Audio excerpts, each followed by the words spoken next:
Big grin. Screen glow on my skin. Hit play. Dive in. Yeah. Couch deep shorts, twisted, ash on the floor. Phone in my palm, got a playlist of war. Click 1, 2 dudes wildin' in the stove. Security sleep, calm and screaming mo. Niggas big. Yeah.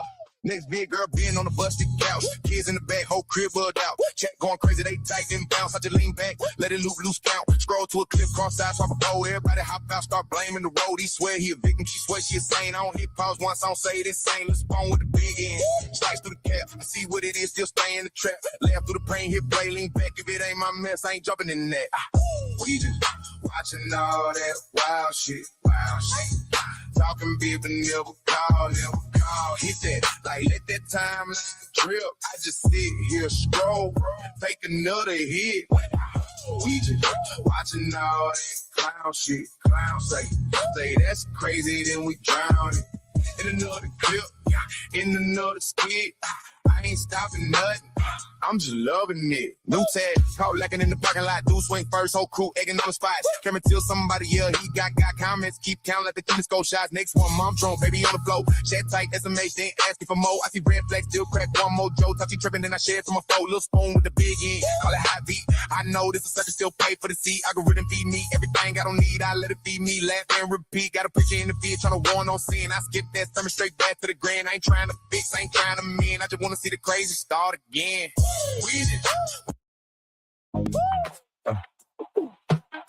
OG do dirty. Little spoon with the big end. We Elijah, baby. Hit that shit. Let's begin. Yeah. For the love of money, I love my peace more, but I tax every goofy stepping through this front door. Trunk shake hard like it's jumping off the hinges. Eyes half closed, still counting y'all's opinions. You confused by the truth, I just twist and inhale it. Turn pain in the game, break it down, then sell it. Every fact you quote, I just flip then roasted. You a scholar on the net, type loud, never posted.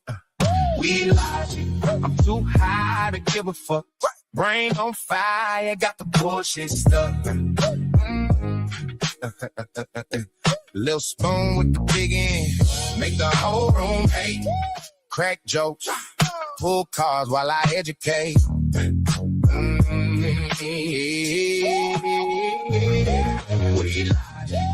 too real to give a fuck. Talk slick, talk sharp, got 'em feeling cut. If you scared of the smoke, better leave this place. Cause I'm blowing up minds while I'm blowing to the face. Yeah. No talk popping, I'm the glitch in your program. Ask one question, make your PhD slow jam. Source that, then I source your soul. You a clip, I'm the real, you a script, I'm the scroll. Big N in the back, still laughing at your thesis. Turn your TED talk to a hood class thesis. Every hot take, just a lukewarm plate. I'm the reason why you tight, why you study in my faith. We Elijah, too high to give a fuck. Brain on fire, got the bullshit stuck. Little spoon with the big end. Make the whole.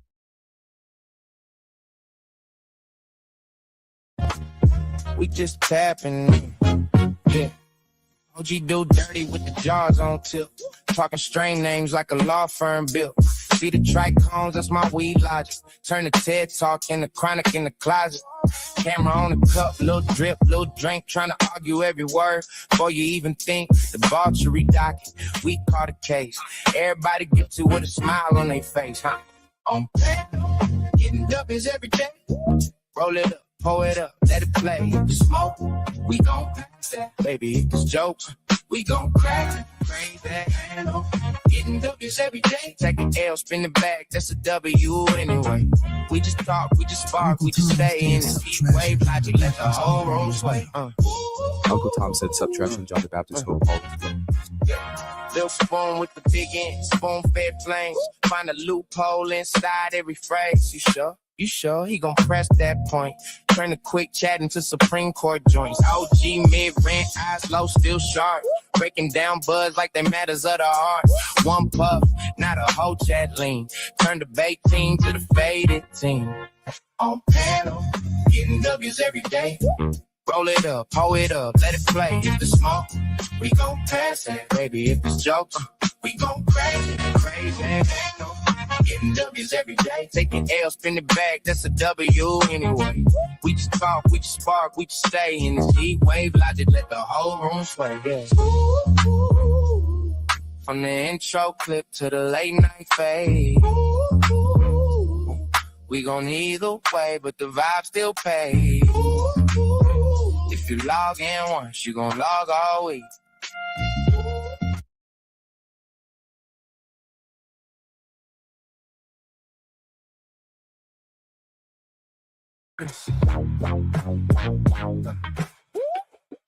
Little spoon with the big end. We logic, baby. Hit that shit. Let's begin. Yeah. For the love of money, I love my peace more, but I tax every goofy stepping through this front door. Trunk shake hard like it's jumping off the hinges, eyes half closed, still counting y'all's opinions. You confused by the truth, I just twist and inhale it, turn pain in the game, break it down, then sell it. Every fact you quote, I just flip and roast it. You a scholar on the net, type loud, never post it. We logic, I'm too high to give a fuck. Brain on fire, got the bullshit stuck. Little spoon with the big end, make the whole room hate. Crack jokes, pull cards while I educate.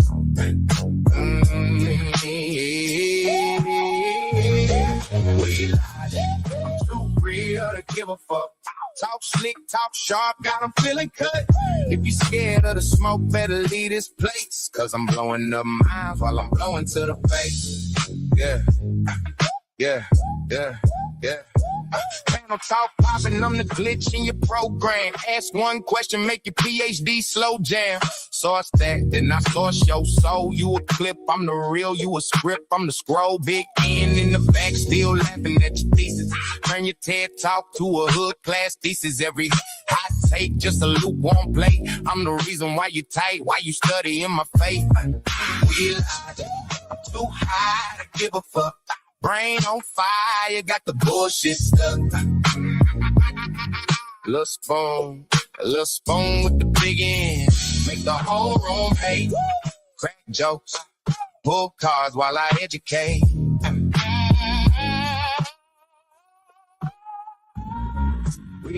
Uncle Tom said good evening. Give a fuck. Talk slick, talk sharp, got 'em feeling cut. If you scared of the smoke, better leave this place. Cause I'm blowing up minds while I'm blowing to the face. Hating they heart, but the views go up. They binge every word, trying to fill a cup. You can tweet, you can post, you can cry, you can quote, but you're still tuned in, let that marinate. I'm too high to give a fuck. Brain on fire, you got the bullshit stuck.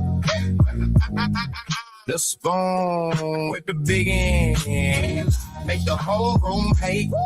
Crack jokes, pull cards while I educate. I'm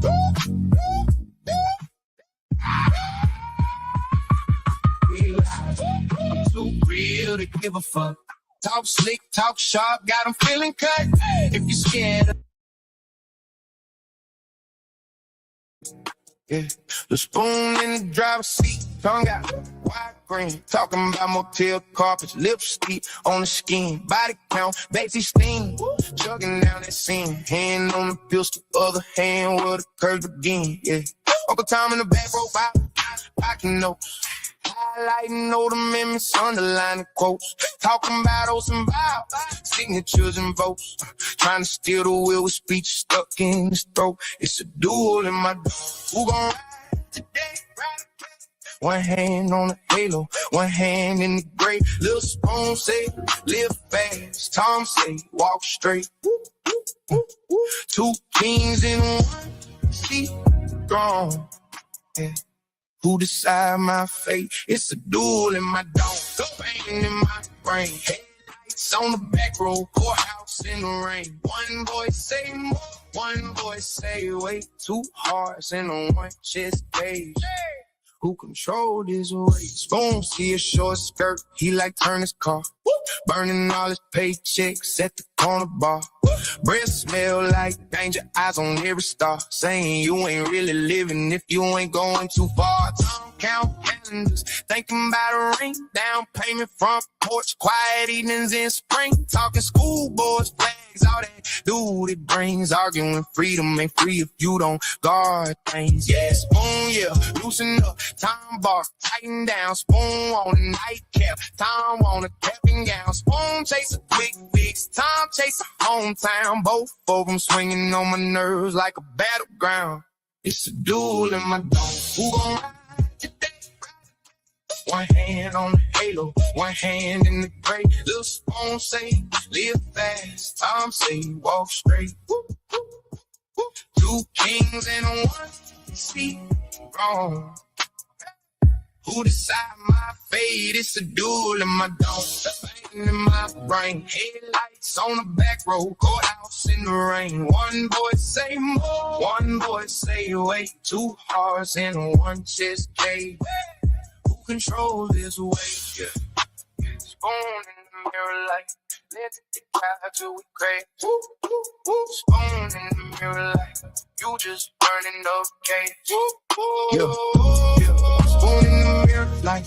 Let me drive till we crash. Time in the mirror like you just burning the past. Both on the glass. Breath fall, leaving ash. I'm the one in the middle trying to sort that they trash. Spoon in. I wake up handcuffed, half dressed if time win. I lie awake, choke on what ifs in my chest. So I'm talking to the ceiling, asking who knows best. Maybe I need both voices, just not both. If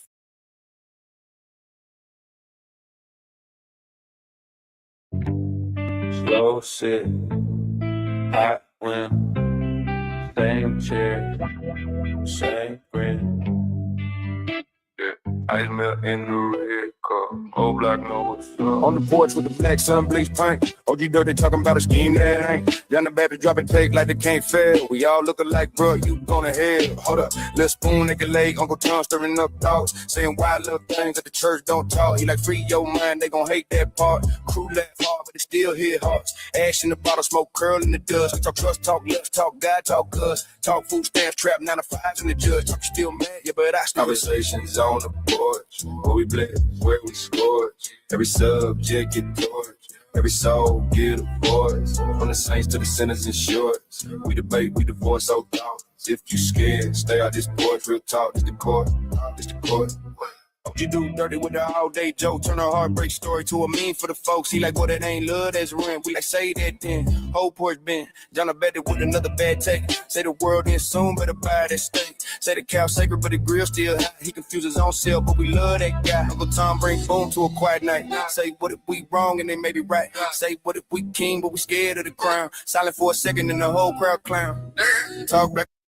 On black, talk cycle rivals, title rap, talk mamas that prayed and the ones that snapped, talk I was him and I ain't going back. Conversations on the porch, where we bless, where we scorch. Every subject get torched, every soul get a voice. From the saints to the sinners and shorts, we debate, we divorce, so thoughts. If you scared, stay off this porch, real talk, it's the court, yeah. we just live, had that cup. With them with strips, split it, hit it, split it. Same crew, same spirit.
this on the grind, yeah, do this all the time. Yo, wake up in the morning, go get a state of mind. I done feel so many times, but I gotta keep trying. I ain't giving up, we'll put it all on the line.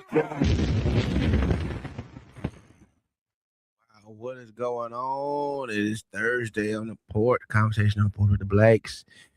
I already dropped the link, pinned it to the top. If you want to come up here and talk what we're going to talk about, if you got something to bring up here and you want to talk about, we can do it all day. Thank you for coming in here. As you come in, please hit the like button because we're trying to get this syndicated show one of these damn years, like OG be saying. We're trying to get syndicated. We want to be on your top million, not your top 500 million. You know what I'm saying? Just a little bit. Other than that, man, we are here on another Thursday. I don't know if any one of y'all work, but if you do, you know you have off. Well, if you're a government worker, you got off tomorrow because we're supposed to be, what does it call it? Observing. What the fuck is that? Juneteenth. June fucking 10th. So as we are celebrating Juneteenth this year, well, it'll be tomorrow, be Juneteenth. Please, what up, John? Come on. What's up with you, man? What we doing? What we doing today? We just hit. We might learn a little bit. You want to learn something about the country before the country was a country? Talking about Juneteenth when black folks made this country great. That's yeah, something like that. But this is before the country was a country, though. So that's different. That is the difference. Do you want to learn about the country before the country was a country? My good sir. That's what I'm asking. You still ain't changed what I said when black folks made this country great. Yeah. Let's learn about that. Yeah, okay. I mean, that's what you want to call it, you know. I ain't trying to say you're wrong. It's Juneteenth.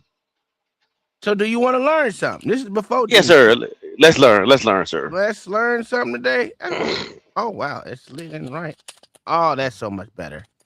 Oh, my wife gonna be happy. Oh, my God. That's lovely. Yeah, no ignorance today. No ignorance today. Just all learning, education. Well, I don't know about the all learning stuff, but, you know. I don't know about the all learning, but we did. If you want to learn something, I got something for you to learn today. I thought it was interesting because I like documentaries. Something wrong with my brain. I can sit here and watch people talk about stuff that I don't know nothing about, and it actually gives me something more to put in my useless shit I know about. You know what I'm saying? That it is entertaining. Documentaries can be entertaining. Yeah, absolutely. What up, OG? How you doing, my good sir? Oh shit, what's wrong? I don't know. If you ain't smoking right now, something wrong with you. Please tell me you done smoked at least 12 blunts today. Why would I have to smoke 12 blunts a day? I don't know. This is the pre-observance of Juneteenth tomorrow. What does that mean? I don't fucking know. I tell you one thing with me, you explain the bias that just happened just now. What? What bias? Yeah. Trying to seem like you know what I'm saying? What's going on here? What's kind of time y'all niggas on today, Doc? Yeah, I need to drop back down and come back. What's going on today? All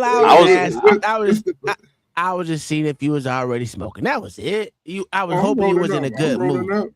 I'm always in a good mood, sir. What you mean? Oh, that's a lie. That's a lie. Your spirits are all up. You know. Oh wow. Oh, y'all niggas in your feelings. Oh, okay. Yeah. No, sir. You know. We understand. We understand if you don't smoke enough, that you not in your right headspace. You be kind of grumpy, dude. You like a 60-year-old man. You can't handle the hard facts. That's cool, bro. I mean, bro, I don't believe everything that's being told to me. I got a brain. Did you see what he just did? You see what he just did? I mean, bro, did he not just switch up what I just said to what he just said? John the Baptist, understand this, sir. I've been here. You hear me? I've been here, sir. So I'm here for the fuckery. Let's learn something. Let's learn something. Learn today. Yeah. Not only is he gonna twist my words up, they gotta sit through all this bias that just happened too. That's like, this is crazy. You agree with it. So you know what I'm saying? That's right. Yeah. June OG, I was at the top of the screen. OG come up, I get put down to the bottom. I'm like, okay. Oh, my bad. You know what? It is I time was to make just a new joking. screen. No. It's time to make a new goddamn screen. Hold on one sec. There you go. That's rhetorical. We'll put you way at the bottom, nigga. No better, John. What up, everyone in the chat? We got Cuzzo in the building. Kingdom Miners out there, trash, and Stephanie T is always in the building. Thank y'all for being here. As y'all come in, please hit the like button. We're trying to get syndicated over here. At least the top 1 million. You know what I'm saying? That's it. Right now we in the top 7. We just need the top mill. That's it. We're trying to get the top mill. That's it. But anyway, OG. So you in a good mood today? Always in a good mood, sir. Well, that's a lie, but you know, that ain't a lie. You can't prove me wrong, nigga.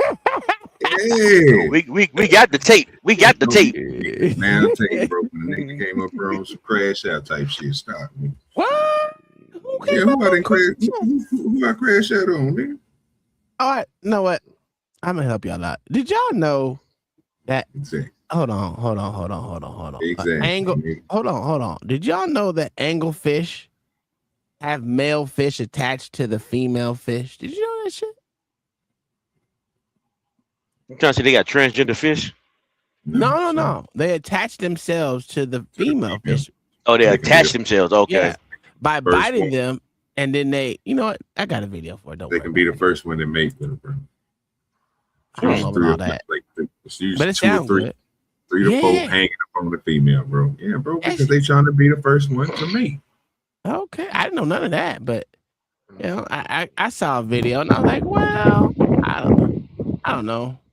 I never really know what's real about the ocean because you know we only see these anglefish deep in the ocean. You know what I'm saying? They ain't around the top. Is they, OG? Not from what I know. I thought they travel with the fish. So wherever the area the fish is they hooked on to go, that's where they go. I mean, I don't know, fam. I mean, shit. I just know the 2 niggas they lynch on, bro. They like I thought it was interesting. They lynch on or they latch on? Lynch. It don't matter. It don't matter. They don't matter. Well, we're not lynching. We're not lynching on Juneteenth, bro. We're not lynching. It ain't Juneteenth right now. It's pre Juneteenth, sir. Is today the 17th? Today is the 18th, sir. The 19th is when Juneteenth is. Okay, you gotta stop about the type of stuff, bro. Because black people don't lynch black folks. That's just a fact. So you need to just stop. So, John, are you at home yet? No, sir. Oh, okay. All right, never mind. I ain't gonna say nothing. If you come up here, make sure you smoking or drinking, goddammit. I got my little drink in my hand. You know when I had a cup in my hand. The boy over here sipping a little bit. Now when I have the purple and blue, I think it's purple and blue, in water. When I got that one right here, it said coach on it. You know it's drinking going on. You know what I'm saying? So we drinking right now. Let's learn some shit because I didn't know nothing about this until This anglerfish has a secret. It is not hunting alone. Somewhere on her body, attached permanently to her skin, is a male anglerfish. The male is a fraction of her size. He bites into her flesh. Their blood supplies merge. His eyes go first, then his organs. He does not die. He becomes part of her. She can carry up to 8 males at once, each fused, each permanent. Even the light she hunts with is not her own. The lure is powered by bioluminescent bacteria living inside it, a separate organism, another partnership she cannot survive without. The anglerfish is not one creature. It is several, each dependent on the others, each serving the same purpose, survival. The deep ocean is the least understood place on Earth. Down here, nothing is quite as it seems. This that's fucking interesting. All I heard is she take care of a bunch of men. This nigga, what is wrong with this nigga, OG? Technically, John, they will be a parasite instead of a parasite. There you go. I was gonna say that too though, but I chose to go that way. I would say she a strong black woman. Oh, anyway, though, go ahead. It's something wrong with this nigga now. Wrong with this nigga, bro. I don't know what these niggas have done to you, bro. They ain't even called folks. Only problem I had with the nigga said when he was talking about the luminescent light, that's still a part of that fish. So it's not going to be a different type of being. So it's going to be just a fish, period. It's not going to be nothing else. Nigga, that's that lie shit.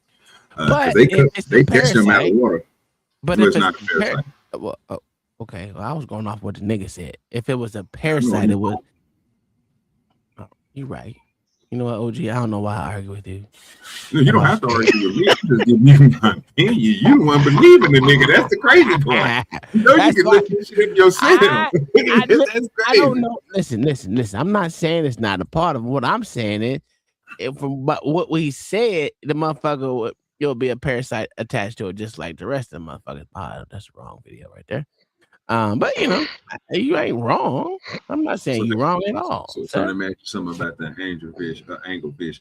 If the fish is born and it doesn't find that parasite, to what they were saying, do it ever makes that glowing thing in front of their face? Yeah. I don't know. That motherfucker would die. Yeah, because it wouldn't eat. It's too far down it don't have no light. They pass the light zone. So they need that light to draw stuff into it. That's how they eat. Well, I mean, I'm with you 100%. Did I play this yesterday? I don't even know, dog. I played so much shit yesterday. Well, I didn't play a lot of shit yesterday. We got to arguing and shit. I think we did. I did play that one. All right, keep it moving. So is it 7 bodies attached to her one large body, and so they just wait. You said LG. They just waiting to mate with her. No, sir. They feeding up off of her, sir. She eats everything, and they just live off of her. Oh, okay. Yeah, but when she needs to reproduce, who you think she reproduce with? With one of them 7. Yeah, that's attached to it. That's how they make more of them. Well, technically, we haven't found one that actually made it and videotaped it, so we're still at the I don't know stage. What do you think? No, because most fish lay eggs and spread sperm on top of it since they in water. So that I forgot about that. Damn. Anything that they can coral, ground, anything that's floating matter, they eggs are attached to it. So if the female is throwing eggs out and the males is giving a cloud of sperm and the sperm hit the eggs, they're going to fertilize them. So those eggs can float in that water since they have air in them, or you know what I'm saying, liquid, a different substance of liquid. They'll float up and get attached to something, and then they'll probably just swim down. That makes sense. I mean, I don't know. I mean, shit, that's what I'm thinking. But most fish, I ain't heard of fish coming out of water and laying eggs in a long time. Well, what about those fish that walk on water? What them things called? Well, they don't necessarily walking fish. Water, yeah, something like that. They walk on land. They can leave land.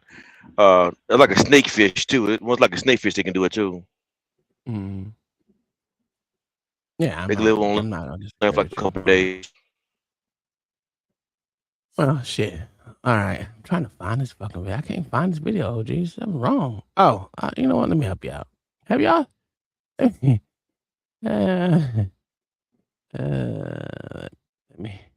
It's gonna be real quick. This is something I found on Facebook, OG, that I was like, I haven't seen this shit since the mid '90s, nigga. You know what I'm saying? Let me bring this to you real quick. Oop, wrong one. I'm on the wrong screen. Y'all see that shit, right? Yeah.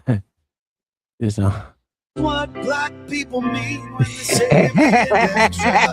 Girl, you were being extra. Ooh, this is what black people mean when they say extra. Mom was being so extra. Your neck's gonna hurt. Bitch, your neck's gonna hurt, yeah. You be an extra. You look actually pretty fucking dope if a white person must say so. This is what I haven't seen this shit that's going on right here since the mid 90s. John the Baptist, he know about the shit. Remember when they were doing bird cages and shit, black women had and shit? Oh, no, you don't remember. That's up to you. He ain't gotta remember. I think You talking about bird cages in like hairstyle? Yes. You don't remember that shit? Yeah, I remember that. I do remember that. I remember that. I remember like I didn't see it in real life. I saw people on TV doing it. Yeah, I've seen it in real life. My mom was a beautician. She hasn't done it, but people around her did that shit. And I was just like, that shit is wild. But yeah, man. That was some more Negro shit, you know. I found interesting. OG, you got anything you want to talk? I'm trying to find this fucking video for the life. Yeah, I ain't gonna find it. Yeah. I'm just listening to things, bro. It just seemed like they ain't trying to work with my shit ain't trying to work with me today. What is this? Look that up real quick, make sure I ain't tripping. This was the Secret Society of Black People. Did y'all know about the Secret Society of Black People? John do, because he bougie. No, sir. You know I don't know about that. I'm poor. A Secret Society is a Black Skulls and Bones organization that started on May 15th, 1904 in Philadelphia, Pennsylvania, with Rockefeller money. Of course, John D. Rockefeller. And so they got that money through them Jew boys. It was John D. Rockefeller who created the term the talented 10, that 1 out of 10 African American men and women would be chosen by the system in order to represent not the masses of Black people or the Black diaspora, but to represent the system that has put them into enslavement to this very day.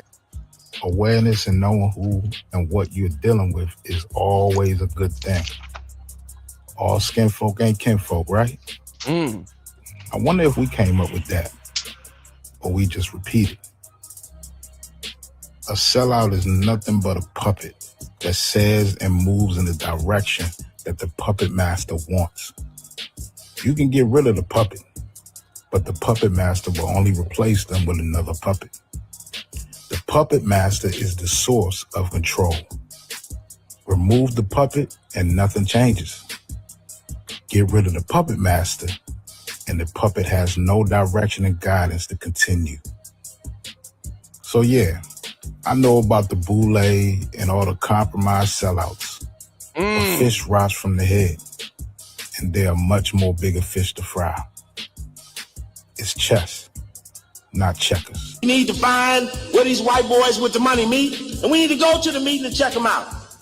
What time is it? Somebody tell me what time it is.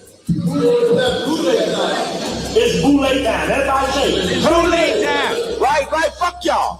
Cause see, y'all will get off the white man in 2 minutes. Y'all want the niggas, don't you? You want the niggas, don't you? I know how bad you want a nigga. That's what a slave do. He beat the other slave. Beat the shit out of him. Everywhere I go, y'all do the same shit. Give me the nigga. Give me. Fuck you, get the white man first. Or get the nigga. You've been trained to get the nigga. Get the white man, y'all. A Secret Society is a Black Skulls and Bones organization that started. I wish motherfucker Beans was over here, but that nigga didn't want to bring me up today. Fuck that nigga, man. Hey, Beans, fuck you, nigga. You didn't want to bring me up today and shit. I was trying to answer your puss ass question, nigga. Just want y'all know that. It's when y'all see Beans, he come over and tell him I said, fuck that nigga, man. I ain't gonna do it. Yeah.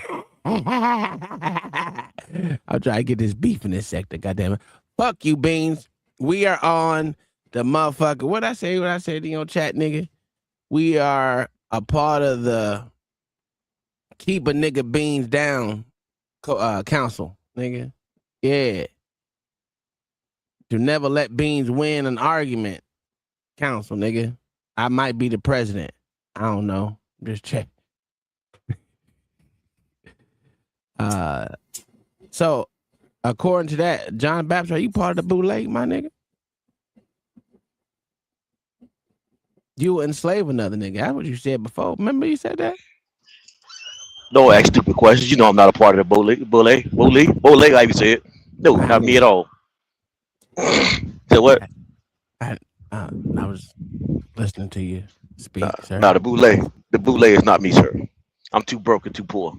I make $25,000 a year. Now it's 25. I thought it was 36. No, 35,000. But at 25 is my base pay. 35 is my bonus. Base pay. Oh. Okay. Yeah, that's how that works. It sound good. It sound good. Hold on, I gotta do something real quick. Oh, here we go. I found it, OG. I fucking found it. Maybe, I was gonna play it yesterday, but I ain't have time. It was like 12 something. I said, fuck it. Anyway, we're gonna learn some shit about America, about diverse America and American. You know what I'm saying? We'll learn some shit real quick. How we do this? How do you make this shit to the side? Right, Joe. There we go. Oh, he dropped down? No, he didn't. Oh, okay, there's John. All right, cool.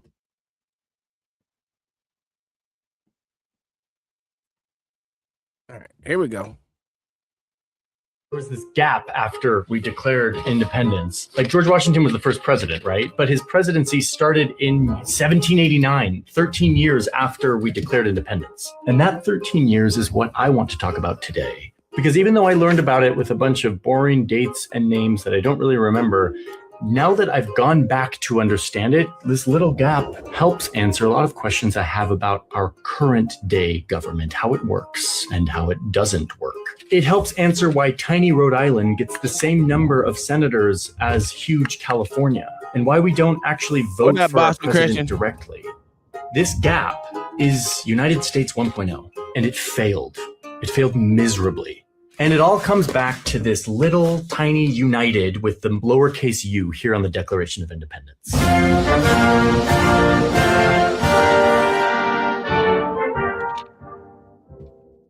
In American schools, we learn about the 13 colonies. And right away, you see something that a lot of people get wrong about this, including me, which is back then, no one called them the 13 colonies. They were actually 13 totally separate individual colonies. Yes, they were all British, but some of them had really independent government from Britain. Some of them were more tightly controlled. Some of them were kind of like given and controlled by some rich guy and his rich family back in Britain. But the point is, they were all independent from each other. They were not like one united thing. That is, until Britain needed money. The Brits had been fighting the French in one of many wars between the two, and they accrued a massive war debt. They needed money. And so they started enforcing a bunch of new taxes on their colonies in America. They were fairly reasonable taxes, like a sales tax. So these taxes weren't that high, but they were suddenly being aggressively enforced. And the British people living in America were thinking, what's going to stop this far away, out of touch, way too powerful parliament back in England from just hiking up taxes even further? And there's nothing we could do about it. This is taxation without any representation. And that feeling is a collective feeling. It leads the colonies to start to talk to each other, to start to coalesce, to start to make a plan to push back against these new taxes.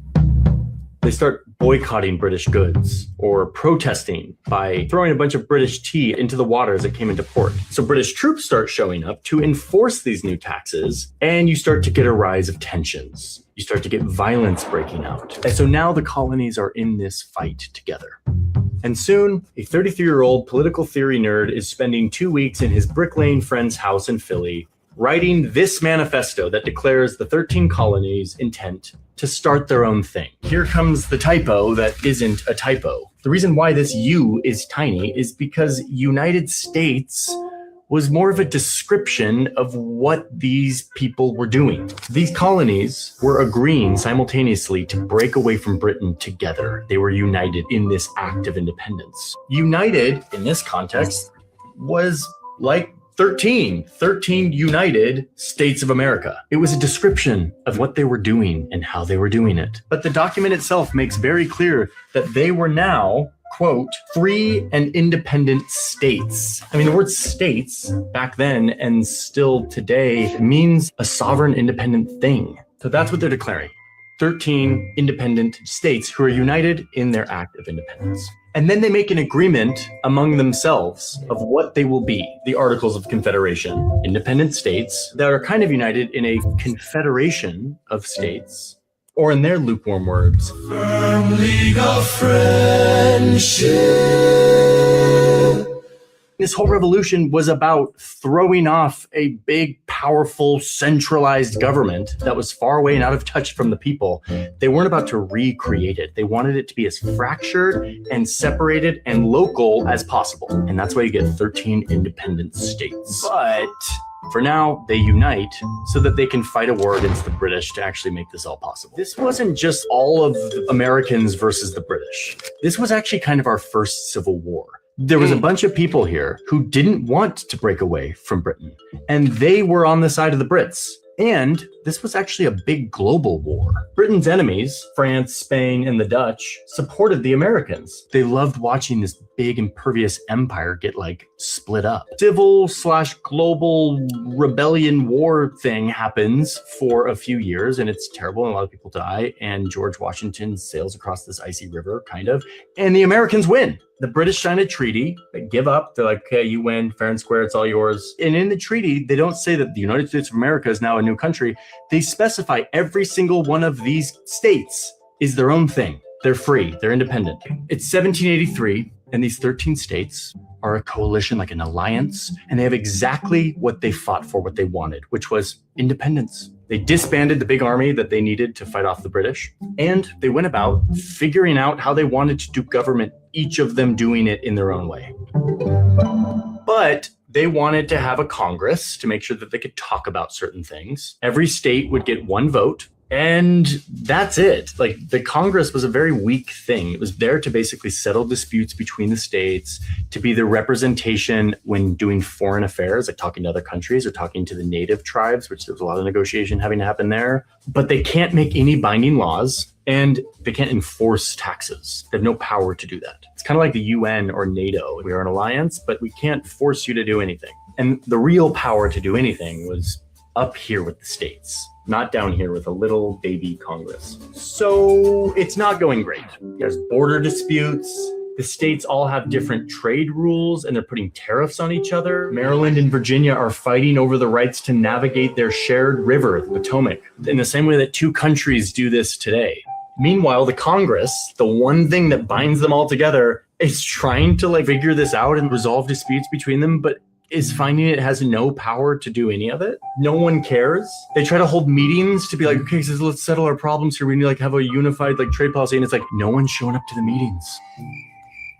There's one guy who's watching all of this, and his mind is spinning. He sees how broken the system is. He's seeing that the states can't even work out trade because no one is in charge. And he, by the way, I'm talking about James Madison, the father of the Constitution, spends his time studying democracies, all the democracies you can imagine from all of time, little democracy experiments that have never been done on a huge scale. And he's trying to figure out what the Americans can learn to do this right. He's writing letters to his friends about the, quote, thinness of Congress and how it's been an obstacle. Meanwhile, things continue to get really bad in the Confederacy. American merchant ships start to be attacked and captured off the coast of North Africa, and there's no navy to protect them. Meanwhile, to just rub in their face how much the new country isn't working, Britain hasn't left. Their military is still in American territory. And guess what? There's nothing the Americans can do about it. Yes, they have a treaty saying they're independent, that the British should leave. But the British are like, we're staying. Fort Niagara, Fort Detroit, we're staying until you kick us out. Meanwhile, the super weak Congress is in debt to make matters worse. And they're like, we need money. Let's raise some taxes. Trigger, says all the states at the same time, because they don't like taxes. And remember, this is like NATO. So all the Congress can do is ask or beg for money. And the states are like, no, we're not paying. And they don't. And it's a total crisis. Meanwhile, the states themselves have to raise taxes because they're also in debt from the war and their people are hating it, especially Massachusetts, where all these farmers who just got done fighting a war about taxes are now being taxed by their government and the government's threatening to take away their land. And this is just bad. It'd be nice if we had a military to go put down the rebellion in Massachusetts. Alas, we are Confederation. Everything continues to devolve into chaos. Everything seems to motherfucking dissolve in chaos. So again, this goes back to me. So that's one to pause so we don't get fucking ding, bing, and all the other shit, which I think is information. Most people don't understand. He may be wrong in a little bit of things he's saying, but he's pretty much saying, what do they call it? What do they call the summary of what fucking happened? Listen, he can tell stories, and it's crazy that I think if more teachers broke shit down and these type of ways to certain people, it gets interesting to some people. Maybe not everyone, but to me, it's interesting, right? Because you want to know what the fuck happened. How did shit happen?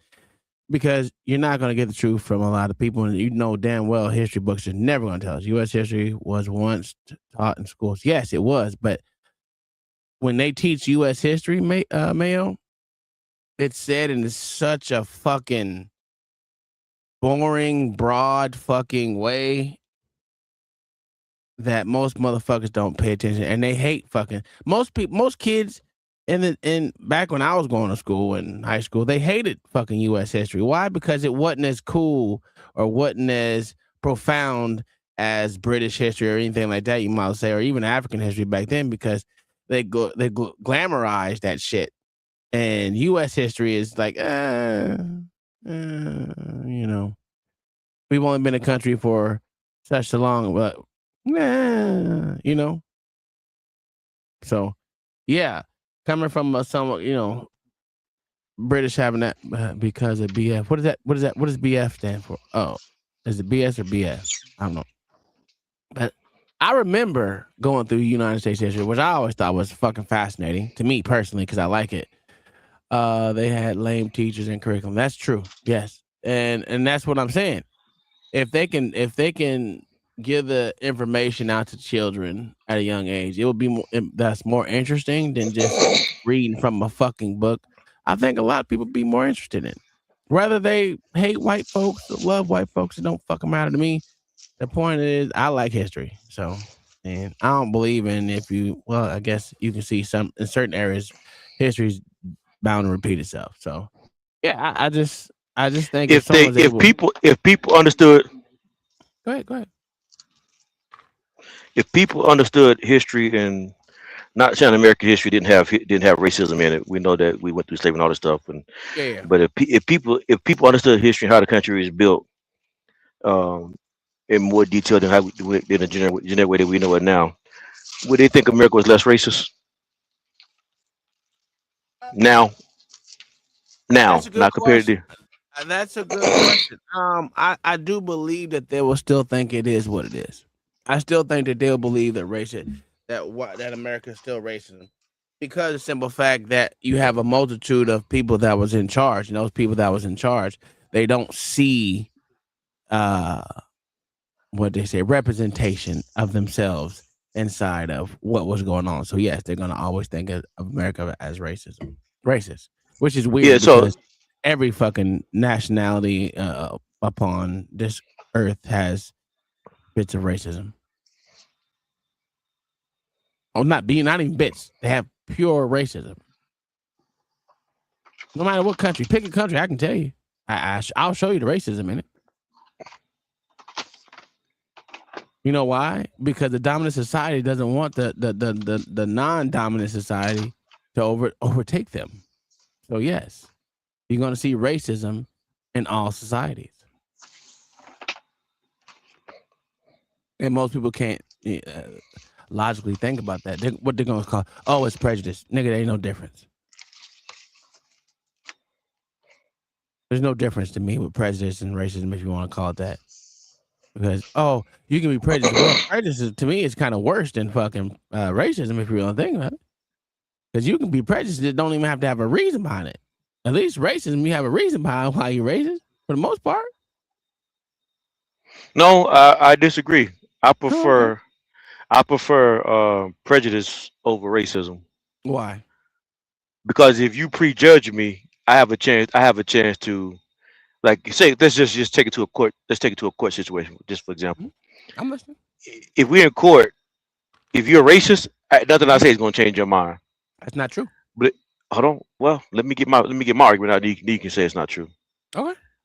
But if you're a racist, which means your mind is already made up how you feel about my race or whatever you feel about it. It's normally a fixed thing. Something's already fixed in place. It's more difficult to change. If you're just prejudiced, which means you just prejudge me based on what you've known to be true or what you've heard over the past. Well, Mhm. I can actually have a better chance of changing your mind than somebody who's just racist. Do you know what the definition of prejudice is? Yeah, my definition of prejudge, what I understood was prejudging. No, no, You no, you're no, pretty no, much no. Mm-mm. it's not right. Okay, then I got the wrong definition there. Well, what I'm saying is because you can be prejudiced against motherfucking broccoli, motherfucker. You know what I'm saying? Yeah, So you can be correct. You can be prejudiced, which means your mind is made up before, right? Based on, no, but then no. it's You can try broccoli and just say no. I fucking can't stand it, and I will never eat that shit again. That's a strong prejudice. I have a strong prejudice against broccoli, even though I love broccoli. I will never touch it. Right? Just say that. Like my dad, he has a prejudice towards mustard. He don't want mustard around. It's like almost a goddamn fucking fear of mustard if you really want to get there, right? Because you don't want it to touch you, be around you. You don't want people around you to use it. If they was to use it, they got to take all these steps to make sure that they're preconceived, unjustified, clean or negative attitude. or Preconceived, negative attitude. unjustified. So you reading it too? Yeah, you reading it too. Mhm. Yeah. So yeah, I actually that's what I'm saying. I I racism think to me, I'm looking and at the I or hear I negative hear the part argument that versus just for besides pre uh, pre uh preconceived. preconceived. Yeah, I'm looking at the whole thing. Like to me, Yeah. So if you have a negative connotation towards anything, I mean that's it. You don't even got to have a reason why to be prejudiced. I would think. Yeah, correct. Prejudice, racism is a mind that's made up. Nothing's going to change that person's mind. Well, no, I can't say nothing. It's a strong. It's going to be a harder fight to change somebody who's just racist. Somebody who is prejudiced, which means preconceived. Look at the definition one more time because I Or can't read negative. it. Or negative attitude. There you go. Or negative attitude. Mm-hmm. But or negative. with prejudice. But that's a strong hurdle to get over, John the Baptist. Hello. So yeah, you're borging a little bit. Which one is But harder though? Prejudice or having a negative no, you good. Having a negative fucking attitude towards something, you know, it's the same thing as having it's just kind of the same thing with racism. You have a negative outlook on whatever it is you're racist or whatever nationality or whatever it is that you're racist against, race that you're against, right? You have a negative attitude towards it. It's the same thing with prejudice. Now I can have a unfathom negative fucking attitude towards anything, without justification at all. Nigga, I don't like it because it's green, nigga. I don't like green shit. So now you have prejudice on green shit. Why? Because you just don't like it. Yeah. Right? Racism is usually brought to you, but it was either well, you gotta have reasons. Either you were trained in that way, or something negative happened to you and you feel that way about that race. Prejudice, nigga, I ain't gotta have nothing with it. I just don't like it because I don't like it. And you don't think you gonna change my mind? No, that don't mean you don't change their mind at all. No, I'm not. I think I think what you're saying is there's some truth to what you're saying, right? Mm-hmm. It can be hard to change somebody's mind who's prejudiced, but I think it's more difficult to change somebody's mind who's racist. So I think one is worse than the other one. Okay, I hear you. So you think that me hating all things that are color green, right? Without Trump, me hating, just say Africans. Because okay, so race deals with you think, especially when you're racist, you think you're superior over this other thing. Sure. That's So in not that case, necessarily mean. That doesn't necessarily mean totally that either. racism don't mean that you think that you're superior. I said not just Racist? not just totally that either. I can be racist behind motherfucking Africans. Don't mean that I'm better than them, but I just think I can just be like, motherfucker, I don't like you because you're Are you telling me what you African. think and what you feel? Or you telling me what the definition actually means? Well, most people that use racism don't even go by the definition. They go by their feeling. What makes them feel that way? They don't necessarily have to know that, and they don't even have to know that they're superior to the motherfucker. They're going off a feeling of what they feel when they see that motherfucker. I'm going by the little definition, right? Okay, I'm going by little definition when I say it. I think racist, and not that I think the definition says actually deals with superiority. You think your race is superior. That's what makes you. That's what racist actually means. Well, it depends on which definition you're looking at, because that definition has changed. Well, I'm going to the definition that I grew up with, the word that we have to use when we was growing up. That's why I was asking you which one. Okay, I got you. I'm with you. Now that's why I say and that could be why we look at racist, and prejudice different. I look at them as if they're the same, but for the argument's sake, I will just say, I think prejudice is worse than racism because. Okay, so I'm gonna tell you why. Go ahead, my bad. Go ahead. The reason why I say that racism is easier to combat than prejudice is because say you hate niggas, right? Just say you hate niggas, and there's a lot of people who hate niggas, right? Or I say blacks because I'm not gonna put blacks and niggas in the same court. I don't want to disrespect OG. So you hate blacks, the uppity blacks, right? And you have a daughter, and you white. She falls in love with that darky ass motherfucker, and he one of the good ones. You know what will happen? That white father, even though she hates that motherfucker, will succumb to liking the motherfucker and just say, you know what? He's one of the good ones. He married my daughter. So you'll make an exception. I really think you just argued my point. We're making an exception. I'm dealing with racism. You will make an exception for the motherfuckers that you can't stand based off the love that you have for a loved one. Or ones that treat you right. Now, me as a person that I will hate broccoli, I will never touch broccoli. Nigga, if it comes in my direction, we gonna have a fucking problem. I will never in my life eat broccoli. My son, my youngest son, this nigga don't eat any condiments at all. He don't make no exceptions at all. He has a prejudice against condiments. Period. If you put a condiment on there, that nigga rather kill himself than eat that shit. I'm dead ass. So I think what you're doing in this conversation, I think you playing loose with the definitions. No, I'm not. I'm literally Okay, go ahead. Tell me I'm playing loose.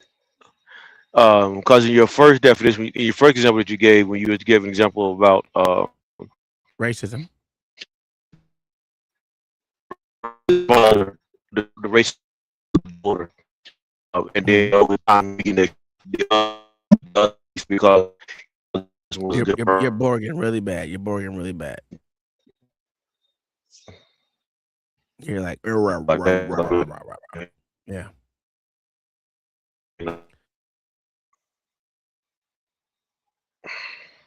Yeah, that hey, long shot. Like I said, that sounds good, but I know more. Now you're straight. I know more white fathers that don't disown their daughters for dating a black guy than I do that have disowned their family. So the reason why I That's what say you I'm playing saying. loose with the definition, because the example that you gave earlier, and the father beginning to change his mind, I see that more as prejudice than racist. Because Go ahead. well, for the simple because people who are racist, Mm-hmm. whether their kid date somebody of a different race or not, they still despise the other race because they think their race is superior. Mm-hmm. In this example that you gave, is almost is the example that you gave. You're describing prejudice. The father probably had a strong dislike for that person. Hold on, I'm going by the example that you gave. The Okay. father had a strong dislike for a different culture, a different race, Mm-hmm. but he actually over time began to see, oh, this person's a good person, which lets me know that it's more prejudice. He prejudged the thing before he understood it.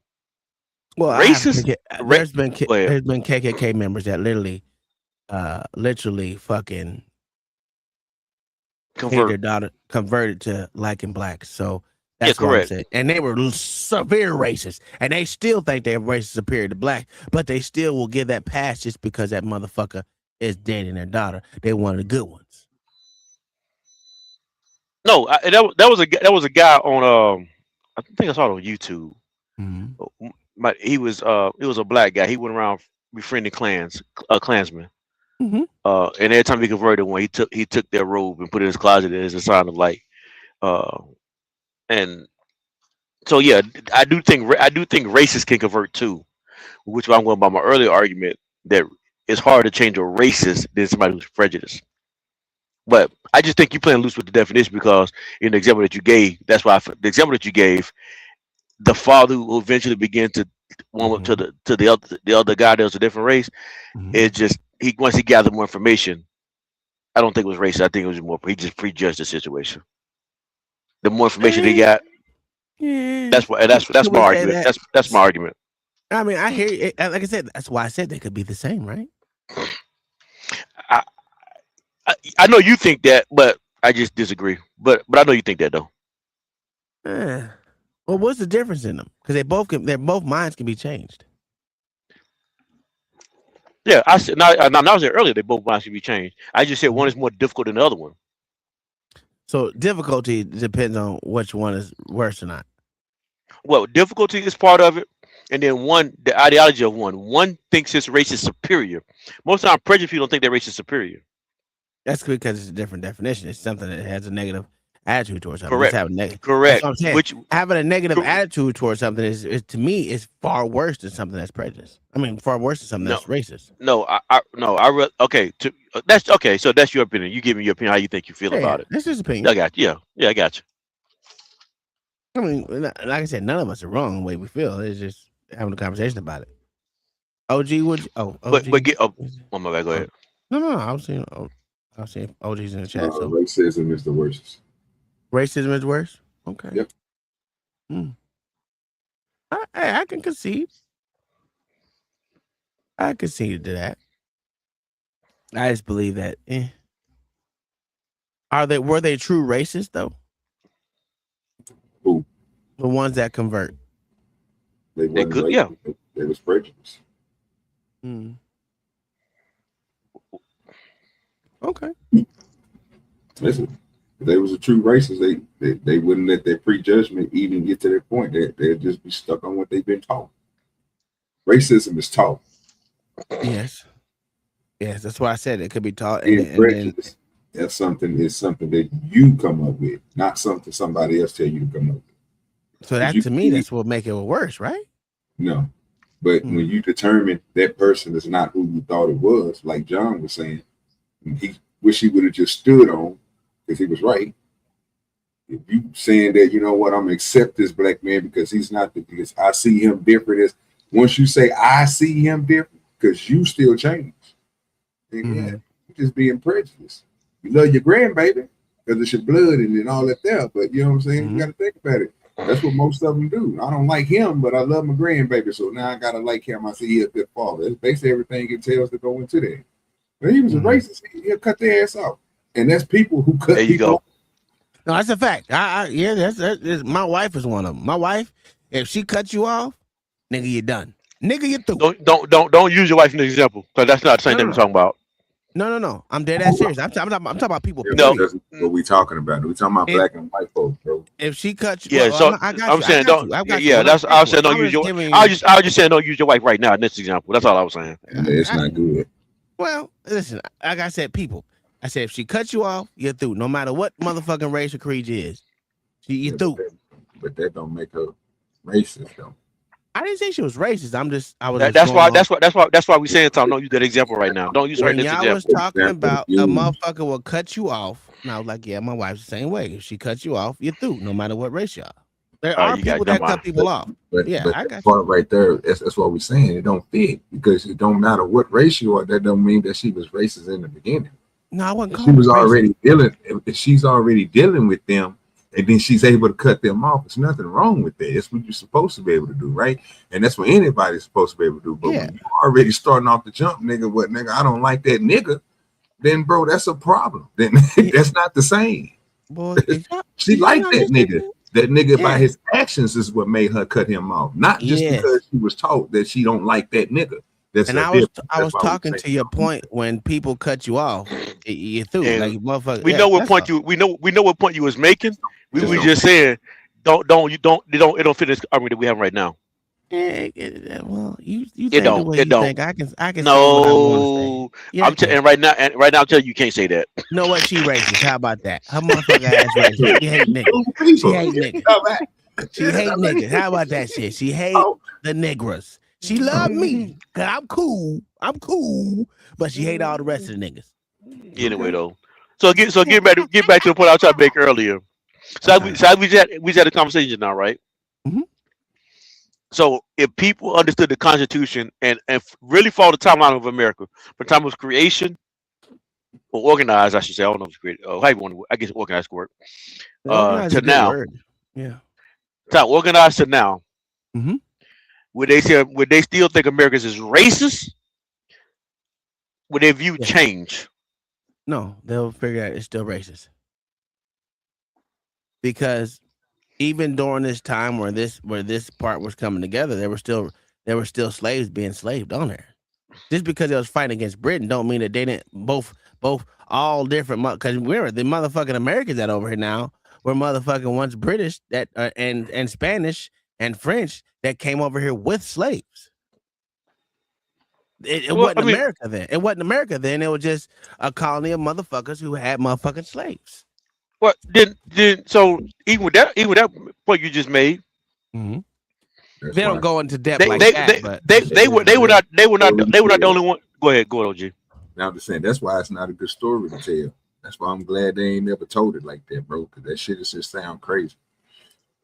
Yeah. That's the history of America, bro. Then that's why I think he left that part out. He left the whole part of slavery out. They always leave everything out, bro. They only stuck to certain things. Nothing wrong with it. I mean, y'all thought it was educational. Cool beans. But I'm not associating with it. Well, I'm not. I was just going off the point of how the whole thing was brought to light. First, minus the slavist part. You know, I don't think they should leave it out though. I think they should talk about it because I think they should talk about it full totality too. Because don't they always do though? No, they don't. They don't because I never learned. Till I got older that a lot of black people had slaves in America. Yeah, not a large percent. I definitely leave all that out.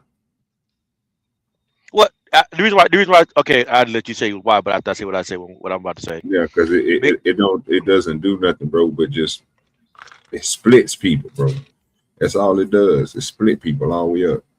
Because you got some people that's going to say again, you know what I'm saying? It's something wrong with slavery, but then you like, yeah, I don't like slavery. You know, black people had slavery. So when you hear that, you should just stop the conversation. There's no reason to keep on going when it don't matter. Even if you're talking about America's slave, it's going to go to a different country a slave. Your slave mean one shit compared to somebody else's slave.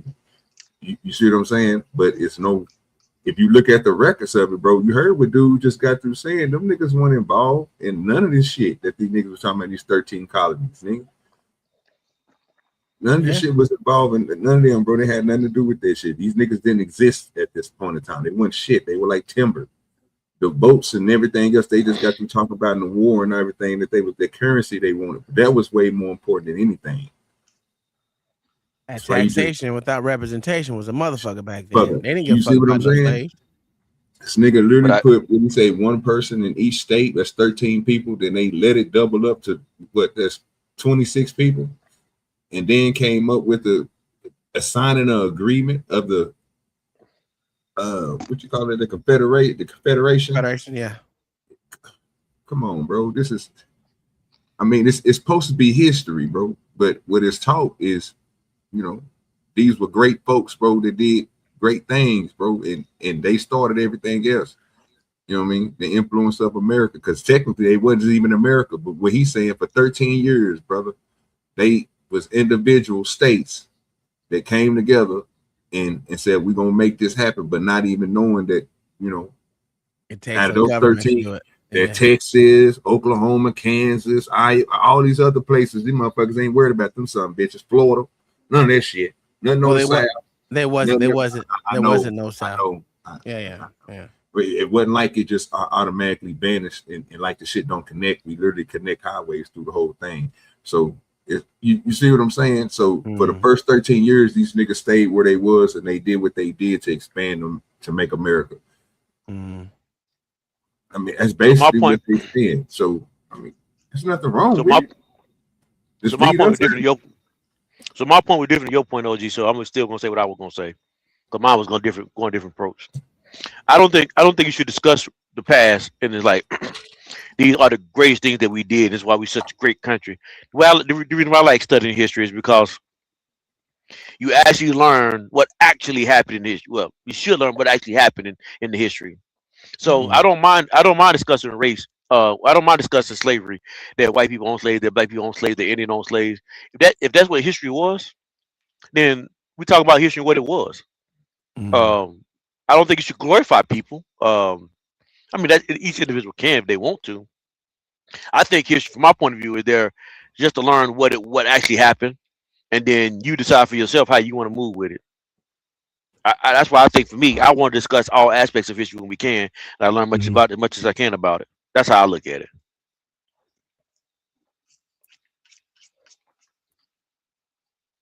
Okay. Well, let's continue. That sounds good. You ain't wrong in what you're saying. I think all history, when history is taught, should be taught. But I also think they switch it. What'd you say? They say just throw me off when they switch it. Yeah, but that's my thing. I think it should go in steps, right?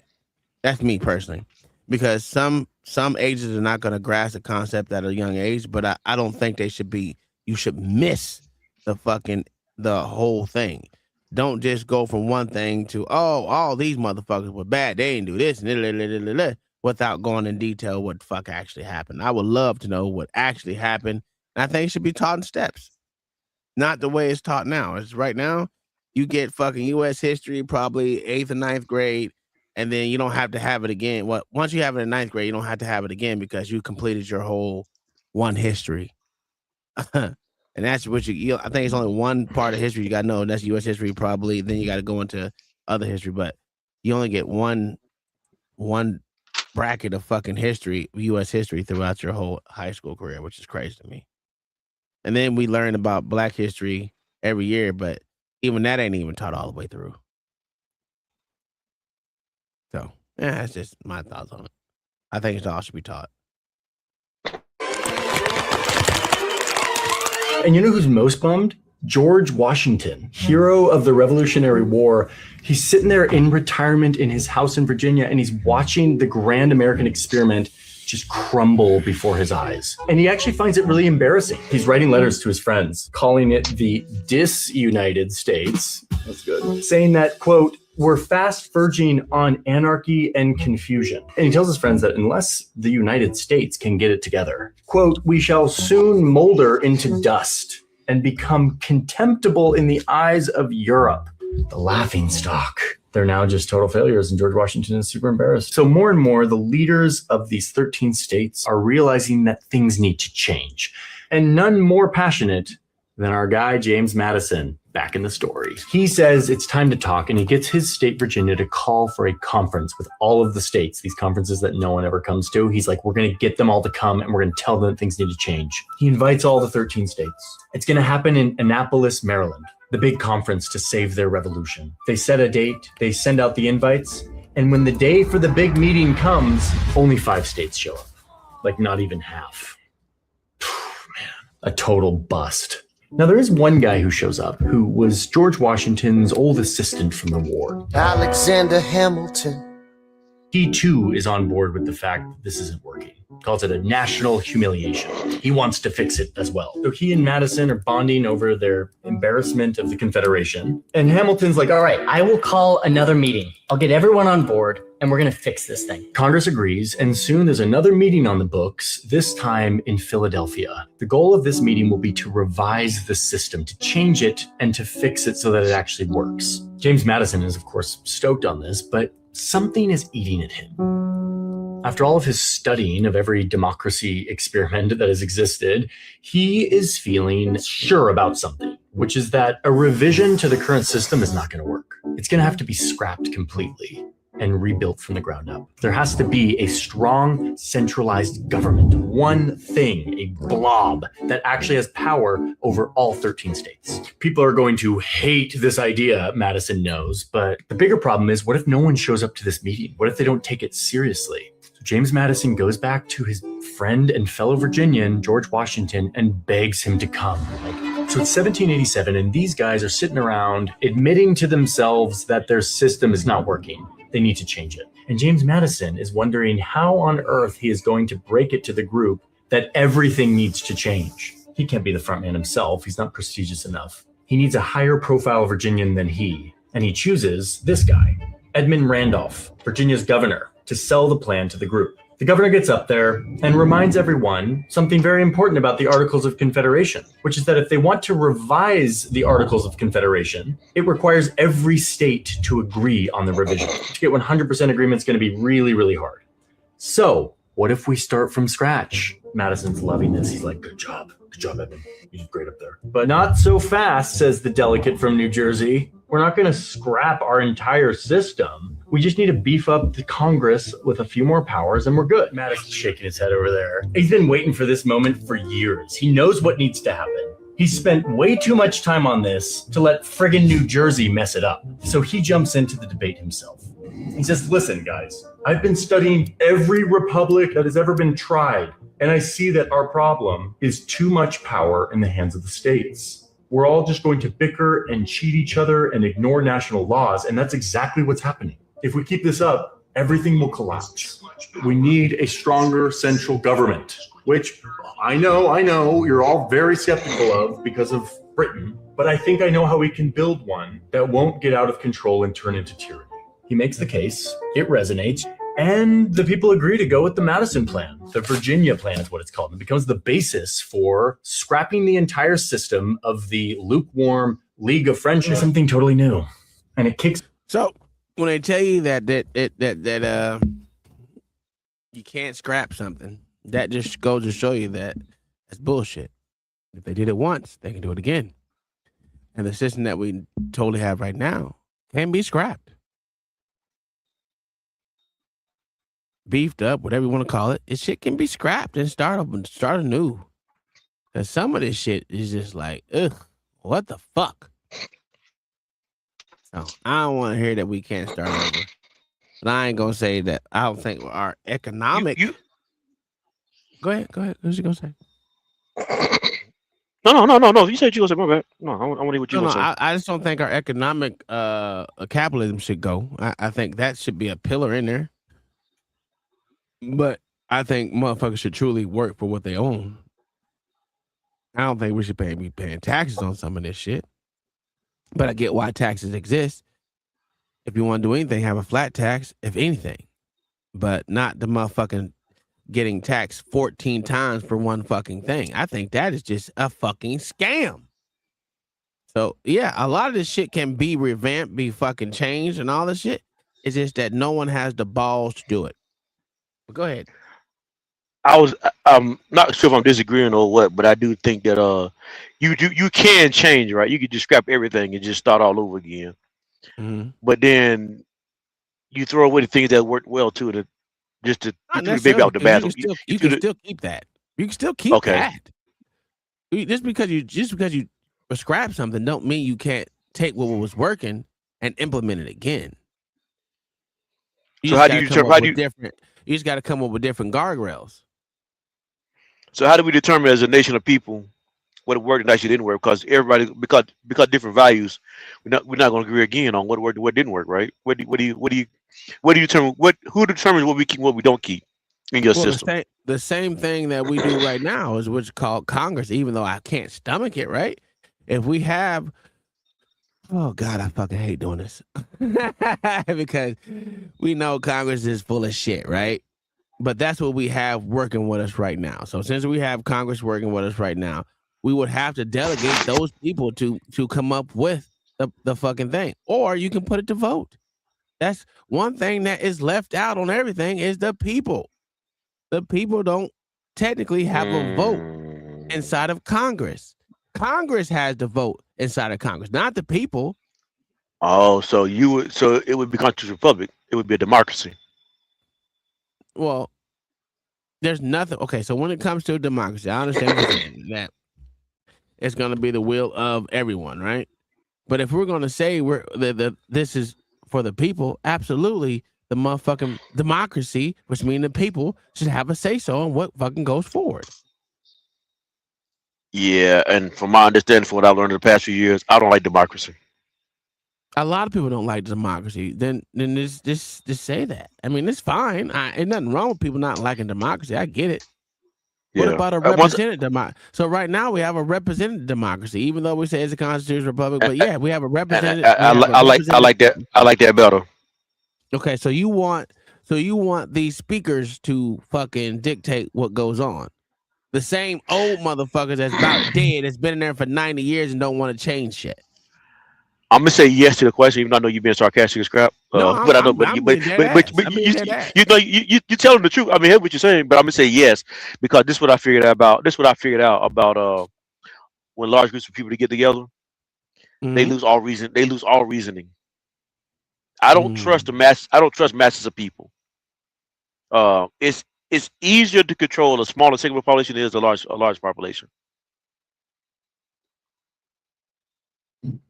Okay, so in that case, you got to dictate who's actually voting, right?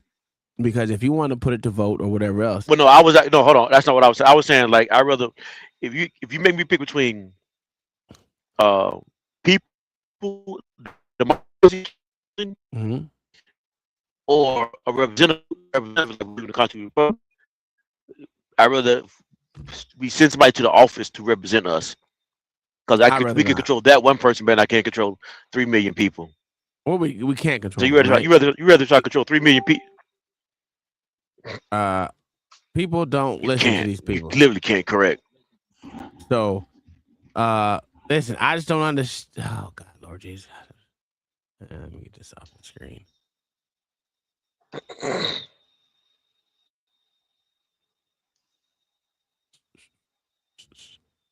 I think people literally don't know what the hell they're doing. And as far as the people that go there, they go up there, they don't do what they're supposed to be doing.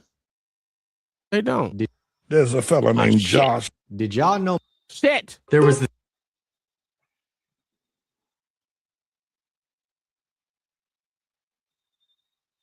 motherfucker.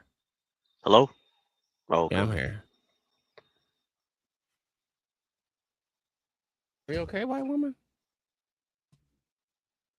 What's wrong, Ruger?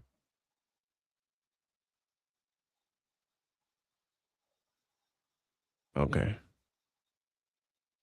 Damn it. A lot better?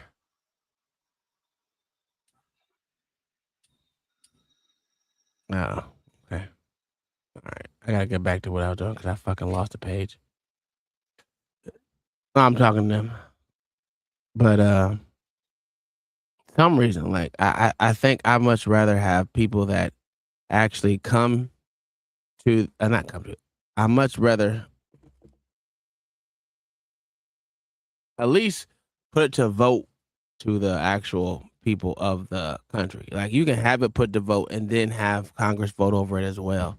Right? I just don't want Congress to do because you still need to see what the will of the people want. You can like just like we have every 10 years we have a goddamn census, right? You can put this shit to vote. Because right now there's a lot of shit that should pass that will never pass. I don't give a fuck about weed. I don't give a fuck about weed. I don't give a fuck about personally, I don't give a fuck about any drug. Right? I figure if you want to do drugs and you want to motherfucking end your life or go at it, nigga. But I do think that we're being over fucking what is the word? Censored. I won't even say censored. We're being over regulated by people that all their main thing focus on right now is getting money. Every motherfucker that goes into Congress becomes a millionaire. Damn near overnight. How? You can't tell me these motherfuckers is working for the motherfucker that makes $38,000 a motherfucking year. And they go in, once they get in office, they become millionaires overnight. Damn near. I don't trust it. I don't believe it. Motherfuckers are there just to get their name recognition, be popular. What you're alluding to is a corrupt constitutional republic. I don't disagree that there's some people, there's some flawed characters within the system. There's a lot of flaws, like 99% of them. Yeah, I won't disagree. But I don't disagree with that. I'll let you have 99. That's relevant to the point I'm talking about. Mm-hmm. Is it easier to control them or the masses of people who they represent? Well, collectively, the mass of people will dictate what they want done, right? And it's not easy to fucking actually, even though there's few of the people that are making these decisions, right? They're not being fucking controlled by the people. They're not. When have the people actually control these motherfuckers? That's not the question I asked you. Okay. I didn't say. The question is, the question is not, are they being controlled right now? Because if the question is, are they being controlled right now, then your answer would be correct. That's not the question I'm asking you. The question I am asking you is it easier to control the representatives or the people who they represent? Meaning that there's 330 something million people in America, maybe more. I lost track of whatever number it may be. Is it to control 330 something million, or is it easier to control the representatives who represent them in the House and the Senate? I absolutely think it's easier. It's easier to control the masses. That's just me. I do. It sounds good, but for the most part, I think it's easier to control the masses than it will be to control these motherfuckers in office. Because when you don't have a power, a check on power, which we don't have. We don't have a check on power whatsoever. We do have a check on power. We do have a check on power. We do. We just don't use it. So again, if we don't use it, it's not there. We don't have a check on power. No. That's not the same. That's not, Tom. That's not the same thing. You got hold on. Stop. You have to admit that's not the same thing. Okay. What's the check on power? Having something and not using is two different things. What's the check on power that we have at our disposal right now? The so-called president. Hold on. I didn't hear what OG said. My phone was going out again. Yeah, your phone was going. So we couldn't hear. So tell us what you think the check on power is that we have today that we currently implement. Go ahead, John. I'm trying to hear what OG said. Okay. I was saying what we do. The president, we can actually impeach the president. We actually can. I forgot how you do it to Congress, what they do to Congress and the House. Mhm. But we actually can't simply we can vote them out, vote them in, and vote them out. And I'm pretty sure, and although I can't call it right on my back, right my mind right now, they can be reprimanded. I just don't know what the They process can be would be to do it. censored. They can be censured. Doesn't mean any goddamn thing. But there's no check on. Well, we already know that we can impeach the president, right? But that just because I said a check on power, right? That's one person, right? And even that is hard to motherfucking do. How many actual presidents have been actually totally impeached, kicked out of office? I don't know. Again, so there hasn't been any check on any power. Now, how many motherfuckers? Wasn't Ford impeached and kicked out? I don't know. I don't think so.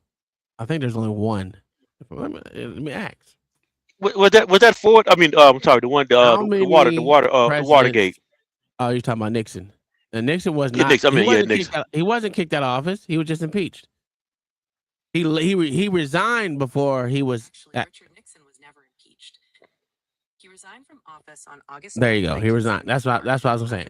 He resigned. Okay. So my question is, let me ask this again: how many presidents were actually impeached and kicked out of office? I don't know. I can answer that question. Presidents have been impeached Zero. and kicked out of office. Zero have been impeached and kicked out of office. Donald Trump were impeached So by the House of Representatives. again, there is no check on power. There's none. Maybe I'm gonna say this. I'm gonna say this and I'll be quiet. Because the few are not controllable. I'm gonna get into. All thing I'm gonna say is the check on power is set in place. We haven't used it. The president can't impeach. We just haven't done it. That's not a check on power. Not far back. It's not a check on power. Because the reason I say it's not a check on power because we leave it to the few representatives, right? That never impeach anyone. I mean, impeach and kick out. We've had presidents that were impeached. Bill Clinton, Donald Trump, I think Andrew Johnson. I think maybe one, whatever ones were all that have been impeached, but never kicked out of office. Even Nixon never kicked out of office. And find out he wasn't even impeached. He just resigned. So there's that. And then if you go to the House of Representatives, how many of them have been impeached and kicked out of office? You know what? They leave it to them to resign. So nothing actually happens, right? We leave it to the few. Nothing ever happens again. Now, let's go to the judicial system. We can go there. If you are a federal fucking judge, how do you get rid of them for their bad behavior? You have to impeach them, just like a president. How many judges have been impeached? Because they leave it to the same few that hired them, which is Congress, the Senate, to get them out of office. So you see how there's not an actual check on power. We leave it to them to motherfucking resign, the actual person. But if they don't want to, you know what they're going to do? We're going to censure you. We're going to give you a strongly worded letter. Put some words on paper. That's not a fucking check on power. But go ahead, OG. I got it. Okay. He said, y'all got it. The few, that's why I said I'd much rather put it to a vote of the actual citizens versus putting it in the hands of the few. Because the few, if they're only worried about the donos and the motherfuckers that support their ideology, then you're never going to get the will of the people. No, I don't. One thing I'm not arguing. I'm not going to argue that this system is not flawed. I know the system is flawed. No matter what system you go, no matter what system you have, it's going to be flawed. Absolutely. Because I just strongly disagree when you say that there's no check on power. Well, first, before I say I disagree, When you say there's no check on power, from your description, what you're saying is there's no one actively in current time or past time where they actually kick somebody out of office. If that's what you're saying, yeah, they can't argue against what you're saying. But what I'm saying is that that's because we have a bunch of cowards right now who won't enforce We've always had not just say let's not leave it to the right now. We've always had the same cowards because no matter what changes, no matter who changes there, no one has actually been kicked out. And I mean Congress and every damn thing else. They leave it to them to resign. How is that a check if you leave it for someone else to resign? That's what I'm saying. If you're making an argument that no one has ever done it, we just Googled and Google proved you're right that no one has ever done it. But to say something's not in place in our government for it to happen, well, you're wrong because something is in place to put a check on power. We just never. So I hear you. I'm not going to check on power. Yeah, I'm going to ask you something. Right? I hear what you're saying, and I just, me personally, I just disagree. Having a check on something is actually allowing the people to motherfucking dictate what happens in their so-called Congress because those people are there to work for us. If we don't get the opportunity, and the people don't get the opportunity to say, I want these motherfuckers up out there, besides voting, right? Besides voting at every 2 years, it should be for the interpretation of the people that put them in power. Whether it's the states, I don't give a fuck if the states should be able to get that motherfucker up out of there. The people of that state should be able to kick their representative out of there without Congress. Because we know with Congress, ain't shit gonna happen. But this is the problem. This is the problem with what we have done over the past. I say the past 50 years. I say 40, 50 years of my lifetime. We've actually become more divided than we become united. Sure, but you also and the reason what makes that dangerous is because when we were closer, the closer you are in values and principles, the easier it is to kick somebody out of office. Yeah, it becomes more convoluted. That's what sometimes if you stop cutting me off, you get it. The reason why it's so hard to do it now is because we're so divided on our values and our principles because we've actually allowed ourselves to be divided up and to support things that we shouldn't support or disagree with things we're going to support. The Constitution says, crap, I just went blank. But anyway, though,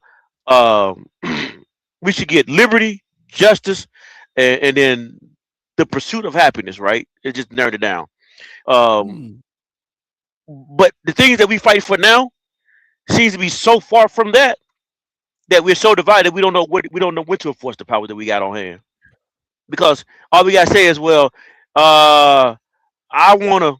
I'm glad I caught myself before I said that out loud. Anyway, though, but say something radically stupid that has nothing to do with the Constitution. It's more about your personal feeling. It's not what's best for the country. And then we end up being divided over that one thing. Because somebody want to get of the dookie shoot. But okay, cool. But here's the problem with your statement, right? We've always been divided, no matter what part of fucking time of history. We've always been divided. The country has always been divided on those left and right issues, right? No matter what they are. Of that time, there was division there, right? That's never going to change because there's not going to be a collective that 100% agree with each other, or even 80% agree with each other. The problem is, I would. My bad. Go ahead. Go ahead. Tell me when there was a time where there was 80% of agreement. Okay. Well, no, I don't say 80%. I just think that my bad. Go ahead. The country's always been divided, and it's always going to be divided, no matter how you look at it. And if we leave it up to the few will never change it. And it's proven because it never has. So saying that we have a check on power is not really a check on power because it's the power. Listen, there's a reason why these big forehead motherfuckers are able to be scammers is at the levels that they are, Because even at the state level, there's no check on power. Then if we even think about going to the federal level, there's no check there at all. Whether it's the president, whether it's a fucking federal judge, whether it's a goddamn state's attorney, there's no check on power. There's no one there to check it. You could say all the fucking precursors are there. All the goddamn checks and balances are there to have a check on power until you show me that someone got fucking checked. Now, Tom, means nothing. To be fair, remember, the president was granted immunity, right? This is the highest amount of immunity in probably American history that I have ever seen. So at the end of the day, with that being granted, there's nothing you can do, right? That was one immunity fair of what? and square. What are we talking about? Immunity of what? From all decisions made in office.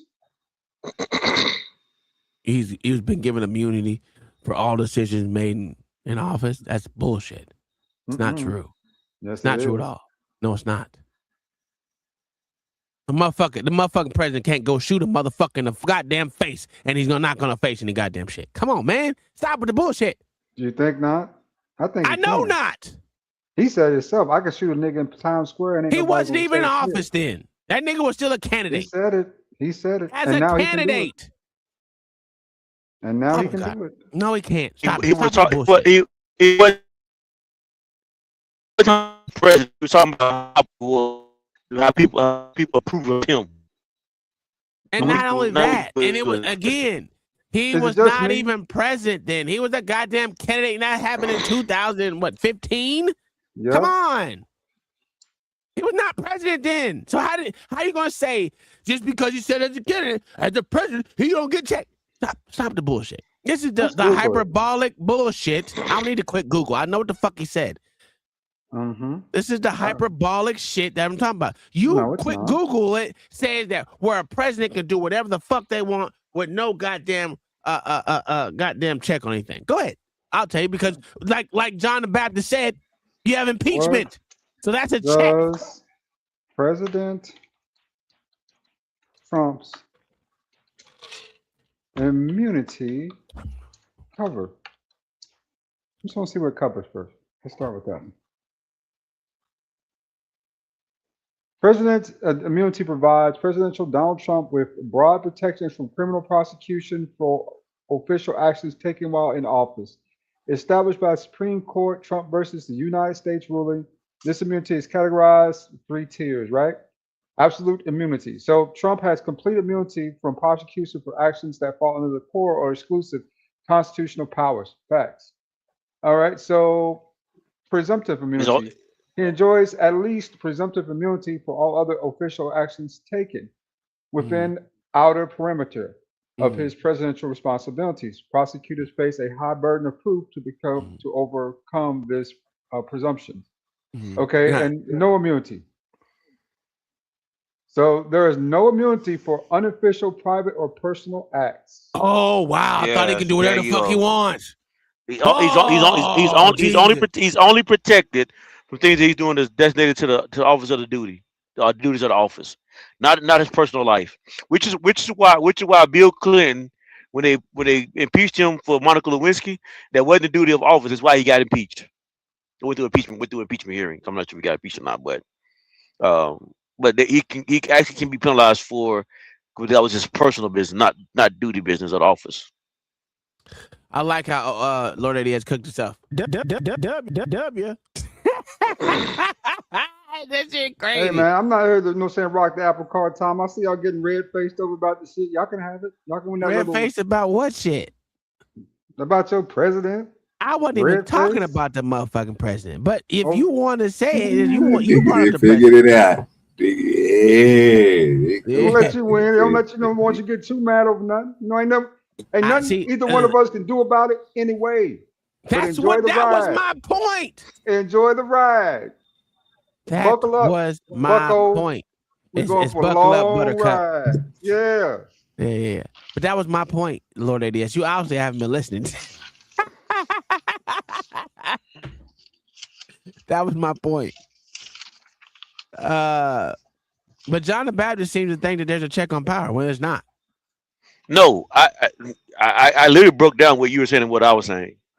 You And didn't so break down what I was saying, but I get you. no, I literally did. I literally did. Just like if your argument is A, then yes, you're right by your argument. Because we have not done it and we will not. We have not done it and we have not done it and probably won't do it in the future. Okay. That I've done it. But if that's your argument, I've already said that you're right by your argument. But then I say you're also wrong by my argument. Hold on. Let me finish the last part. Go ahead. Go ahead. No, go ahead. You're wrong by my argument. You're wrong by saying if we're saying that there is nothing in place to where we cannot impeach a president, or we cannot impeach somebody in the House and the Senate, then you're wrong if you're saying there's nothing in place where we cannot check somebody. Because there's something in place where we can't. I didn't say you did. That's what I said. Mm-hmm. I just said you're wrong if you disagree with that. Oh, I totally disagree with that. We don't think we can impeach somebody in the Senate. We don't think we impeach somebody in the president. You don't think we can kick them out. You don't think we can? No. Well, not us, but the Senate and the House. There you go. You know what I meant. You know what I meant. Don't be a butthole. You know what I meant. Don't be a butthole. Let's not do this we shit because we don't have a voice. You know what I meant. You know what I meant when I said that. Stop being a butthole. I'm not being a butthole. I'm just going off what you said. Here's the problem. Yeah, but you knew what I was referring to when I said it though. Let me ask you a question. If I got Go eyes ahead. and I can see, if someone put blinders over my eyes, are my eyes still there? Yeah, I was still there. Am I still there? Will my vision be severely impacted? Possibly, depending on how thick the blindfold is. No. Totally, you can't see it all. There's a blindfold totally over your shit. You can't see light coming in or light going out. Then yes, you would be blind. You would technically be blind, right? So what good is having these checks if you're totally fucking blind?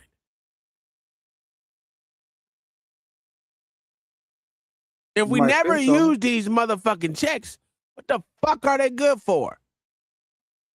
When we know a lot of motherfuckers is just 110% totally corrupt. And it's so fucking bad that motherfuckers have been convicted while in office and they never got kicked out. They allowed these motherfuckers to goddamn resign. That is a problem. It's the same thing with police officers. You know good and goddamn well they are no good to society, but you let them resign so they can move on to the next fucking town or torture someone else. That is complete stupidity. And you know why it's like that? Because the people don't have a voice and what the fuck goes on. It's of the few that has this power that don't want to use it. Whether you want to call it the city mayor, whether you want to call it the city leaders, whether you want to call the chief of police, whether you want to call Congress, the fucking Senate, the goddamn House, or even the fucking presidency. All these let's not even talk about judicial. No one checks on these motherfuckers. There's no checks and balances because if I always have a blindfold on, I can never see shit. I just don't get it. The people don't have a say in what fucking goes on in their communities, no matter where they are. You have the few who are not checked, who can literally say anything and everything for everyone else. And they use that as a community. Bitch, how do you know what the community thinks? You don't know. You're going off. Oh, well, they put me in office to do this. No, bitch, they put you in office because they liked you. Just because they liked you to put you in office don't mean they agree with every fucking thing you do. So there is no check on motherfucking shit. Not at all. But I'm open to hear someone explain to me different. John, Lord ADS, I heard John. John's completely gone. He off the rails. That's why You I'm are getting absolutely correct. yeah. Ain't no check on power. You got that right. Only check is from power itself. The only thing that checks power is power, nigga, around here. Nothing else. And but we're voters, so we only have power 2 times, maybe 3 times, 4 if we're real lucky, every 4 years, right? Midterms, special elections, presidential elections. That's when we have power. Besides that, it's all a moot point. Like a motherfucker. Yeah, that's a fact, mama. It's a self-service. They don't care about us. Just their executive club. Yeah. Exclusive. I said executive. Exclusive. It's maddening. That's why I just don't agree that there's no check on power, bro. It's like we as the community don't have any checks. We can't say, besides voting, which we know there's a lot of motherfuckers that don't vote. Over half of the country doesn't vote. And over half of the country does vote. Let's just say it like that. We're going to keep it 50-50 split or 49-49. And we keep the 1% that just is babies. Of those people that are eligible to vote, 49 do, 49 don't. So there you have it. There's never going to be and I don't think voting is going to be the end of all. Voting is not going to be the change of anything. Yeah, voting does work. That right there is a lot. I've seen voting work in real time with local policies here in Atlanta that I voted for, right? So federal policy wise, you got to be careful who you're voting for. I think we should vote for policies, not vote for people. Yeah. You got to be careful who you're voting for because their policies don't align with yours just because of party. It could be worse than just electing someone from the other party. I've learned that over the years, right? As an independent. Mm-hmm. So with that being said, this was still the right choice because right now, saying me, you, and OG would be in dresses around here if we had chose the other candidate. So who gonna be in dresses? you gotta adjust to societal norms. No, you don't, nigga. You gotta adjust to societal norms. Not me, nigga. Don't put that shit on me at all. OG, you see this nigga try to slip. I tell you one thing right now. That shit crazy. Yeah, he knew who to try it on. He said you an OG. I know John the Baptist gonna bring that Bible. He gonna fight them boy with that Bible. They take him out. John gonna stand on that Bible. That shit was wild. What happened? That nigga OG, that nigga Lord ADS tried to say we're gonna put dresses on, nigga. Shit, me. If that other candidate would have been in office right now, most niggas would be wearing dresses around here. No, you nigga would be wearing dresses because you are from motherfucker. Not me. I am archaic in nature, nigga. I am a caveman at heart. I ain't about putting no dress on, no skirt, no panties, no bras, none of that shit. You definitely would, sir. You a follower. How? You live. First of all, you agreeing with the voting, nigga. You agreeing with whatever side. If your side tell you to wear a dress, you go wear it, nigga. What are we talking about?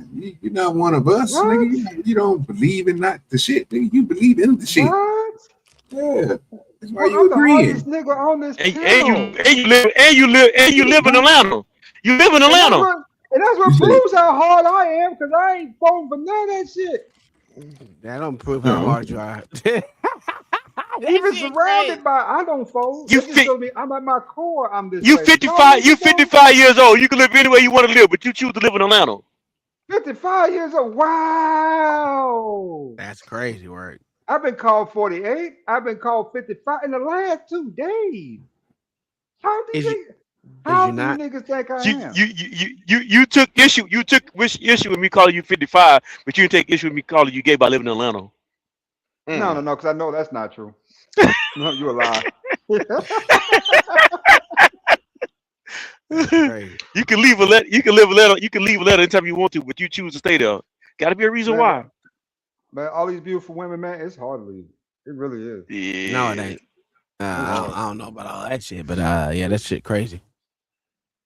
We ain't catching OG with his knees out.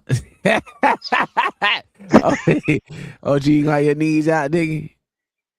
Huh? You got your knees out? That's I don't even know what the hell y'all talking about. Wow. Shit. This nigga's making it. He's making it talk for political talk. Man, that's this shit. I know you. It's that was your boy John the Baptist over here. I just tried to tell me he's wrong. I'm letting you cook his ass up. He need to just stand on what the hell he needs to stand on. He be having some good arguments, then he lets you. But to bring it back, voting does matter. Voting does matter, Tom. Voting does matter. Yes, you let this nigga just do it right then and there. Like I said, I said it before. If you leave it up to the actual people, I would agree with you, because there's no check in Congress to check on power. No one. It hasn't been done yet. We ain't got it. I ain't seen it yet. Someone show me where there's a check on power.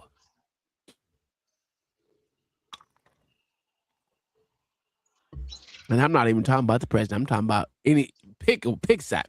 Judicial, goddamn legislative, or presidency. Show it to me where there was a check on power. Go ahead, Google that shit, Lord. You're a good Googler. Google. I've already conceded that there ain't no checks on, unless you're more powerful than the person you are checking. There really ain't no checks on power. There just really never has been. Throughout the history of man, I've never seen a lesser man check a man unless he's just God's gift.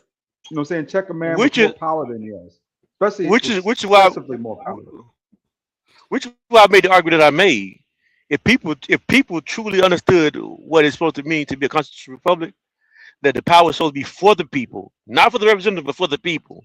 But for some reason, people give the power to the government and not in themselves. The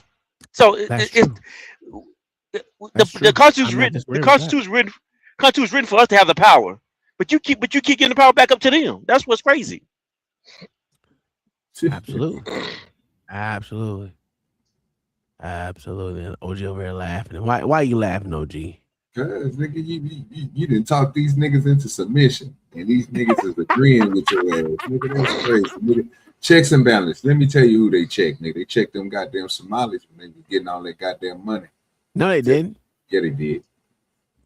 No, sir. Yeah, they did. Them okay. What did they get? Do you think they paid that money back? Motherfucker, three of them have left. Have left the country, nigga. What are we doing? What's the money? No, sir. But that doesn't say that. That's not meaning that they didn't check and balance it. The check and balance became a point when they found out that they was making more money than them. Oh, we can't let this happen. We got to go in here and get this shit straightened up quickly. Well, if it ain't them making the money, yeah, they're gonna check this shit. And it's the same way it goes for any other the other stuff that I didn't say nothing when John said it, but I would never brought up an impeachment, bro. Like I would have never brought it up because it has nothing to do with the checks and the balance. Niggas ain't never done it. They ain't never done it, right? So you only go for the things that they have done and what they recognize as something. That's where the check and balance come in at. And there's a lot of things that these niggas can be checked and balanced. They just then they just go have somebody check the motherfucking numbers and found out nigga that niggas was giving money to people across the goddamn country and all type of shit. Yeah, them smart big forehead motherfuckers. From y'all goddamn president and the rest of these motherfuckers hiding shit. These motherfuckers not my president. You lying now. They're still doing illegal shit. That's gonna come out maybe 15, 20 years later when another president is in there. The same thing happened out with this. Because everything is planned. These dudes can't do everything, bro, as fast as everybody wants them to. They add on from other plans and other networks that, again, socialized clubs that they kick it with. And that's the only thing it is. The agenda's being pushed, bro, by the Ponzi scheme that it is. How do you get rid of a Ponzi scheme? Because we talk about what the judicial system is, what the president is, what the Senate is, the House, and all this other shit. Ain't nothing. It all revolves down to who? You as the people. You feed into it, they get big, they get bigger up off of it. Oh yeah. Just explained it to y'all, bro. He said, how do these people go in office and become fucking millionaires? I understand that. I mean, I'm making my point, sir. I mean, I'm just taking what you said earlier because I know it's a fact and add it to mine so nobody can just, you know what I'm saying? I got you. Happy early Juneteenth, niggas. Happy early Juneteenth. Don't worry about it. Hey, the pappies on this stage, happy early. It ain't Juneteenth because niggas were still slaved by Indians. Fuck you. Anyway, This was the perfect trap set. Now we were just talking about the check on shit, and I would like y'all to listen to this because I had these shits on deck. I knew someone was gonna try me today, and I had it on deck. I said, "Ooh, this is perfect." Here we go. Listen to this shit. Oh, fucking bitch. Look at God. God damn it.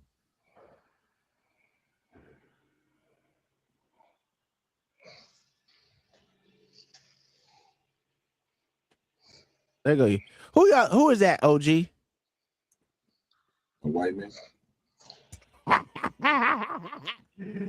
Lord ADS, who is that? That's Bernie Randers, sir. Bernie motherfucking Sanders. God damn it. Let me ask you this. Is all legitimate governmental power derived from the people? Yep. Did the individual citizens ever have the right to initiate physical force against other citizens that had not initiated or threatened to initiate physical force? You keep making this point. I don't know what your political background is, what the political background of this. Let me finish. Could you just answer that question? I'm happy to answer the question. Okay. And I don't know really where you are coming from politically, but you keep coming back to the point, I presume, that every law that is passed by the federal government, state government, or local government is some kind of forceful attack on innocent people. Nigga, he didn't ask you that. Nigga, he didn't ask you that. Listen to the question and answer the fucking question, you piece of shit. I happen not to think so. I happen to believe that in a civil society, in a civilized society, people come together, they elect their officials. The officials try to do well. Sometimes they do. Sometimes they don't. They determine priorities. They raise taxes and they spend money. Your implication is that sometimes that every government in the world is somehow beseeching innocent people in a forceful and violent way. I do not accept that basic premise. What was my question? I answered your question. My question was whether the individuals ever had the right to initiate physical force against other citizens that have not initiated or threatened to initiate physical force. You seem to Do you think they did or they didn't? I think your question, haven't answered frankly, either sir, yes or no. Frankly, I think your question is absurd. Well, your fine. basic, But the viewers would like to know what you think about I'm it. giving you the answer for the fourth time. The basic premise of your question is that all acts of government, every law that is being passed somehow implies physical force against innocent people. No, I haven't said that. I have not said that. That has nothing to do with the question that I asked. All I've asked you is whether the individual citizens ever had the right to initiate physical force against other citizens that have not initiated or threatened to initiate physical force. I've answered your question 5 times. Well, Frankly, is I it think a yes or no? It's an absurd. In this country, if people do not like what their towns are doing, their city government, their state government, their federal government, they unelect people. He didn't ask you about that, pussy. That's what freedom is about. What Why that are you has to- unwilling to answer that question? It's an absurd question. You are implying Fine, that every but that's act. what people want to know. What you? No one has ever asked me that question. I Right. must tell you.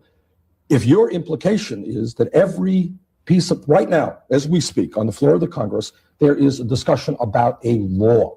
You can interpret that after that law is passed, if people choose not to obey it, they will be punished. Is it not possible for you simply to answer the I've question? asked you answer that question as best I can. Well, I have no idea whether it's a yes or a no. Well, What you- is it? I've answered that question as best that I can. I think it's an absurd question, and then you mischaracterize the function You of just government. refuse to answer that question. No, I've answered it in 5 different ways. Let me ask you the question. Maybe help me clarify. Okay, Help me clarify fine. the question. Sure. Because I'm not quite sure Sure. where you're coming from. Is it your suggestion that every law that is passed by a city, state, or federal government implies an act of force against innocent people? No. That's not my suggestion. That's not Now your can you suggestion. answer the question Well, of then you whether... rephrase it, yes. The question is, did the individual citizens ever have the right to initiate physical force against other individual citizens? I would expect that would be against the law. People do not have the right to go around beating up. That would innocent be people. wrong, right? That would be Okay, wrong. So if they never had that right, could they have delegated it to the government? I guess they have.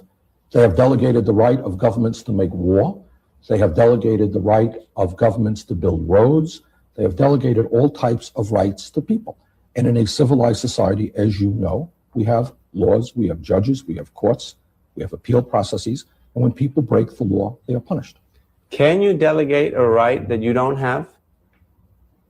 Let me ask you bitch.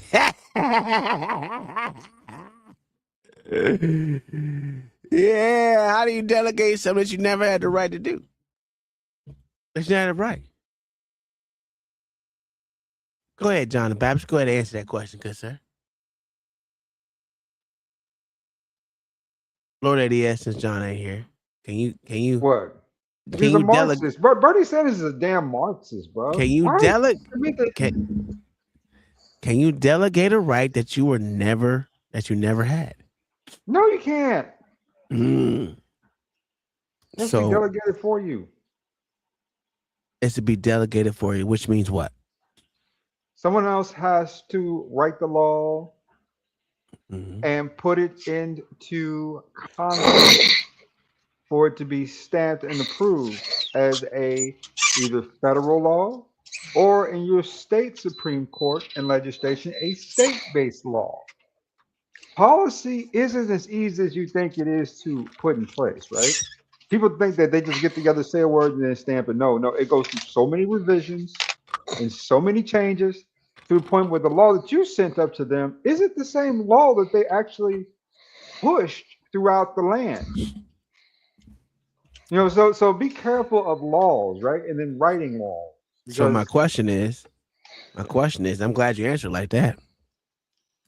Do people really have rights or not? You have rights under the laws. Under the laws. So the people are not involved in writing these laws. Not necessarily, no. They can actually influence. No, Tommy, you're wrong. They can influence the law. He got it right now. He got that nigga. God damn. Y'all be skipping over.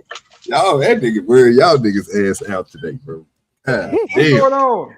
See, only YouTube, only YouTube, y'all do this. But go ahead. No, bro, it's because he literally just you doing the same thing Barry Sanders just did, bro. Yeah, Bernie Sanders just did, ADS. I'm gonna be honest with you. You doing the same thing. I'm agreeing with you. What do you want me to do? I'm trying just to get tell on him, with yeah, y'all nigga. I mean, bro, basically by old ways, whereas okay, you gonna let me go ahead and help you out, or you gonna let the nigga keep on murdering you? I'm murdering me. Okay, but I will allow you to help me out. Fuck it. Okay, well, to help you out, sir. Anytime that basically what he's saying is, bro, you got to be the person, bro. You got to be the people, bro, who is with the law and is going to, you know what I'm saying, get the law started. You can't just be a person that's going to just take something and run with it. If you're going to delegate something, sir, right, just like the people with the roads and how the things were spread across the United States, right? They spread it the roads. Well, and that fine print of them doing that, sir, what do you think those conditions was? That they had the power over the roads, nigga. You had to abide by their laws, sir. You got to have this ID. You got to have this, what you call it, nigga. All this shit is a part of that. So if you just taking on their system, you got to abide by whatever their system is. Now, to change something in their system, for you to have delegated reason or to have a change in input to change those laws, guess what Tom is telling you? You got to be involved with changing the law, nigga. You just can't let them change that motherfucker and then disagree with it. They ain't going to help you out none. It's simple. It's not that hard. It's civil, not simple. Yeah. You said it better than I could. Appreciate you, son. The fact is, we don't really say anything because these same people that we so-called delegated some shit to, that we don't really have the right to delegate shit to because the right was never ours.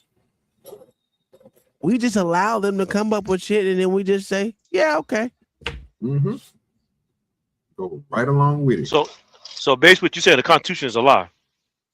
100%. Okay. What did the people actually 100% right to that? No, I just asked you a question. You don't believe in the Constitution? That's all. I didn't say I didn't believe in the Constitution. I'm saying we didn't have help in writing that Constitution. No, the few did. The few did. The ones I'm asking. What was the first question? What was the first question I asked you? You tell me, motherfucker. I don't need to. I ain't playing 21 questions. Just answer. Say it, nigga. What up, No Chaser? Good with you, No Chaser. Go ahead. No, I will literally ask you what the first question I asked you. And I'm telling you, I don't play 21 questions. Just tell me what you. I know I forgot the first question I asked you. That's why I want you to remind me what the first question I asked you.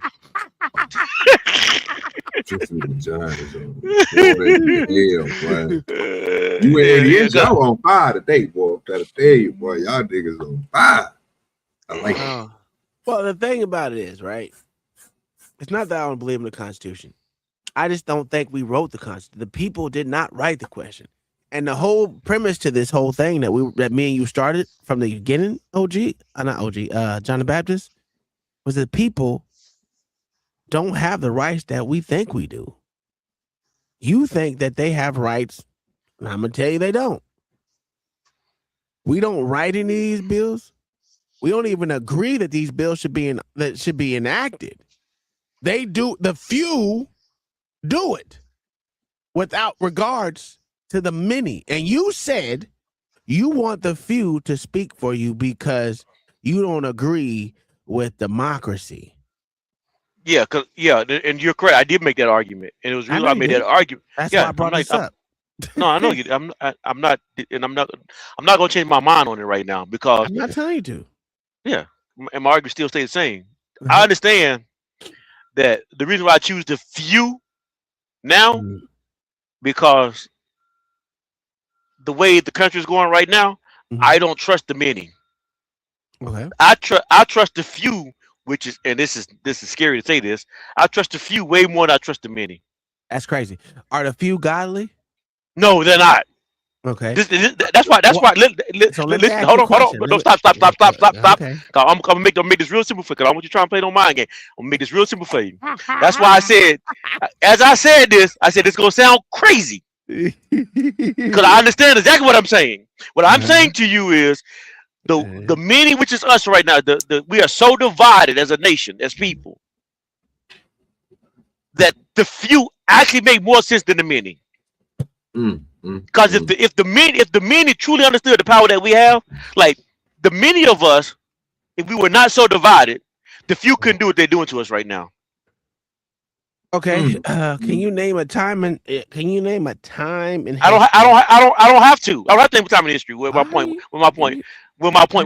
it is existed. I'm saying to you is I understand what the Constitution is supposed to be. I understand what it's not. What is the Constitution supposed to be? It's supposed to be for the people. No, it's not. And not. Wow. It's supposed to be the check on government. Yeah, but it's supposed to be for the people. No, it's supposed to work for interest. The check on government. That's exactly what it was. Exactly. Okay, so before I argue with you, because you maybe said something, I agree with. My point I'm trying to ask you, the point I'm making is the government we're not a communist country. In a communist country, the power is for the government. You don't think this one is? No, I don't think we're a communist country. I think there's some people in our society who wants to be communist, who wants to be socialist, but I don't think that's what our Constitution was designed to be. Our Constitution is supposed to be for the people. Now, do I think the Constitution is for the people? The way that it's been enacted out? No, I don't think it's been enacted out that way. Okay. What in the Constitution says it's for the people? Besides saying we the people. I don't know if it actually says in the Constitution, but it's there's a point. It's what am I drawing that phrase from? The forefather had the idea that they didn't want America to be like a monarch, and they didn't want to be social communists. So they actually wanted the people to have a say in the control of the government. They also said that they didn't want to have taxes either. So correct. I don't disagree. Which why I never argued that America's perfect in how they carry out the Constitutional Republic. There's a lot of flaws in it. I've acknowledged there's a lot of flaws in it. I think the reason why it works is because people are so divided.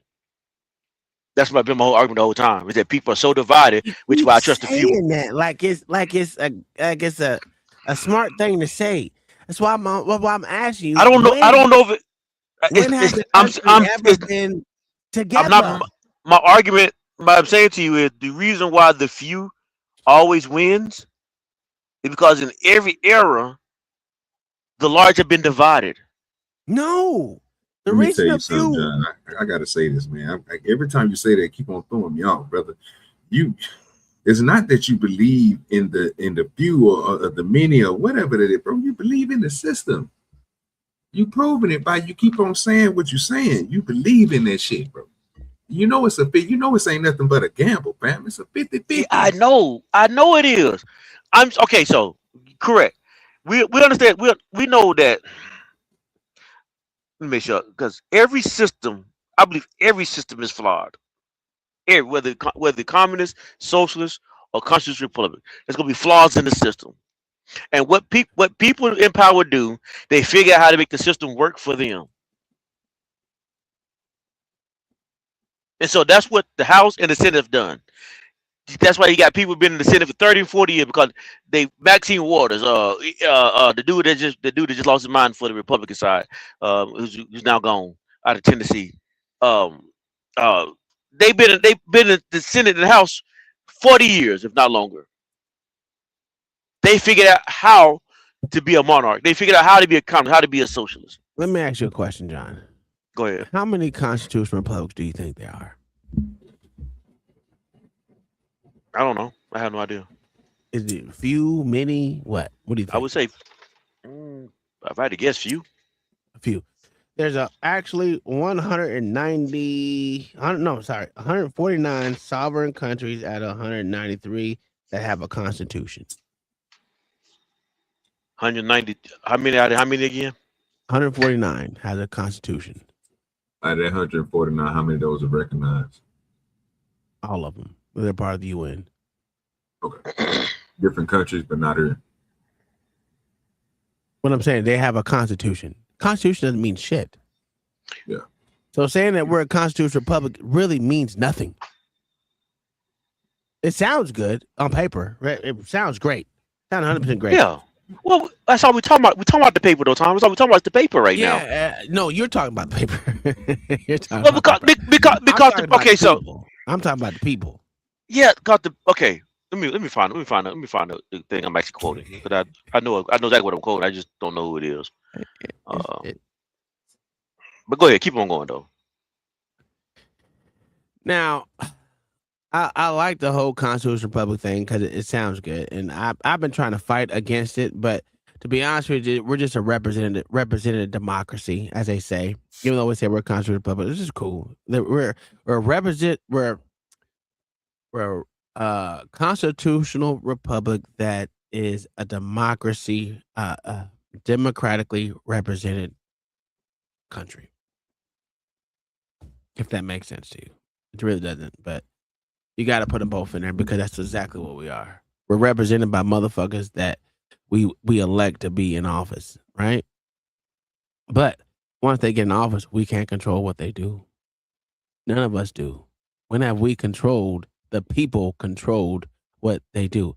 According to this constitution that we so-called have, right? Which is supposed to be for the people besides it's saying we the people, right? And it's supposed to be a check on the government. When has What I was quoting was, when has there been a check on this so-called government that favored we the people? So basically what I was quoting was Abraham Lincoln's idea to get his bird addressed. That's what I was quoting. Yeah, that nigga been dead for a long time. It don't matter. Yeah, but I'm just saying that's the idea I was quoting about the Constitution. Where I get the concept. Well, I understand that the concept is a flawed concept because we're not actually living it out. All of them are flawed. That's what I'm trying to tell you. I didn't say that. I've said it like 10 times already. Every system is flawed. Sure. I've said it 10 times. Yes. Go ahead. I'm listening.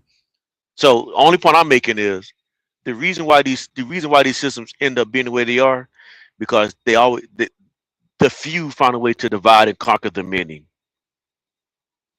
That's why I don't understand why you keep saying that you want the few to dictate what goes on in your I'm only saying. society. I'm saying right now. I want the few to dictate. The few Okay, now. well, when was it a time where you would not like the few to dictate that? Give me a year. I can't give you one because I think what I'm saying. I'm saying the few now. There's a reason why I'm saying the few now. Shit, crazy. Go ahead. I'm saying there's a reason why I'm saying the few now. Because I'm only dealing with time. I'm only dealing with the time that I'm living in my lifetime. Okay, cool. I don't know how divided it was back then, or how close together they was back then. I'm saying what I see right now. There's so many people right now who represent the government. I mean, who represent society right now. I don't agree with a lot of them. I would never agree with a lot of these people. So why would you want the few to dictate the many? Because the way I see this is, I'm listening. If I wanted to attack a problem, it would be easier to attack 10 than attack 100. That sounds good. Okay, you asked me a reason. You asked for a reason for my logic. When I give it to you, you can't cut me. You can't cut me off in the middle of explaining my reason to my logic. I thought you were done. You took a whole long pause. Go ahead, finish. My bad.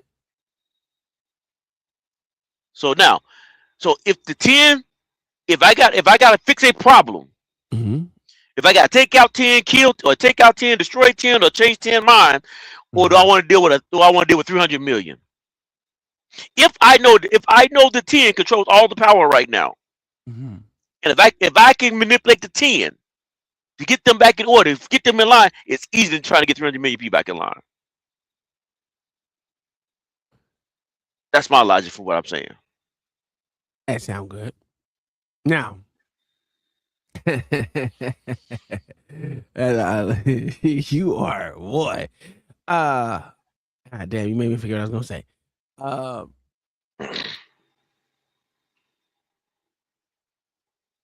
You think that controlling 10 is a lot easier than controlling 330? Is that what you're trying to say? I'm saying that if you're not, because we know so yes, I'm gonna just stick with argument. So yes, that's what I'm saying. Yes. Okay. Of those 10, right? How many times have the 330 million? Let's just say, fuck it. Let's go. You cut 330 million out, it'd be what? I don't even know. Let's just say 180 million, right? 180 million. Let's just say this. Give 180 million. When have they dictated what those 10 did? I already answered that question earlier. I don't think they ever have. You don't think they ever have? No, I don't think they ever have. No. How is it that you can say you much rather have 10 to control than 180 that has never had control? So if you never had power, right? How the fuck can you say you can control the few? No, what I'm saying, I didn't say. What I said was, if it's up to me to correct the problem, if it's up to me, myself alone, I rather deal with the few, because it's easier to correct the few than it is 300 million or 180 million.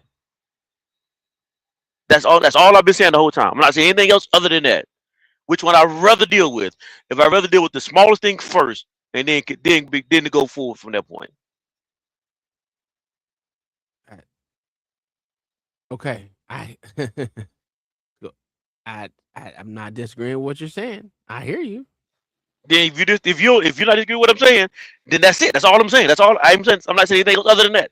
I said I hear what you're saying. I hear what you're saying. You said you agree and you hear.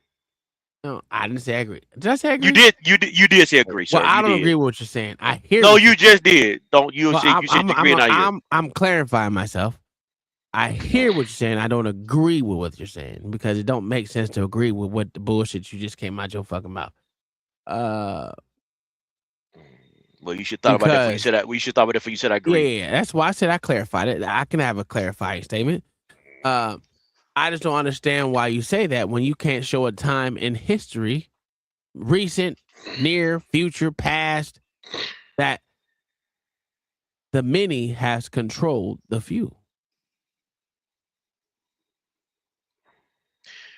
It's I'm not talking politics. I'm not talking about history of politics. When I make my Well, logic that's reason, what we're talking about. Why I know. switch to something else if that's what we're Oh talking God, about? because I'm using life experiences to talk about politics. Okay, well, let me ask you a question. In your life experiences, when has the few ever controlled you? I mean, when have the masses controlled you as a singular person? So in the experience that I'm using for this is the masses would be my family, the people I dealt with in my family, my aunts, my grandmother, my mom, all the women in my family. I consider them to be the masses, right? Sure. I mean, they would be. I'm sorry, they would be the few that was controlling the dynamic of the family. They would be the few.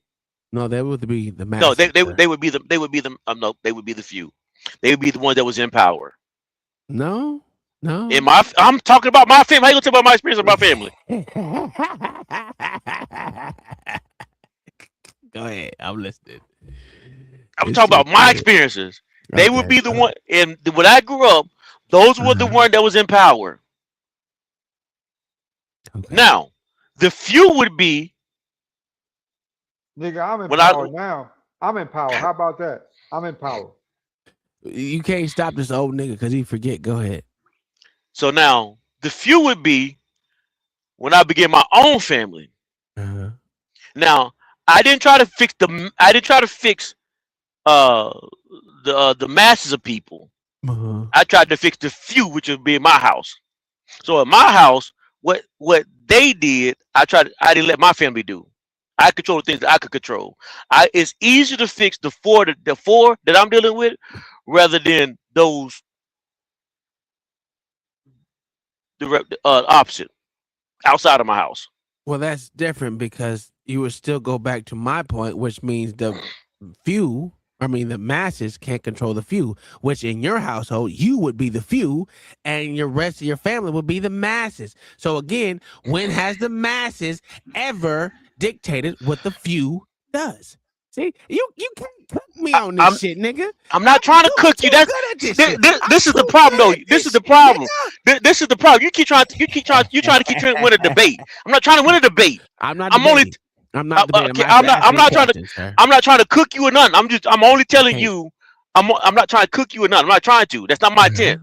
My intent to you explain my logic reason why I'm using what I'm using. Nothing else. I'm not doing anything else. So anything you're trying to do, I'm not trying to do that. I'm telling you, the point I'm making is the thing I can control are what's in my house. Yes. I can't control. Okay, so for example, I'm saying that we are the few. No, you can't tell me in my illustration what I'm doing. Okay, go ahead. I'm gonna let you finish. So stop saying no. I'm sorry. My bad. I didn't mean to interject. Because in this example, what I'm saying is the few are the ones I'm now establishing a new government, a new rule to where we're now like this is how we operate, this is how we move. Anything that starts from my wife, my son, and my daughter, anything that comes on our bloodline after this, I'm trying to influence them. Okay. And their families that this is how we're going to move. Okay, now let me ask you. Can I ask you a question now? Sure. While we're right here. When did you take the opinion of your kids? When did I take what? When did you take the opinion of your kids to dictate how the family would go? There are some times where I do take the opinions of my kids. So I give example. I mean, as a child, not as an adult. As a child. As a child, my son. Okay, so as a child, my son taught me how to play chess. So chess. So you dictate something based off chess, or I'm talking about. I'm talking about the rules. I'm not talking about chess. I'm talking about when have you took your children's fucking wise opinion. Wise wisdom how the fucking family should dictate how they're gonna go move forward. Just tell me when. My kid. Okay, so the question you asked me, whenever my kids ever gave me wise wisdom on how the family should go. Mm-hmm. No, my kids and I give me wise wisdom on how the family should go. That was my biblical beliefs. Okay, so now we can stop right there because this is why I was saying you would be the few as the motherfucking dictator, chief, commander, whatever you want to call it, and they are the few. Not the few. They are the masses. Whether it's your wife, your children, together, they are the masses. What could not dictate to you as the few, the singular or whatever, the head on how life was going to go. Okay, so Tom, no, it's not doing. This is what you're trying to do. This what you're doing. No, this is what you're doing. You're trying to take what you want to say and make do what I want to say. And that's not what I'm doing right now. No, that's not what I'm doing. You literally are. I'm gonna tell you how you're doing it. You trying to take what you want to say and change what I want to say. Because I literally set up this way. The ruling class before me were the matriarchal that I grew up in. Yeah, absolutely. So now, what I'm saying to you is, I'm listening. I changed the few. Yes. You made your own government. Correct. Yes. And I raised the government how I want the government to run. You are the because government. Okay. Well, no, I'm not I'm not even saying I want to say I am the government. No, I'm not the government. You are the government of your family. Well, okay, let me ask you a question. Okay, you're saying out of my family, I'm the government. That's what you're saying. Yeah, absolutely. Okay. 100%. Okay. So now, if I'm trying to change the bad behavior that came before me, the only way you could do that is you can't do it by changing multiple people. You gotta change smaller group of people. Yes. You start with a smaller group. I hear you. And you don't try to change the past. You try to change the future. Sounds good. Not even sound good is what it is. It's what I did. Okay. Now, so my focus became on not the masses, but the few. Dealing with the small amount of people. Because to change a problem, I can just get one person to change their action. Yeah. And then that one person affects another person, and that one person affects another person. Well, now my job became a whole lot easier because I didn't have to try to deal with 300 million. Trying to change 300 million versus trying to change 4 is easier. It sounds good. Easier. Don't even sound good. It's just true.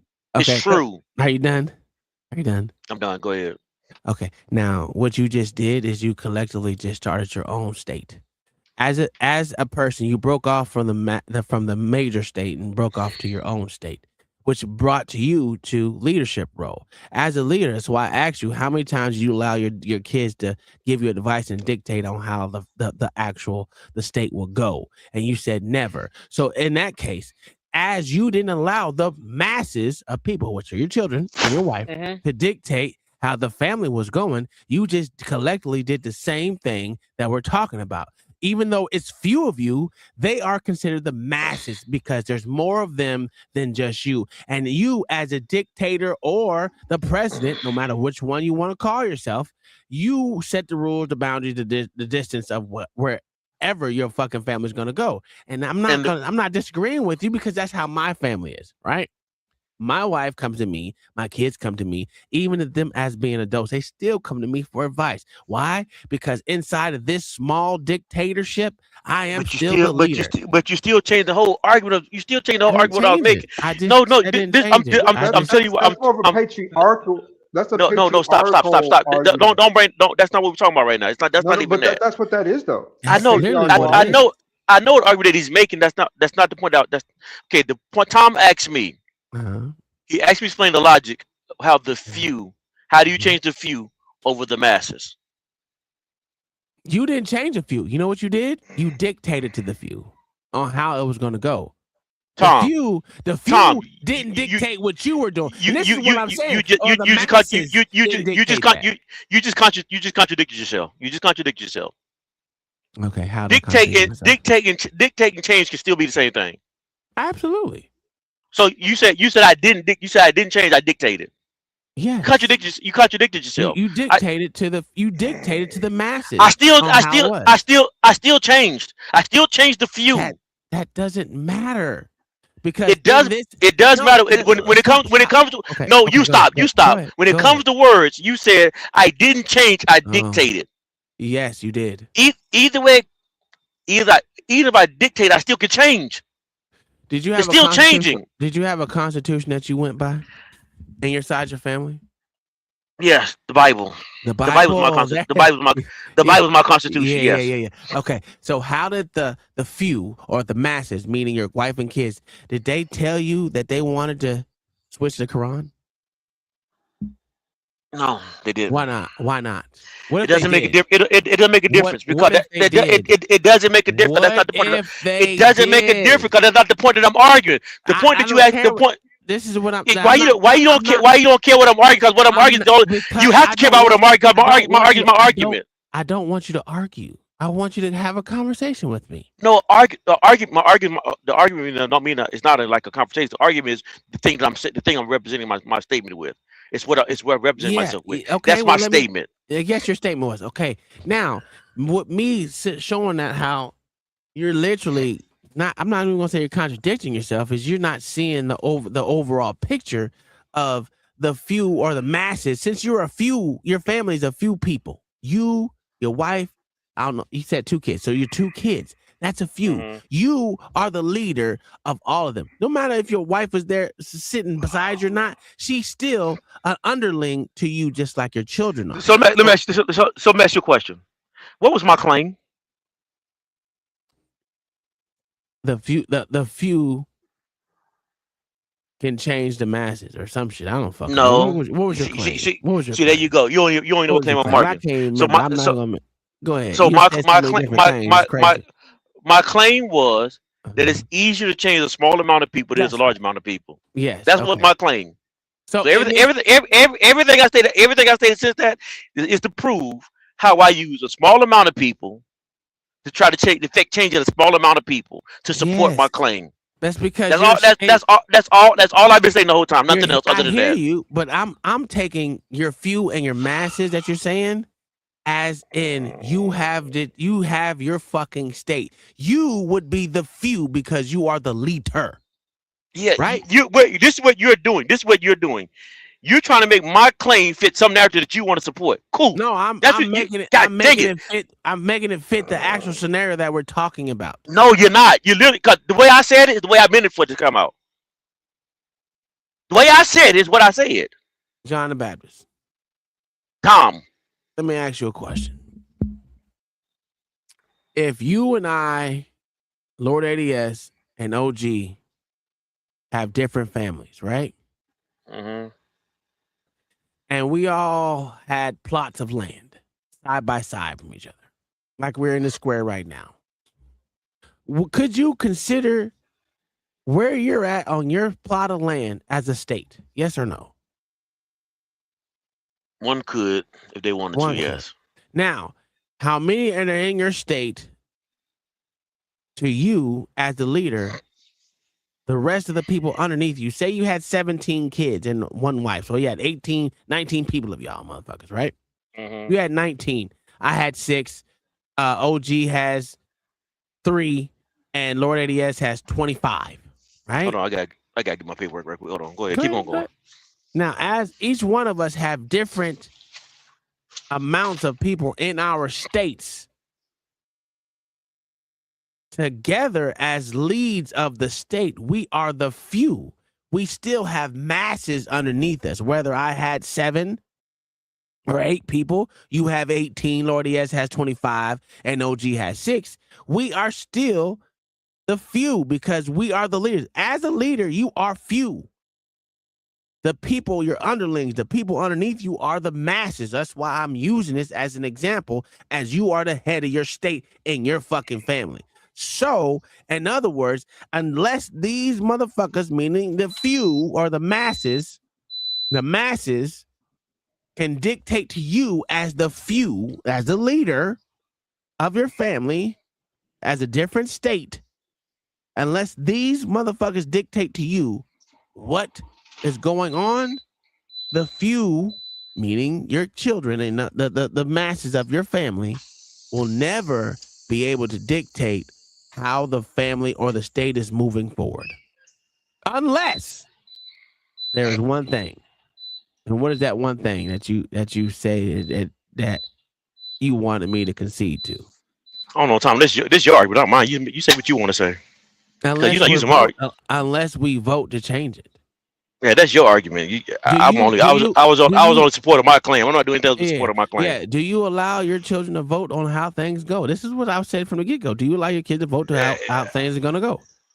Again, you making a point. You making a point that I wasn't making. So I don't know what to say to this. You're making something I wasn't talking about. You said you can control the few.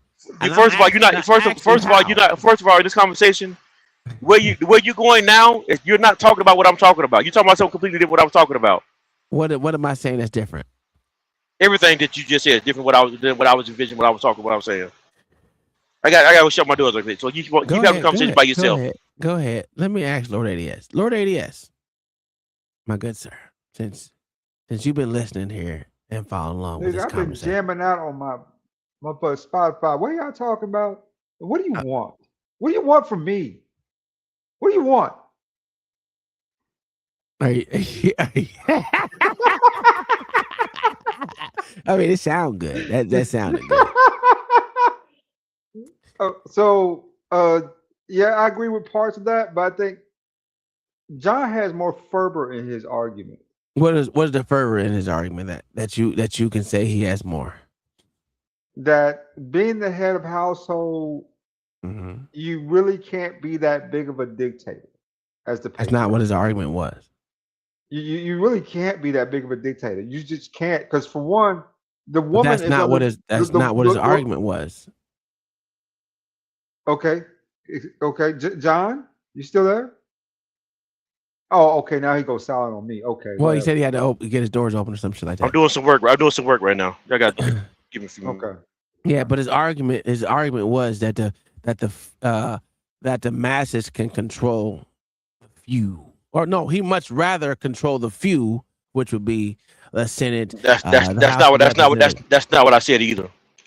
You said you much rather control the few, right? No, I said if I got to try to fix a problem, I'd rather try to work with a smaller amount of people than a large amount of people. Which is the few.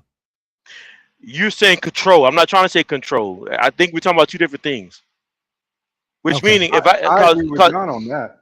I agree with John on that. I'd rather work with a smaller group than a larger group of people, because you get too many ideas coming in at one time and then nothing gets done.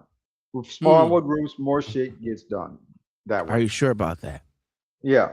But you got to pick the cream of the crop out of the groups. That's okay. Well, no. If you got a smaller group of people and they all on the same page, it's easier to get It's easier to get way more done with the smaller people that agree than a large group of people who just gonna disagree. Okay. That's my whole argument the whole time. Not what you're trying to make it to be. My argument to be is, who would I rather work with to get something done? What were we talking about? What were we talking about before that? While we were talking at this level, what were we talking about? Because what the argument was, whether it be the government or the masses of people the government is supposed to represent. So, in that regards, I'm ask you, Lord ADS, because he's working. Let him work. When has the few ever did what the people wanted? That is there's a lot. That's very layered, Tom. That's extremely. I mean, if you can answer the question, it'll be much appreciated. I mean, because to a certain extent, they do what the people want them to do. Just the ones who lobby them. That's a difference. What does that mean? So if you have are the lobbyists a few or the lobbyists many? The lobbyists are the few. So we're talking about masses. Now I'm going to ask you again. When has the government, the fucking Congress, the motherfucking Senate, and the goddamn House ever did what the country wanted them to do? In times of crises, they have done. Just answer my question, please, sir. Come on. Not that hard. Because it's so, like I said, depending on which part of the country you're talking about. I'm talking about the entire fucking country, not what part. You can never do that.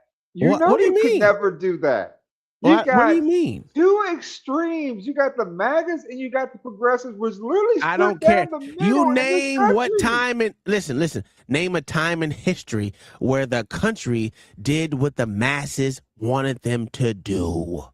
You can pick any time in motherfucking history, present, future, motherfucker.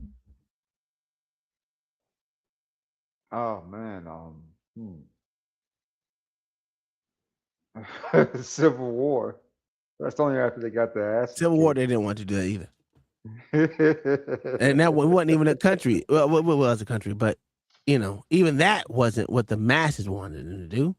Kingdom Minded 1121 said, "Stop harassing John the Baptist." I'm not harassing John. I'm just telling him where his logic is fucked up. Come on now. John's logic is just fine. It's just fine if you ask me, True. What the hell are you talking about? Go ahead. I didn't hear what you said. Because if you select the cream of the crop and you have a smaller group of people who are the best of their best at whatever that thing is, you're more likely to get that thing done than having a group of nobodies who don't know shit. What do you want, old man?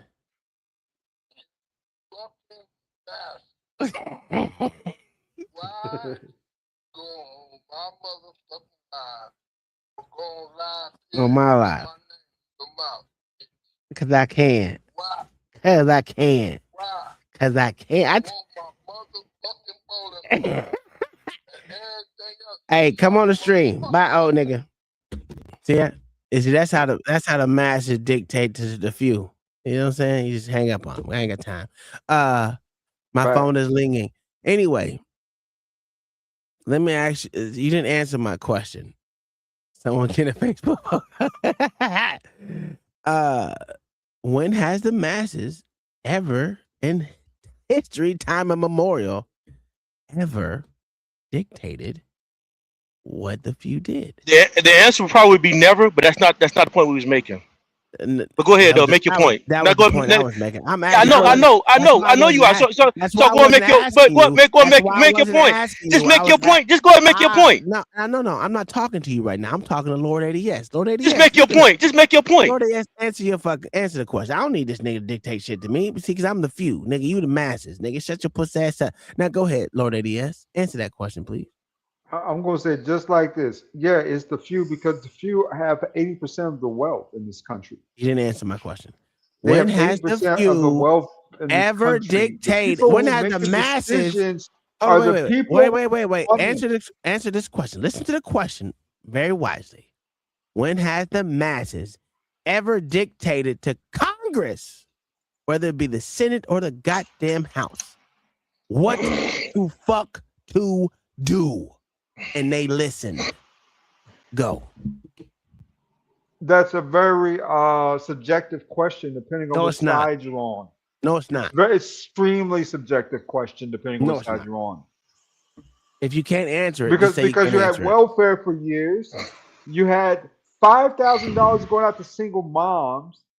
You had so many incentives that were approved by party lines that really did benefit the masses at one point, right? So when we're talking about it, we're talking about 51% of the country. When have you seen 51% of the country dictate anything in Congress? Just go ahead and answer that.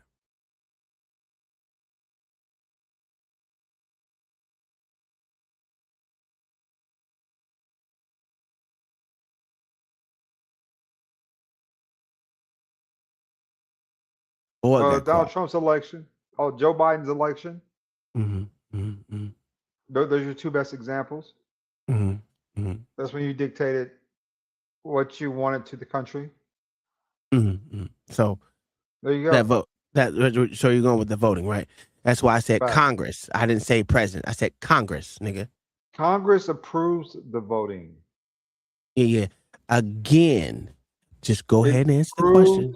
The voting. So yes, Congress has to make the decision to not only start an election, a primary. Oh, they start election? Now the Congress starts an election? The Congress approves the electional, what's his fucking face, before the elections begin. You mean the delegates? There you go. Okay. So we're going to go to that. Now, So you're saying that the only time that they can that Congress approves something that the masses want them to do, right, Facts. is over just a presidency. Cool. So in other words, that's the only time that you can say that the country comes together and dictate to Congress what they want done. Other than that, they don't do anything. If that's what you're saying, I will concede. No, I just won this. Where's my dub? No, I Where's said my dub? What did I just say? No. Let's. Where's my? Let's stop right here and get my dub. Why we gotta go? We don't need to go past my dub, bro. W. There you go. I gave you a W for that one. Facts. Now, outside of voting for the president, since we're gonna put a caveat on this because this is dumb. Outside of fucking voting for the president, when does that happen? Shit, man. We don't even get to vote for Supreme Court justices here. No Other shit. countries, you get to vote for them. So, I don't see no other time. I mean, because see what we were talking about, right, is that we the people, the United States Constitution was for we the people, and I was arguing to John the Baptist that it was a check on government, and that's all it was. It wasn't for the people. The Constitution wasn't for we the people. The Constitution was a direct check on the fucking government. That is it. So unless you can show me a time in memorial history that Congress listened to over 51% of the country on anything it wanted to do, then we can have this argument outside of voting for the fucking president. And we can't even say that because some years over 51% of the country voted for the popular vote. So that don't even always happen.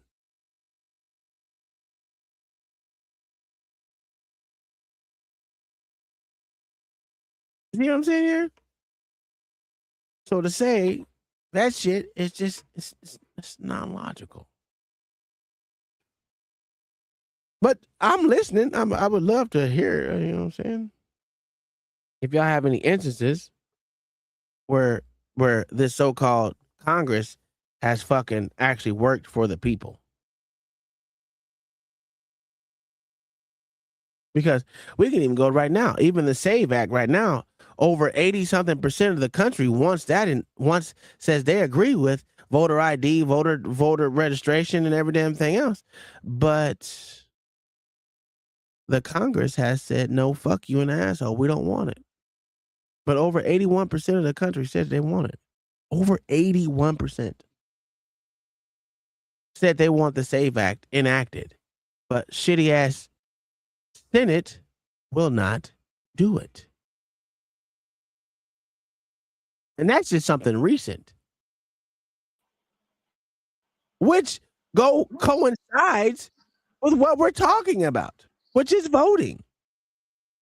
So if we can't even get Congress to agree with the 81% of the country's going with right now, over 51%, what the fuck is the Constitution for? Because we know it's not for we, the motherfucking people.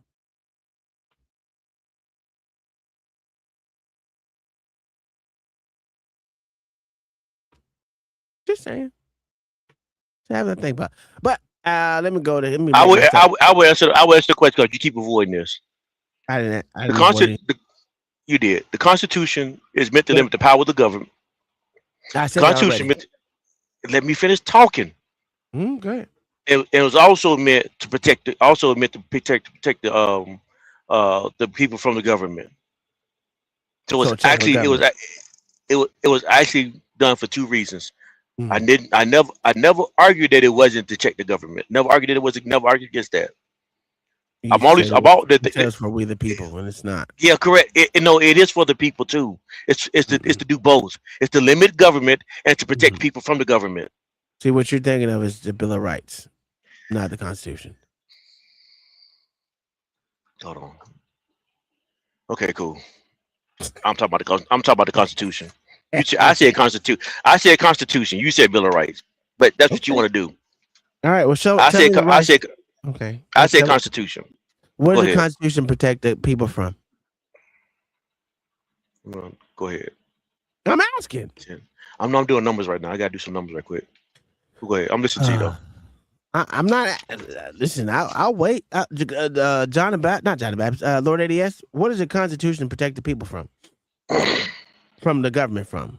What does the Constitution protect the people from the government from?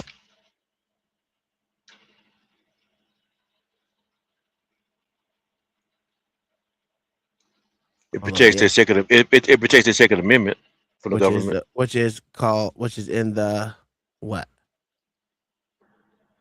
Oh, you're talking about the amendments. That's what you were saying. The amendments. 44,060. I mean, there's a few different ways it protects, right? Okay, well, tell us. Freedom of expression, First Amendment, unreasonable seizures, searches and seizures, Fourth Amendment, fair legal treatment, Fifth and Sixth Amendments, cruel and unusual punishment, Eighth Amendment. How does it protect them? I asked them a question. What does it say to protect them from the government? Under these particular provisions, there are protections, right? How? That's how you can say this. If that was the case, then we wouldn't have these violations of the Constitution, right? Oh, there were always going to be violations, Tom. Oh, okay. So it doesn't protect them. I mean, it does to a certain degree, but just not. What all degree the time. is it? What about third degree? Once you get past third degree, it's a wrap, you know. What is third? What the fuck are you talking about? Crazy. The third degree. You know, it basically, you know, there's 5 degrees, right? 5 levels to shit. Third level is just a little above average, you know what I'm saying? So at that point, you know, that's when the people will just snatch that shit from you. And I'm asking you again. Are you talking about the Constitution? Or are you talking about the Bill of Rights? I am talking about the Constitution right now. We haven't moved to the Bill of Rights. What are the Bill of Rights, sir? Say what? What are the Bill of Rights? Damn, I can't remember off the top of my head. Hold on. What are the Bill of Rights? Bill of Rights refers to the first 10 amendments to the United States Constitution.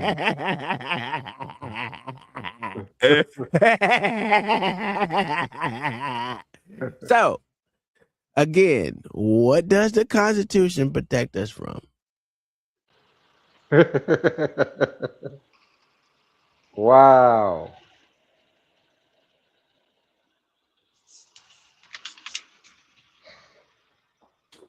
$33,160, 32,380. Protects us from the government. There you go.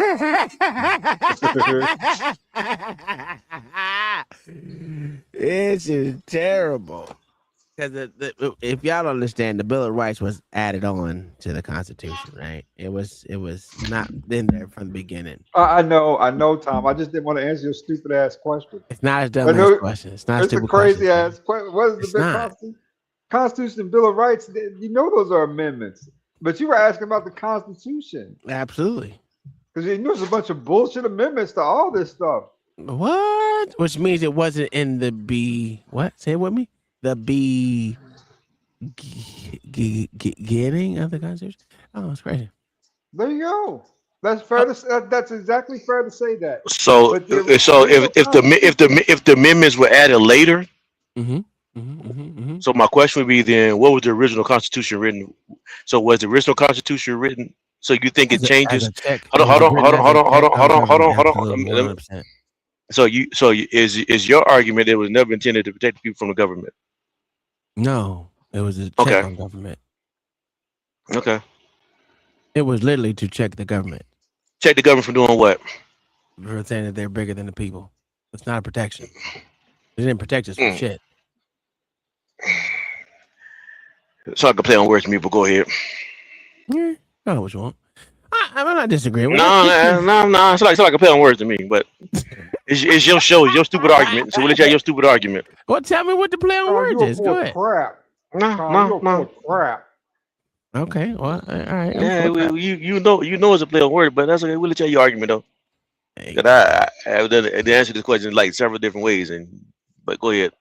He didn't answer it at all, but it's okay. Listen, we'll finish this up, and then we can go from there. And we ain't gotta have this contention, you know. I'm here for the people.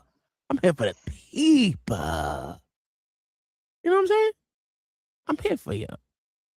But it's okay. Don't get mad at me. You ain't got mad at me. We're here. Let's go. Oh shit! Did the wrong one.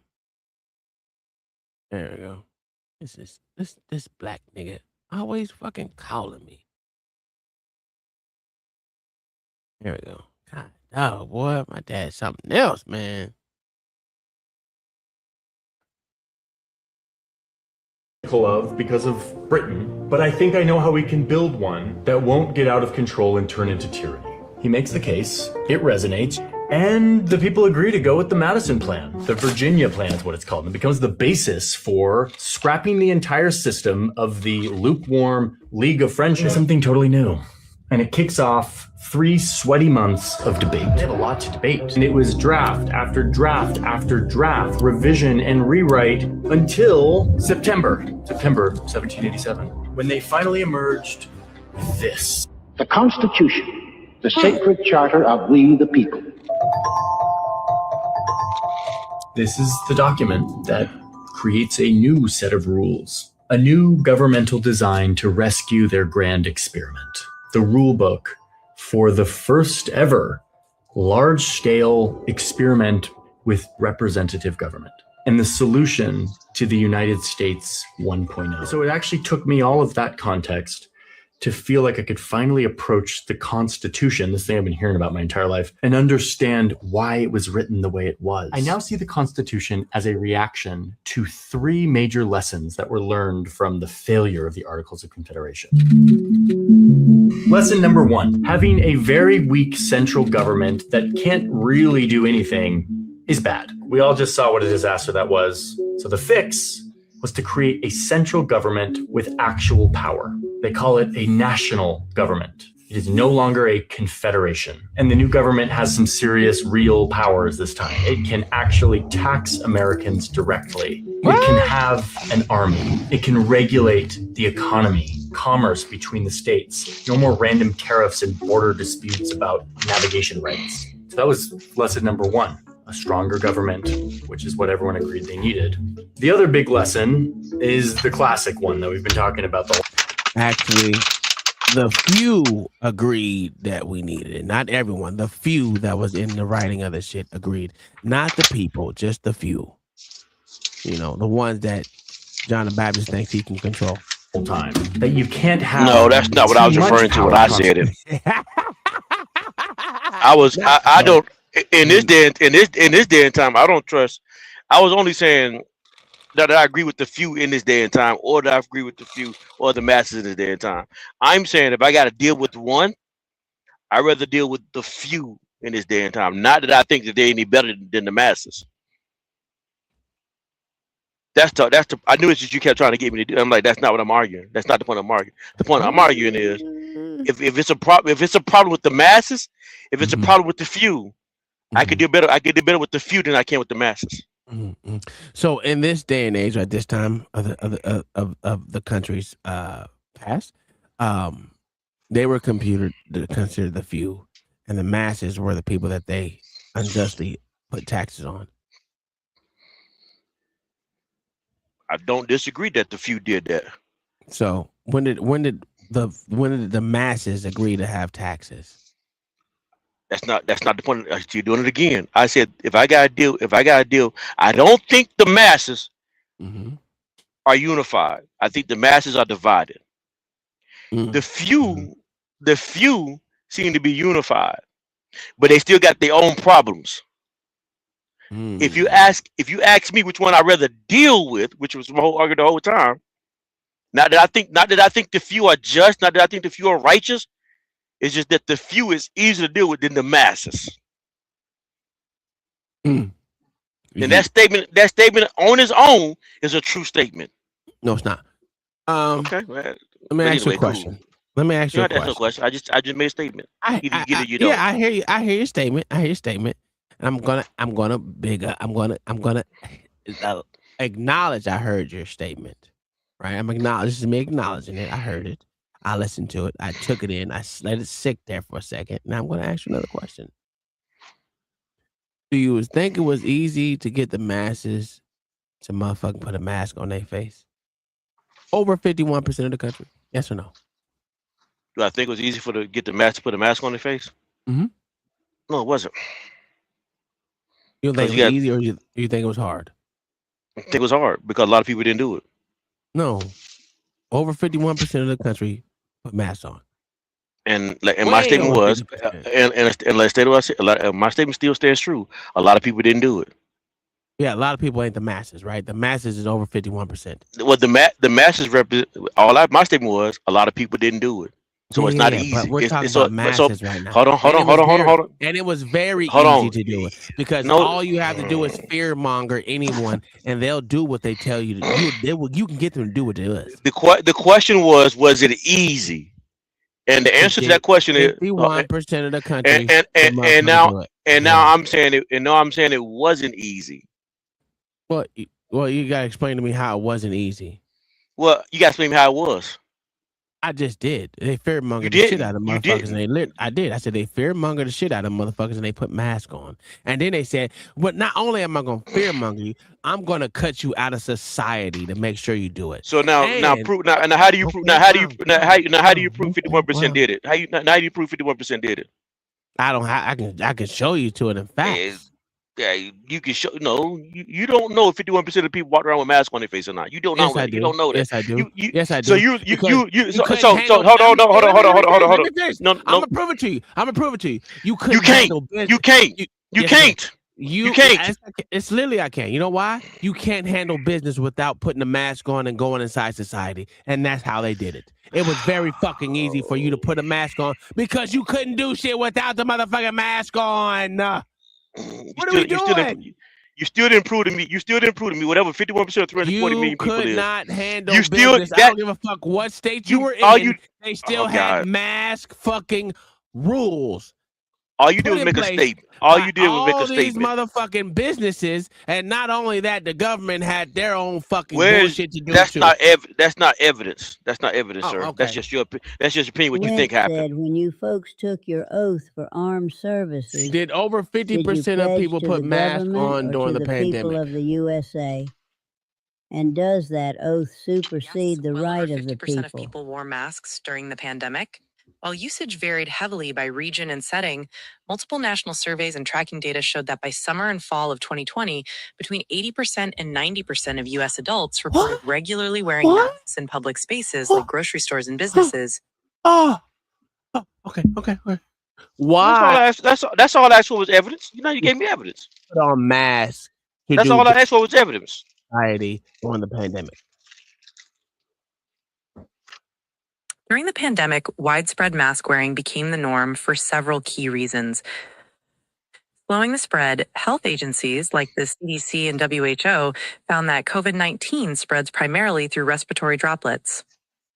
Masks acted as a physical barrier to block those droplets. Asymptomatic transmission. People could spread the virus without knowing they were sick. Wearing a mask protected others in case the wearer was infected but lacked symptoms. Government and business mandates. To stay open safely and protect workers, many local governments and private businesses made masks a strict requirement for entry. They made a what? A strict requirement. So this is not even hard. Did I ask for evidence? You gave it to me. Now we can move on. All I wanted was evidence. I just didn't want your opinion. I wanted evidence. You gave it to me. That's all I needed. Mama, that is such a fallacy because droplets don't mean a goddamn thing because the spores in the motherfucking mask did not do a goddamn thing. That is such bullshit. Like you can stand up and walk into a restaurant with a mask on, but when you sit down, that mask can come completely off. Get the fuck out of here. That make no sense. That's why I said complete bullshit, but they got motherfuckers to do it because one, they mandated it, and then they fearmongered motherfuckers so bad to motherfucking do it. It was ridiculous. So yes, it is far easier to get motherfuckers to do masses to do shit than it would be the few. Crazy. What are we doing? When you have, that still wasn't the point I was arguing. But go ahead though. And every damn thing else to motherfucking literally fearmonger you can get the masses to work like that. These motherfuckers bought toilet paper for what? What was the reason that the mass toilet paper buying was in effect for? John and Baptist, go ahead. They ain't want to boo boo on themselves, run out of paper. Why? I mean, that ain't the point. That ain't not the point I was arguing. But go ahead. Was there a shortage? It's not the point. It's not the point. It's not the point I'm arguing though. Was there a shortage? No, it wasn't. It wasn't. That's not the point I'm arguing though. Why would it be a pandemic of a flu symptom that you needed to buy toilet paper? Because people, as you said, were afraid that supplies were going to run out. Why was that? It's still because the few convinced them. There you have it. But you're still not arguing the point that I'm arguing though. It's still not arguing the point that I'm arguing. All you did was you just made a different narrative than all I was doing. I don't care about your different narrative. I didn't want a different narrative. I just said it was easier to control the masses than the few. And I'm showing you how it's easier to control the masses than it was actually the few that actually convinced the masses. But my point, it's easier to control the masses than it is to control the few. You still proving my point. I didn't.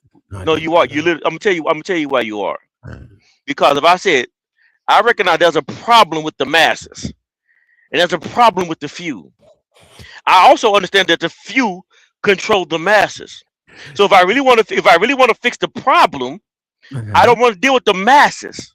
Why not? Because the masses don't really have the power to fix anything. It's the few. I'd rather work with a small amount of people. In my argument, which why I chose to make the argument the way that I made it.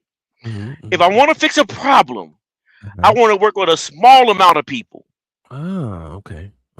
That's all. Period. That makes sense. Hearing it now. Said, fear is a very powerful tool. That's a whole fact. Now, as I'm hearing you say that right now, it makes so much sense. I don't know why I didn't listen to that from before and still think that's bullshit. Cool. Because I'm going to ask you a question. When has the few fixed a problem? And as I said 10, 30, 40 minutes ago, they never have. So if they never have, why would it be your contention? Why would it be your contention that you would rather deal with a few people? Because if they never have, it could be. I didn't finish. Okay, go ahead.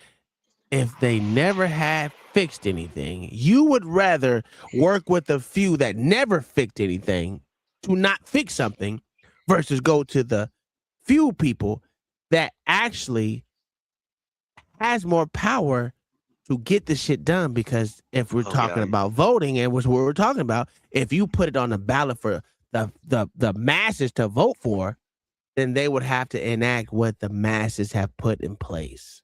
That's why I'm saying that. Well, so you and I both understand that the masses don't put anything into place. The masses don't. Absolutely, they would. No. I'm saying they would, but they haven't. If it was a ballot initiative. No, what I you asked your question. You asked your question. Now, no, you asked your question. You already made your. Let me finish. Go and bury yourself. Go and bury yourself some more. Go ahead. Because if you're trying to say that ballot initiatives don't get put in place, I'm going to have you to look to California and New York. Simply, their ballot initiatives actually put all these bullshit into effect because they bring them to the floor for the state of California to vote on. And when they vote on these bullshit initiatives, guess what? They pass every fucking time. And guess what? They're enacted. So to say that the masses don't have power is bullshit.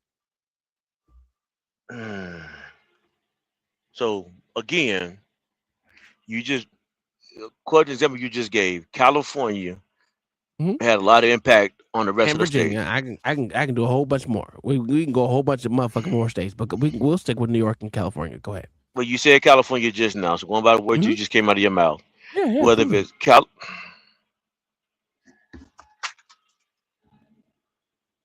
California is one state, and the few people in California was able to influence the masses. So according to the argument that I'm making, that's actually example what I'm trying to say. If you give me a few people, I can affect a few people, and those few people can affect the masses.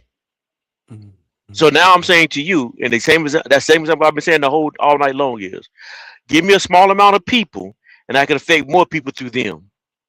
That's my whole argument. So you keep proving my point. So if you say it's California and Virginia, that's still a small amount of people compared to the rest of the state. Even if you say New York, that's still a small amount of states compared to the rest of the states. Yes, I know. I was giving you an example of the states. I know you were. So what I'm saying to you is, I know you were. Then what? Maybe how many people in California? Maybe what? 20 million? Maybe. I don't know. Let's say 20 million. I don't care. Go ahead. I don't know. What? Maybe same amount in New York. I don't know. We just make up numbers. Sure. Let's say 30 million in New York. Sure. I'm agreeing with you. Go ahead. They still would be a small amount of people versus the rest of the country. Well, I want to talk about the rest of it. When I gave those examples for those states, the reason why I say that is because the simple fact that do you know how something gets on as a ballot initiative in those states? Yeah, somebody write have a suggestion, they write a bill and they vote on it. No, that's not how that happens. Wait, well, what question did you ask? What question did you ask me again? Maybe the ballot initiative has to go through the people before it can even be considered to even get to the floor for them to even put it on a ballot to fucking get there. So it has to go through the masses first. That's why it's not the few, it's the masses that put this shit for a ballot initiative. So let me ask you a question. Do you literally think, and I'm not saying you, I'm gonna say it this way. Do you think every initiative that California, let's just say California, just keep it easy. Yeah. That they got this to pass through the people first? Or do you think that they found a way to circumvent the people and get what they want on the ballot? Listen, I'm sure how they do it. They tie what they really want up with other bills. And they know that people because they know people really not gonna read the whole entire thing. Yeah. So they put bits of that doesn't affect what I'm saying at all. And I hear what you're saying. I go ahead, finish what you're gonna say, and I'll say why it doesn't really affect what I'm saying. Go ahead.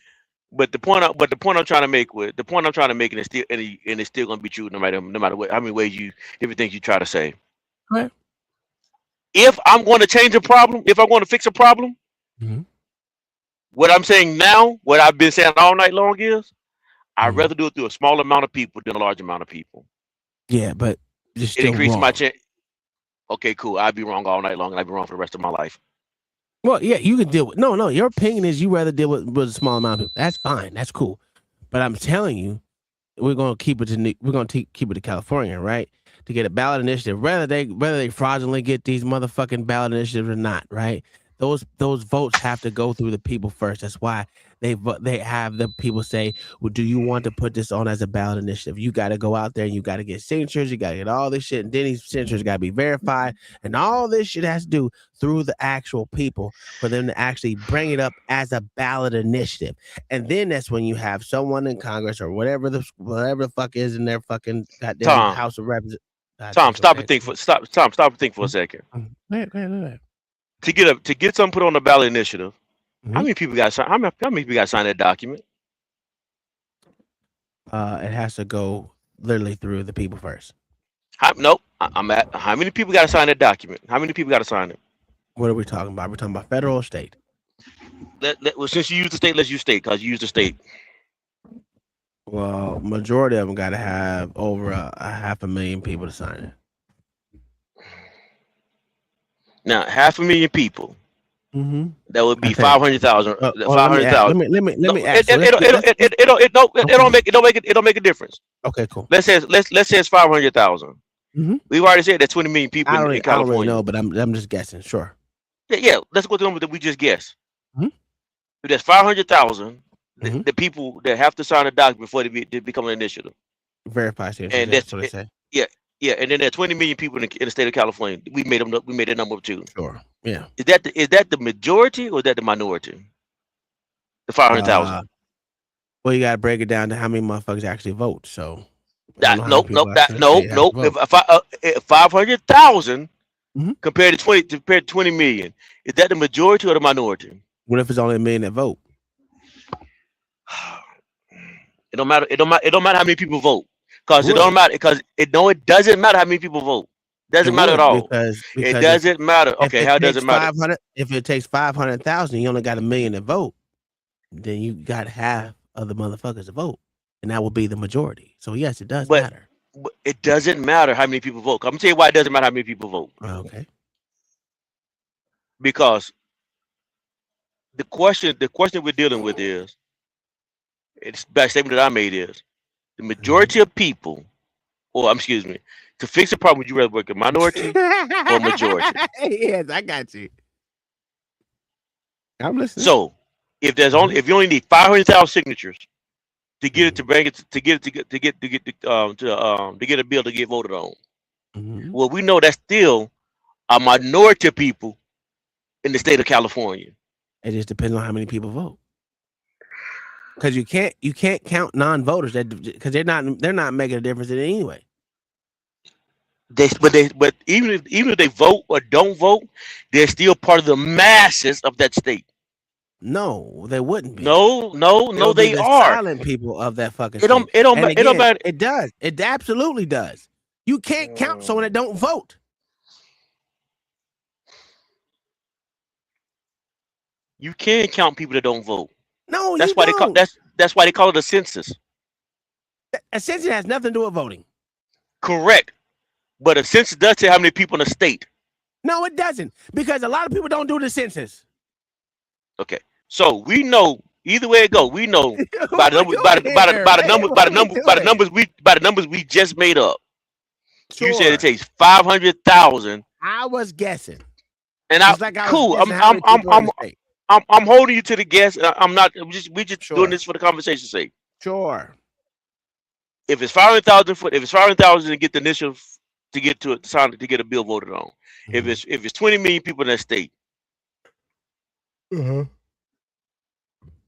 that would still be a small amount of people. Sure. Cool. I'm glad you said that. I'd rather work with the small amount of people. Even the large amount of people, if all of them don't vote, but all of them play a part of what goes on in that community. Sure. Okay. So now you're making that argument from the smaller minority of people that are in Congress to the small minority of people that are the people. That's crazy. I'm not changing it. I'm doing the exact same thing I've been doing all night long. I'm choosing to work with the small amount of people. Well, it's a small amount of people in Congress, so you'll still stick with them than the masses. I'm going by the scenario that we use. I'm going by the scenario that we just came up with just now, though. Yes. So you're changing. Okay. No. My argument's still the same. My argument's the same. No, only thing that just changed is the example that we chose to use. No, so, for example, in this scenario that you just now chose that we're now using right now. No. Okay, go ahead. There's 20 million people in the state of California. That's 500,000 people. That's 500,000 people who signed that to get those signatures. You literally changed. So now, okay, go ahead. You made the scenario up, not me. You made this up. I didn't make a scenario about that. You asked me how many people were in fucking California. I said, what, 20 million? I don't know. Cool. Now, cool. Either way it go. My argument's still gonna stay the same. Okay. Who I'm gonna work with is gonna be the people who actually end up being the governors, the legislature, and the state and the senate of the state. Those are gonna be people I choose to work with. Goddamn sense. You can't say I'm gonna be with everybody. No, I'm on. God dang it. I'm literally saying, in the state of California, Sure. I'm dealing with the small amount of people who I think I'm had the best chance of getting the changes that I want to get. Making the corrections I want to make. It's always going to be the smaller. It's always going to be the smaller amount of people versus the large amount of people. For some reason, you don't seem to get that. My argument always going to be, I'd rather work. The W and start the video again. He is making me cry, and I'm out of tissues.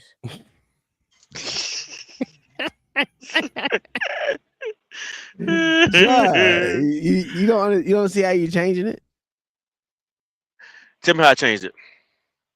You literally saying that you want to go work with everyone, and that's not what the whole conversation has been. Everyone. Yes, because you said you'll work with the senators, you work with the Congress, and then you work with the citizens. No, I'm saying because the senators, whoever gives you the best chances to get. That's not what I'm saying.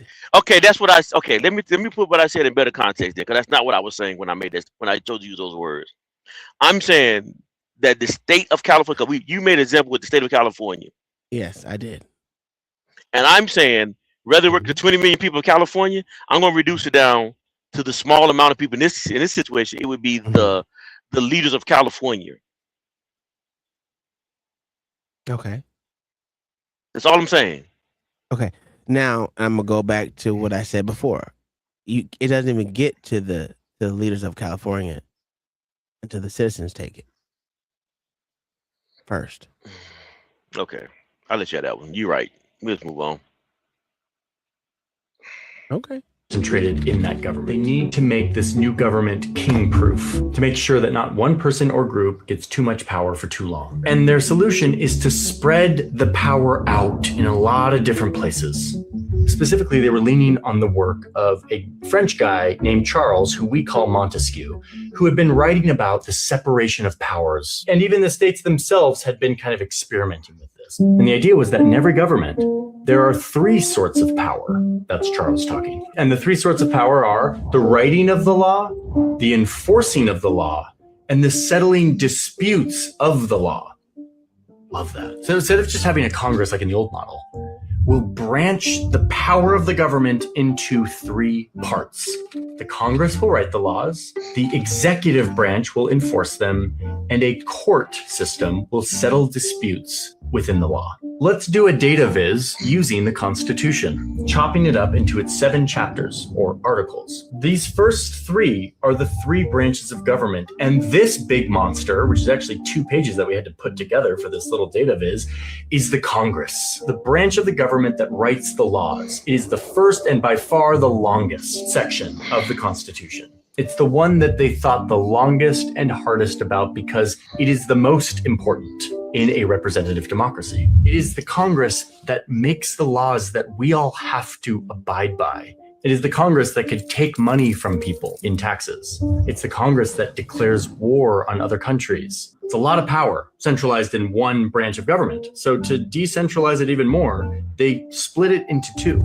Now, to pass a law, both of these Congresses have to agree on the verbatim wording of the law. Okay, next you have the executive branch. This is the president. So they did indeed settle on having a single head of state. The president has to sign the laws that the Congress makes. They're supposed to make sure that whatever laws Congress passes, that they're enforced, that people are actually following them. And if they're not, that they are facing justice. But it wouldn't be a prime minister. It wouldn't be elected by the Congress. It was something new. And it would be kind of the face of the nation, the representative of the United States to other countries. The president would be able to make decisions quickly, to act fast in case of a crisis, like a bunch of farmers storming the government. And he would command the military. But importantly, the president was not to be a king. He could only spend money if Congress gave him that money. The Congress could even kick him out at any point, and he would have to be elected. Okay, now the third branch of government is this little tiny one here.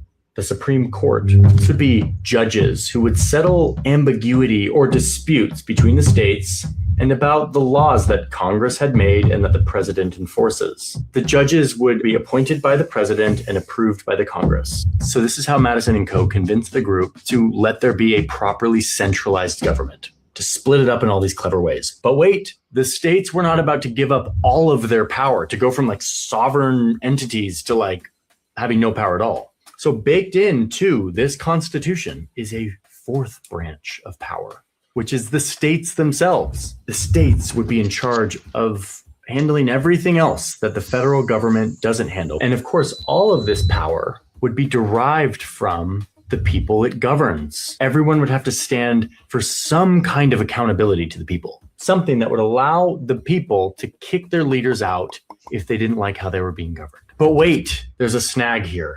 And this gets us to our third and final big lesson that this document solves for. Remember that one time when Massachusetts needed to pay back its war debt and it like taxed its people and then they like stormed the government and it was a rebellion? Yeah, no one forgot about that. And in fact, James Madison was very skeptical of the passions of the people. So the solution was to limit where the will of the people could have direct impact. They make it so that the Congress, remember it's split into two, has one half that is directly representative of the people. The House of Representatives would give a representative to every 30,000 people or so, and they'd be elected every 2 years, so voters can easily replace them. This House would be responsive to the will of the people. But then the other house, the Senate, would be completely different. Each state, regardless of how many people, would have 2 senators. And the senators would only be up for election every 6 years. Oh, and at first, the people didn't even vote for the senators. They would be elected by each state's legislature. And yes, the state legislatures would be elected by the people. So there is still representation here, but it was super indirect. And since a law can only pass if both houses approve it, you now have a Congress where even if the angry masses of the House of Representatives are clamoring for some radical new law, the Senate, which is less directly exposed to the masses, would be able to have a level head about it, to think more long-term, to think it through and only pass it if they deem it good for the country. Oh, and they did this weird non-democracy thing for the president too. The president is elected every 4 years, not by the people, but rather by a weird mishmash of a bunch of other methods. The president would get picked by a special group of people who are called electors. Electors would be chosen by each state however they want, with states getting a number of electors basically proportional to its population. Then the electors from this electoral college, like college, not like that college, but like a group of colleagues or an association, that kind of college. Anyway, they vote on behalf of their states and they choose a president. I mean, it's so freaking convoluted. It was convoluted back then. It's still pretty convoluted today, but at least we like vote ourselves and we feel like we're choosing the president. And then thirdly, while we're talking about too much democracy, they made sure that the judges wouldn't be elected, that the judges could serve for life. They'd be chosen by the president, serve for life, and they would ideally not be exposed to the incentives of politics, that they would be neutral and only focused on interpreting the law, which like that worked out for a while. So yeah, the people are connected to the government in a real way, but it's very indirect, and that is intentional. Okay, so that's it. That is what they did to replace the failure of America 1.0. This design that was meant to keep power out of the hands of a few people and to change the old way where subjects are ruled by kings to now citizens being ruled by law. And yes, there's democracy here, but it's not like a full-fledged democracy. It's very diluted and indirect. The power is spread all over the place, which means making the government work will require the branches to work together. There must be compromise if they want to get anything done. They need to share power. They need to stop each other if one side is getting too powerful. And everyone loved it. Oh, wait, no, not everyone loved it. There's a bunch of people who hated this, people who were in the room. And there's a bunch of people who didn't sign it, including Edmund Randolph, the frontman for James Madison for selling the whole plan of a centralized government. He doesn't sign it. Yeah, he was like, this is way too much power to give to the central government. In fact, he said, this plan contains, quote, the fetus of monarchy. Which I'm like, this is a prophecy for today. He doesn't sign the Constitution. And in fact, even the ones who wrote the Constitution, who did sign it, knew that this was incomplete. And so they actually baked in something here at the end. This little nub. It's the section that's like, in case we get something wrong or forgot an important thing section. It's how the Constitution can be changed. Thomas Jefferson was big on this. He was like, you might as well try to wear the same coat you wore as a kid when you're an adult. What? Meaning the system's going to change. We need to upgrade our clothes. We need this thing to be fun. Everyone agrees, the states ratify it. George Washington becomes the first president. And to help calm those people who felt like this was way too much power to give to the government, they immediately passed 10 amendments to the Constitution that explicitly codified what the government can't mess with. The freedom of speech, the freedom of religion, the freedom to bear arms, all of these things to make sure that people feel comfortable with this new system, even in spite of all the power it gives the central government. But it's kind of just the beginning. And in fact, I'm interested in what happens next. Because once they ratify this thing, this document goes under some stress tests as the country grows, almost rips itself apart in a civil war, but somehow the Constitution endures and flexes. There was this gap after we There you have it. That's the beginning of that shit. John, I had to mute you because your wind had a lot of wind. But that was it on that video. And I thought it was interesting to go on about it. If y'all want me to go on more about this shit, there's another video on top of it, but I didn't choose to bring for. But I thought it was pretty interesting for people who never went through any civics or any damn thing else, or even U.S. history to some extent, to learn a little bit more about what brought us to where we're at right now. And there's more, but you know, it is what it is. That was the beginning stages. And it's interesting to know. To me, it is. But Lord ADS, how are you doing, my good sir? Are you still there? Well, Tom, I'm doing good, brother. So what was that video again? It was just the beginning of how the first United States 1.0 failed, and then they did 2.0, and that's how you got the Constitution, the Bill of Rights, and all the other good shit. Articles of whatever you want to call it. Facts. So that, I mean, a lot of people don't understand them. A lot of shit. I was saying from the beginning. It's a good way to teach people that couldn't sit still in class and understand what was going on. It's just a way to teach people different version. Video and goddamn not being dull. And to me, it wasn't dull, but it is what it is. John wasn't cooking shit, but he was boiling water that actually fizzled out. He let it go into steam. What'd you say? Said, nigga, let's go. Oh, yeah, I forgot. I'm sorry. Kingdom Minded with a $20 super chat in the big. She said it a while ago. Said for the let's go. We witnessed it. Thank you for Kingdom Minded for sending that $20 to the Cash App. We also had Stephen Hall with the $2.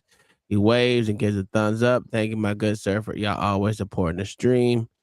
And Kingdom Minded as well. We're gonna give y'all a little bit of thank you. Porch, we appreciate you. Turn that up. Hey. Thank you for the money.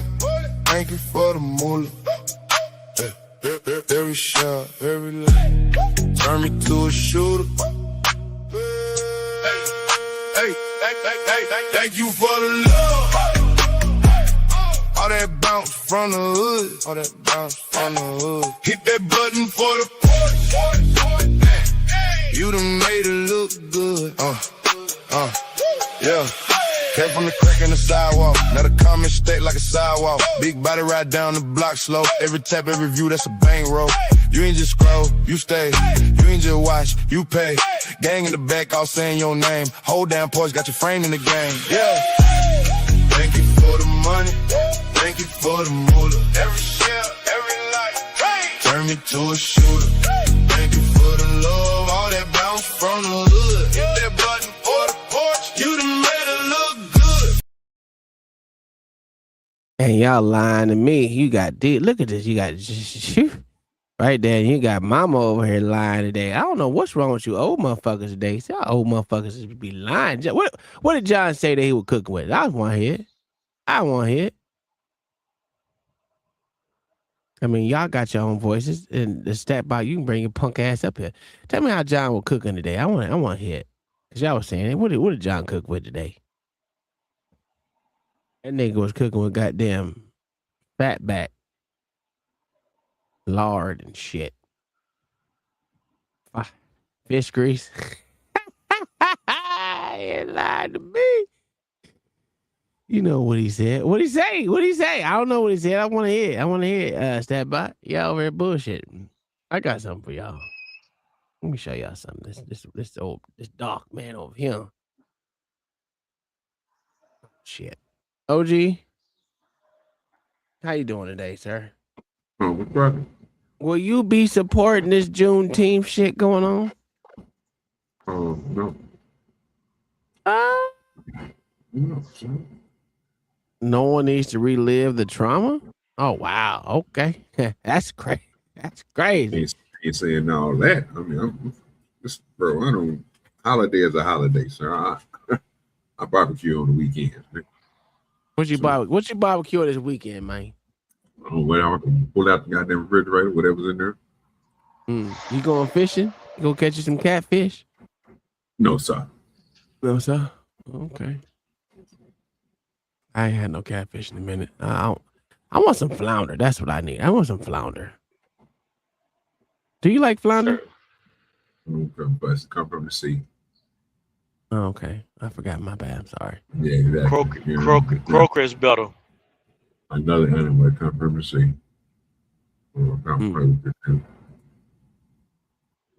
What? Nigga, ain't on the sea. This is crazy work. What he always does. So that's nothing new. Because, sir, we live inland. We don't live in the sea, in the bottom of the sea. My brother.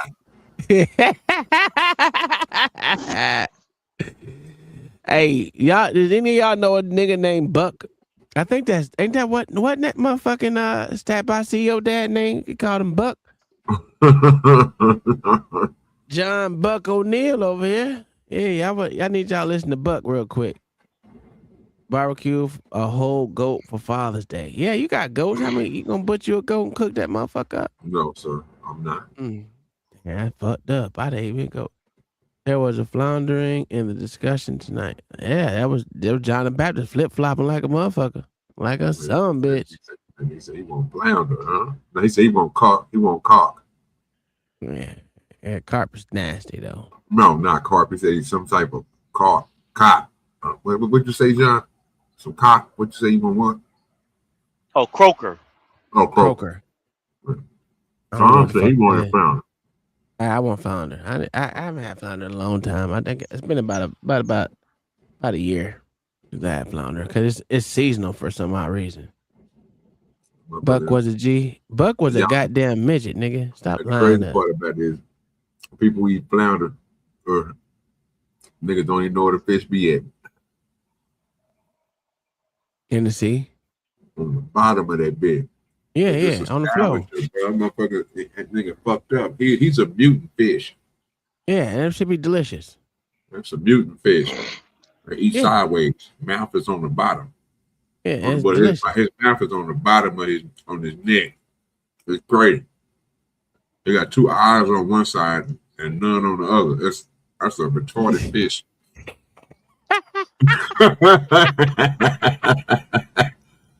Never knew that till you said that. You didn't know? You didn't know what? You didn't know flounder had two eyes on the top side of his body? Nah. The side you see? Yeah. Never knew that. That was only ever saw flounder. Wow. You just ate it. That shit is fucking good as shit. Don't let that nigga lie. I never had flounder whole either. I ain't never said it wasn't good. I just said, I ain't say it was not good. You know what I'm saying? I just, I'd rather eat catfish. The same thing. They eat both bottom feeders, bro. Let me show you what it look like. Cause you the slow person out here. This is crazy. That shit is insane. This thing don't know it shit look retarded a bit. I'm trying to think about what that croaker look like, nigga. I think that shit you get up there with them salmon and all that crazy ass shit. That shit look. It's a bottom feeder. It's a bottom feeder too. I don't even think the ocean. That big. I just thought about it. Here you go. That's a flounder for you. Yeah. Ugly than a motherfucker. That big good the motherfucker though. That motherfucker ugly, nigga. Nigga eating that, nigga. Boy, nigga, that hurt crazy. Welcome back to the. Look at that. Crazy as hell. Yeah, I told y'all, man, y'all niggas need to start. That's why I say, man, y'all be thinking OG be lying to you, man. See how quick that motherfucker dropped in that bitch? Watch this. Oh, they be gone too. Oh, they swim fast straight to the bottom. Watch this They shit. can dig in that sand. Yeah, they body made nigga to disappear in sand, nigga. If they get to the bottom of the bitch, you'll never find them. Hey, that motherfucking flounder delicious though. And I ain't gonna hold It is nobody. good, but that motherfucker ugly than a motherfucker. Yeah. Goddamn ugly baby is this. I thought that was halibut. I haven't eaten halibut in a long time. Let me look what halibut look like. I think it look like a regular fish. Let me see.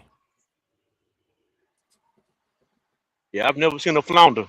That's my first time I've seen a flounder. Oh, okay. Yeah, every time I had it, it was already cut up and what do you call it? Filleted. Damn, halibut look the goddamn same. What the heck? That shit terrible.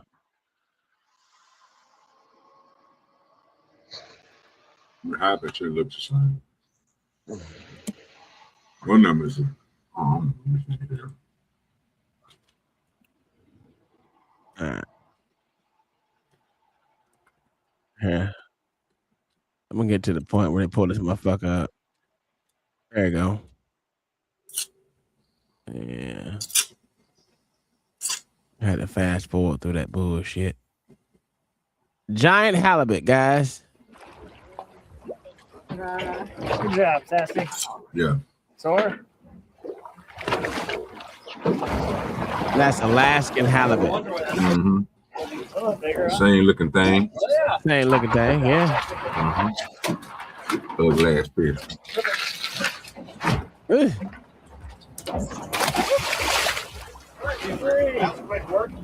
Good job, team. Way to go, team. High five. High five all around.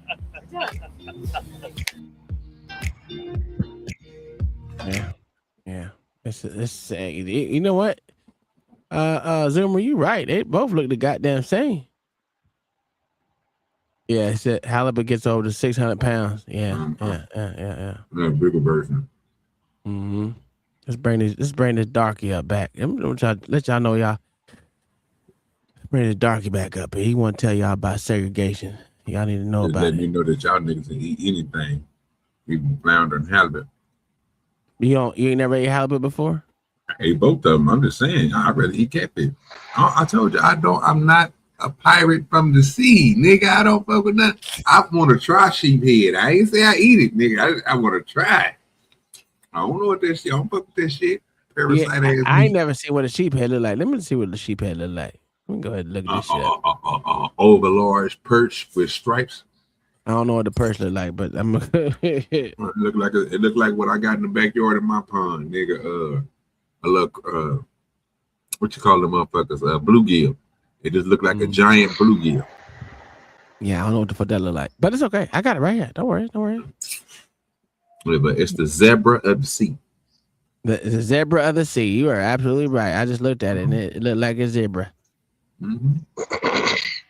That's why I want to go catch it because I ain't never caught one. And the only got place him, I know they got them at is Florida.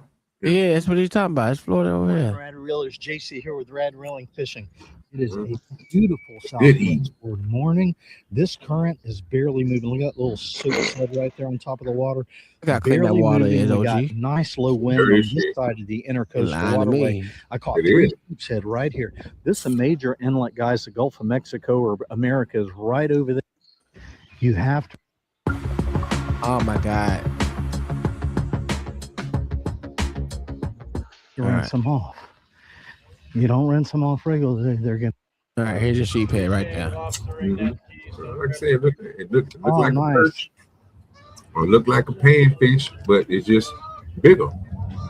That's It's what a striped. bluegill look. That's what a bluegill look like, but it just got stripes on it. That's it. Bluegill don't have stripes. That's Same a fillet type of right fish. there. Yeah, you fillet that some bitch like you fillet a crappie or a bluegill. You don't fillet it like you fillet a bass. If it was a bass, you could take the meat off the rib. a big boy, man. That meat on there. Like You're they a said, big boy. I mean, Hey, crappie is OG. the best station best station fish out of the pond. This motherfucking bird right here shit on your motherfucking car, nigga, nigga took a big ass shit on my motherfucking car, dog. I was pissed off, nigga. That bitch went running down my motherfucking front of my. Oh, I was mad at the bitch. That Jack Chain bird right there, huh? Yeah, exact same motherfucker. That was the exact same one that did it. It probably was. That bitch was looking at me while he shit too. That nigga, matter of fact, I was in the drive-through, nigga, just shit on my car. You punk ass bitch. I was cussing his ass out. Is your bird protected? No. It's a lot of motherfuckers, man. I hit most one of of most of those birds like that, bro. When you go down, you down here in Oklahoma, bro. If they come up while you cleaning your fish and shit, bro, some of them motherfuckers is protected. You can't you just can't, you know what I'm saying, chop their head off, knock them off their square and get rid of them. Nah, I drove like 40 miles an hour. That bitch was still stuck to my fucking hood. I was mad at the bitch. I was mad at the motherfucking guy. I cut the windshield wipers on and every damn thing. Motherfucker would not fucking move, dog. Punk ass bitch. Anyway, let's go back to Buck. Hey, they got that glue boo boo. Yeah, that shit was nasty, dog. How segregated was it? What was the black community like? It was segregated. Mm-hmm. It was segregated, but like I said, we couldn't eat at the restaurant downtown. That's why my daddy put my mama in a restaurant. What? A black restaurant. Black. Mm-hmm. Mm-hmm. And the thing about it is, sweetheart, we own so many more things then than we do now. We didn't. You understand what I'm trying to say to you? Yeah. See, the man is right down the street there, Streets Hotel. Man on the Streets Hotel was black. Black man. Man had the restaurant, Streets Hotel was black. The man at the barbershop was black. The man at the bar was black. You understand? We own these things. We own so many things that we don't own anymore. Washington, D.C. Howard Theater. Howard University. This was ours. What are you talking about? New York City. I knew Harlem, baby. When Harlem was Harlem. You understand what I mean? Never owned We it. stayed at the Small Hotel. Mr. Small was black. Who owned the Small Hotel? You understand? Yeah. So all of these things. Adam Clayton Powell Sr. preached the baseball sermon, Abyssinia Baptist Church, for the New York Black Yankees, New York Cubans, Kansas City Monarchs, and the Memphis Red Sox. Because we would go for 2 weeks every year, we would go east, and 2 weeks they would come west. That's the National League and the American League. And he preached this sermon. After the sermon, we go to play in Yankee Stadium. That 14 doubleheader. We got 40,000 people in there. 99 and 9/10% of that 40,000 people were black. Just saying. What y'all complaining about? OG, what they complaining about? There's nothing to. Man, only person complaining is him. He was telling you that, nigga. He was literally We complaining. was kings and shit, nigga. We was kings and shit. He was literally complaining. It literally came out of his mouth verbatim. We own shit. We don't own shit no more. You don't own nothing. That nigga sounds stupid. Ooh, the disrespect for Buck is crazy. Yeah. Because if you really think about it, our population is probably 5 or 6 times bigger than what it was back then. Absolutely. And the percentages is probably still the same. That's the problem. That we haven't outgrown the percentages of ownership. Because even back then, we had those people with ownership, right? We had a certain amount of number of our population that owned it, and it was a lot of us, right? But even to this day, we still have that same amount of population of people that own stuff. It ain't like we stopped owning things. No, we still own it. We just got a lot more of us. It's the same. Well, that's not what I wouldn't rock with that one. But Doris, break it down because I'm gonna give you just simple economics. When segregation was in, we couldn't go to white establishments, and we had to own everything about that. Even though we were still 13% of the country, or I don't think we were 13% of the country. We were less than that.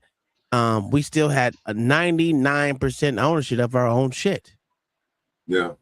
So even if we had 99% ownership of our own stuff, that's still not equating to everybody owning something. Everybody didn't Well, own something. I wouldn't say everything. So we Everyone had owns something. ownership, right? So Yeah, those yeah. families that didn't have those white customers, they had black customers that take up for that, right? So again, it's the same amount of ownership that we have today, right? That we are pushing out here in the world.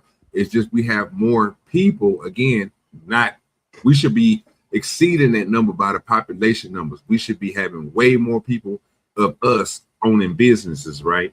We But should have still 14. We should have 14 to 50% ownership into today's society where we only have less than 5%. No way. Absolutely. No way we should have that much ownership. That'll never work. Not after hearing what we just said in that documentary. Ain't no way in the world. I would agree with you to that. I still think what I'm saying, we should strive for at least 15% ownership of businesses in America, where we only have less than 5% of ownership in America. But with so y'all better with numbers. I mean, how are we 13%? How are we 13% of the population? Then should have 15% of the business. That's what I'm trying to tell them. But Why should we? What we gonna How go off should we? of is what we should have, bro.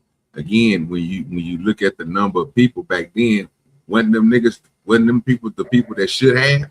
Yes, because they opened up those businesses. They was filled in from their people because they were segregated.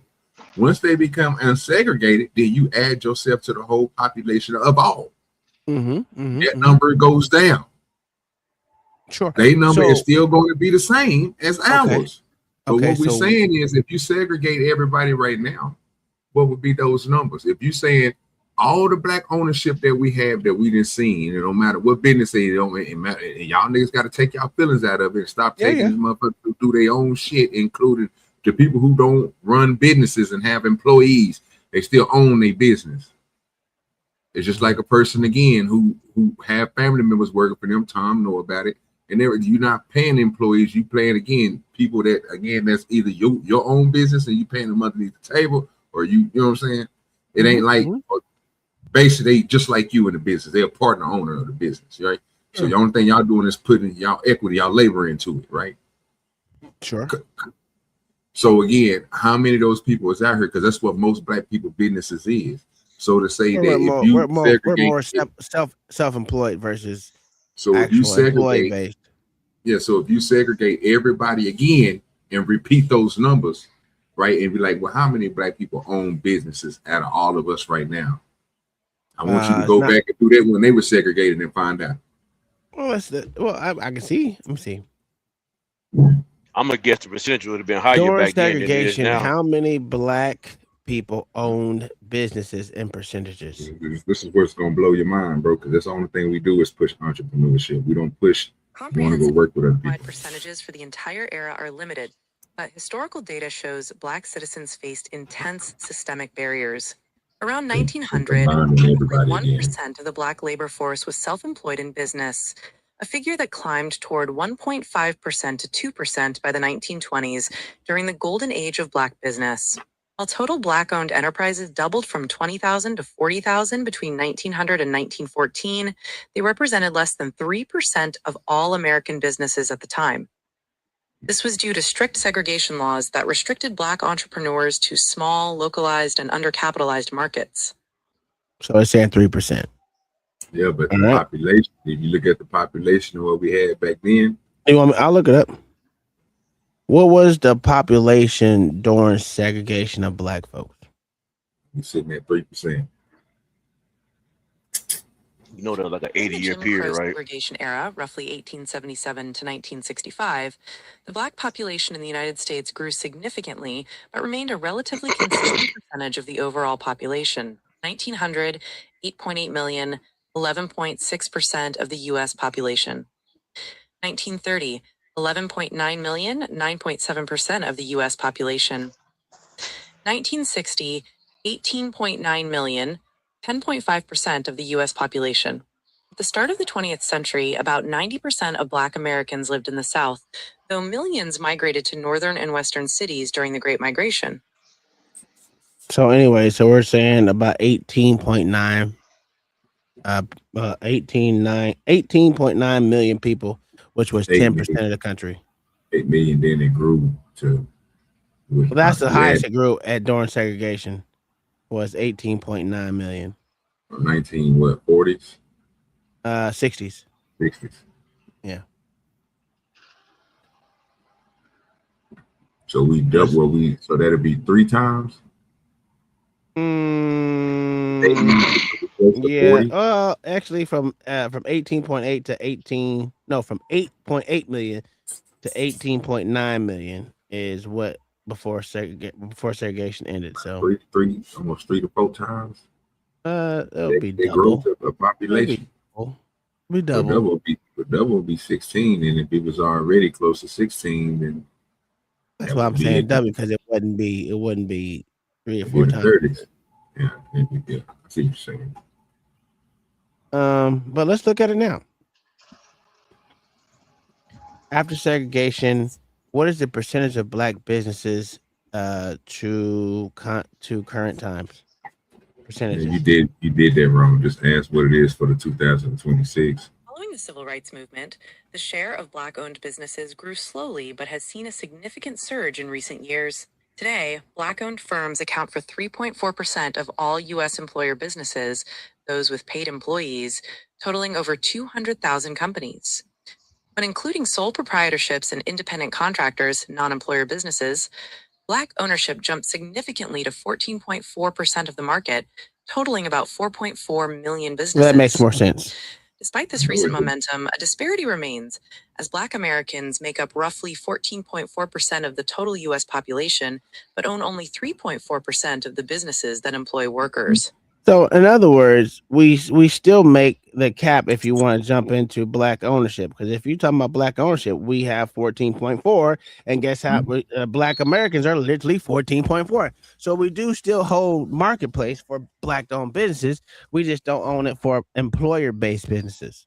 So if you look at those numbers again, how far do you think we off from having 8 million people, and they had 3%? Right, of ownership because everything was segregated. So if you look at the numbers again, where we is right now, doing better. We're doing a lot better. I still think we kind of right there in between, because again, you're gonna have to take off some of those and put some of those back in, which is the business owners and the self-owned business owners, right? The reason why I'm looking at it. What's what I'm looking at it because back then we only had 40. We had 18.9 million. But we had over 50,000 businesses, companies. Now we're over 200. Now we're over. No, we're not over 200. We're not 200 million. We're over. I said 200. Yeah. We're at 40 over 40 million, but we have over 200 companies. Now that's just employee companies. We're not even talking about sole proprietors. So we're actually doing a lot better than we were then. A lot better, because if you want to look like self-owned, sole proprietorships, meaning you're owned by yourself, you're self-employed. We're way bigger than 200,000 companies. You know what I'm saying? So we're basically doing almost triple what we were doing back then. So would it be even? Would it be even if you take the 7 extra percent off of there for that increase? Yeah, we're still doing better. Because even if you take the 7% off, we still have over double what we had back then, and we still had 18.9 million.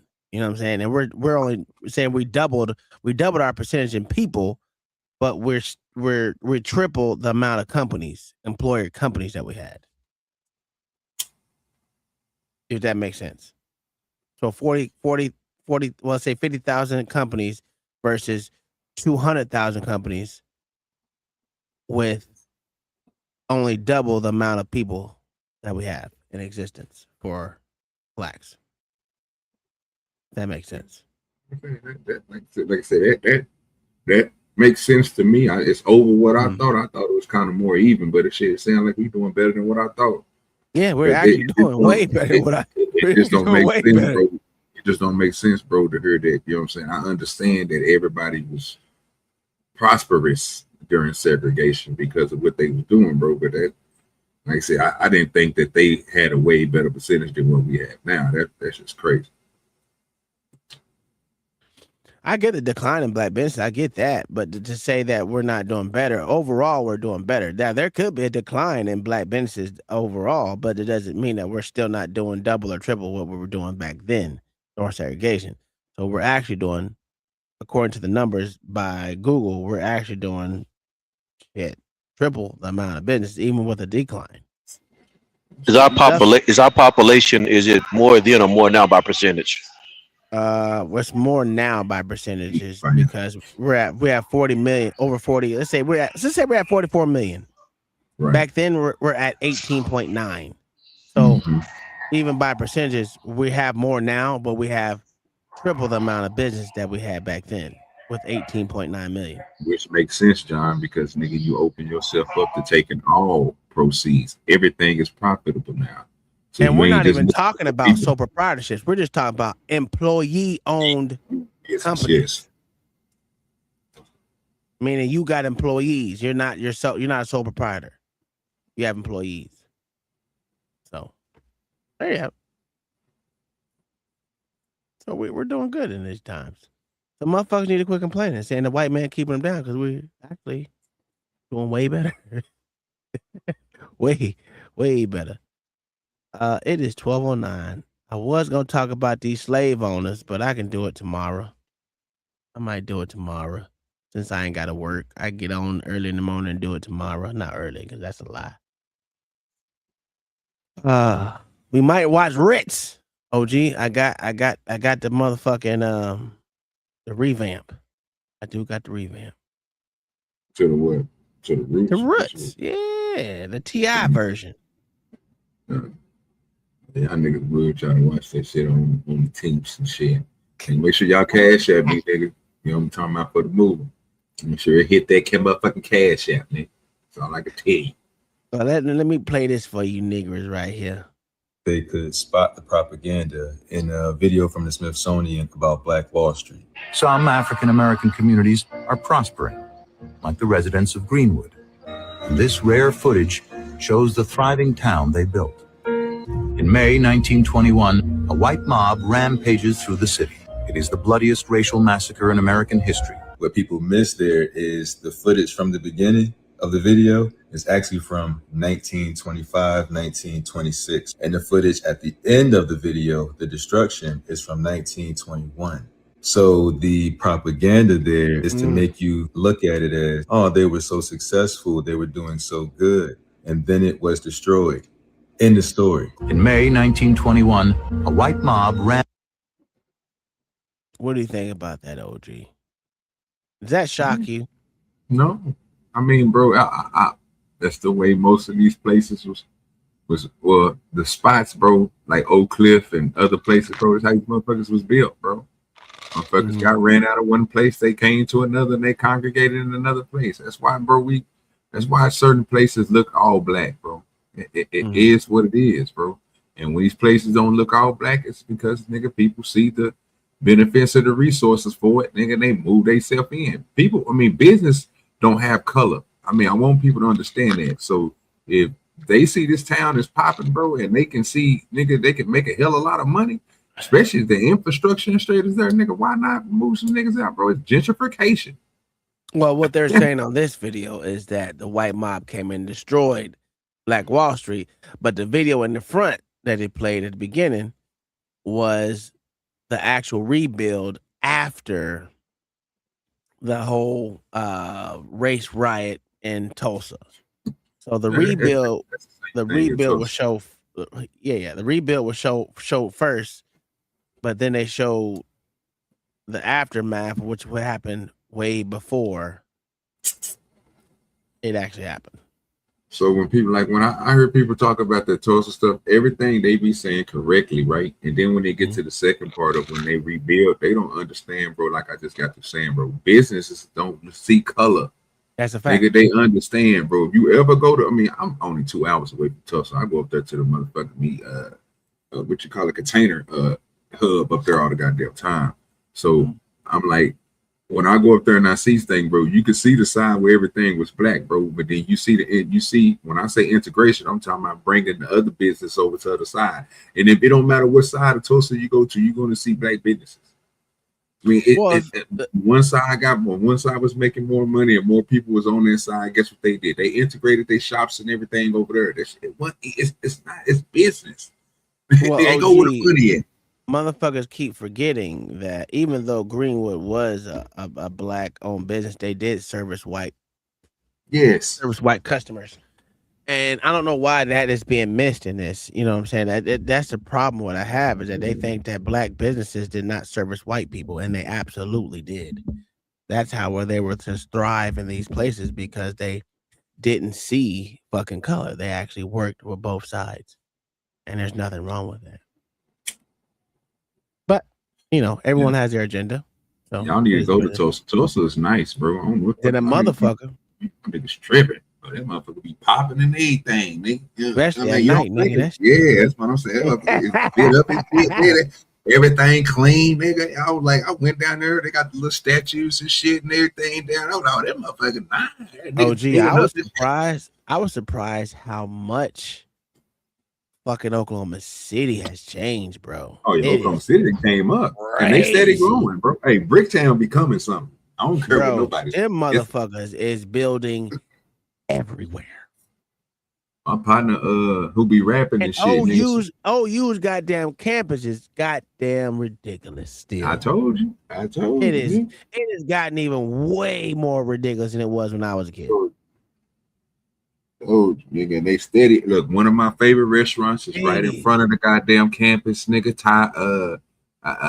Thai City or something. Bro, one of the best goddamn Thai places you can go to. Then right across that bitch, you go to Pinkerton's or you go to Logie's, get you a nice ass drink, get fucked up, sit on the balcony, and then leave from there and go to the strip club, which is 2 doors down. Right across the street, nigga, from the goddamn campus. Nigga, it's fire. So, someone I consider family actually can get box seats up there. And I'm like, just let me know when you get box seats and let me know so I can go to that bitch. Do you know that building, bro, over to the right hand side? That's not just a facility, nigga. That's a whole kitchen. They cater everything, nigga. They don't play no games. Pictures of I don't know if my wife put them up, but I didn't put them up on my page. But when just the training facility that they have out there, the indoor training facility is fucking amazing, bro.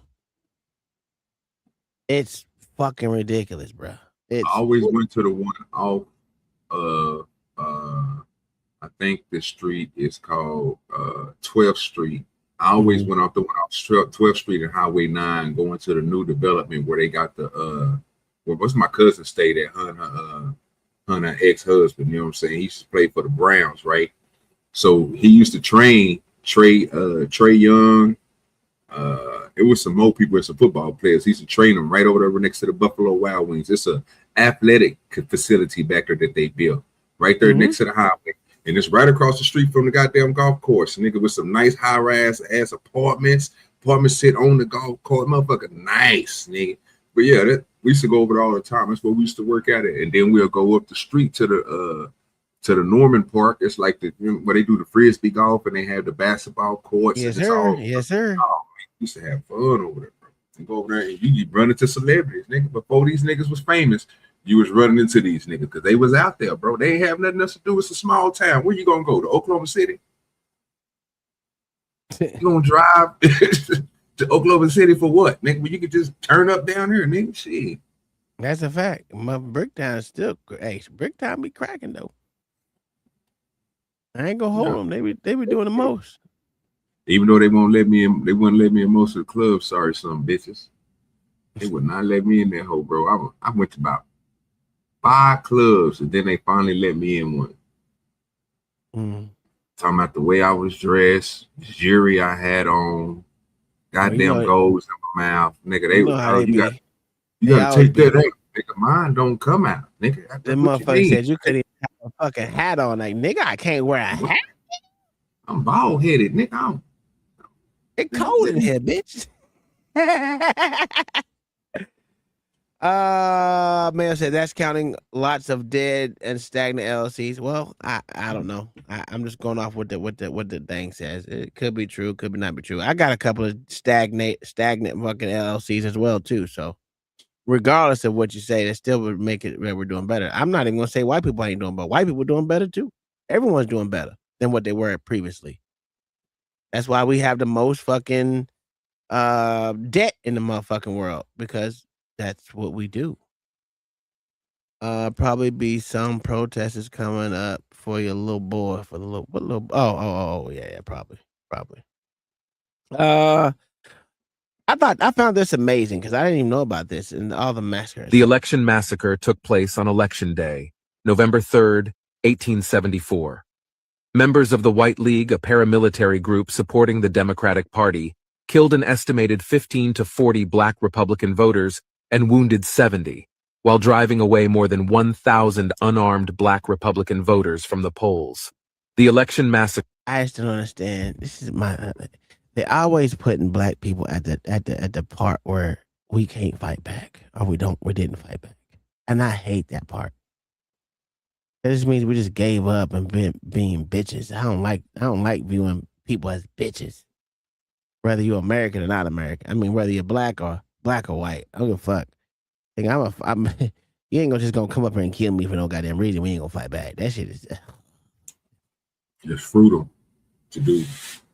Overwhelming numbers is always winning. And if you don't tell your history and let people know what it is, or have the mindset to do what the law says do, which is change history and put names on things, then you will be lost in the sauce. And that's what's happening, bro.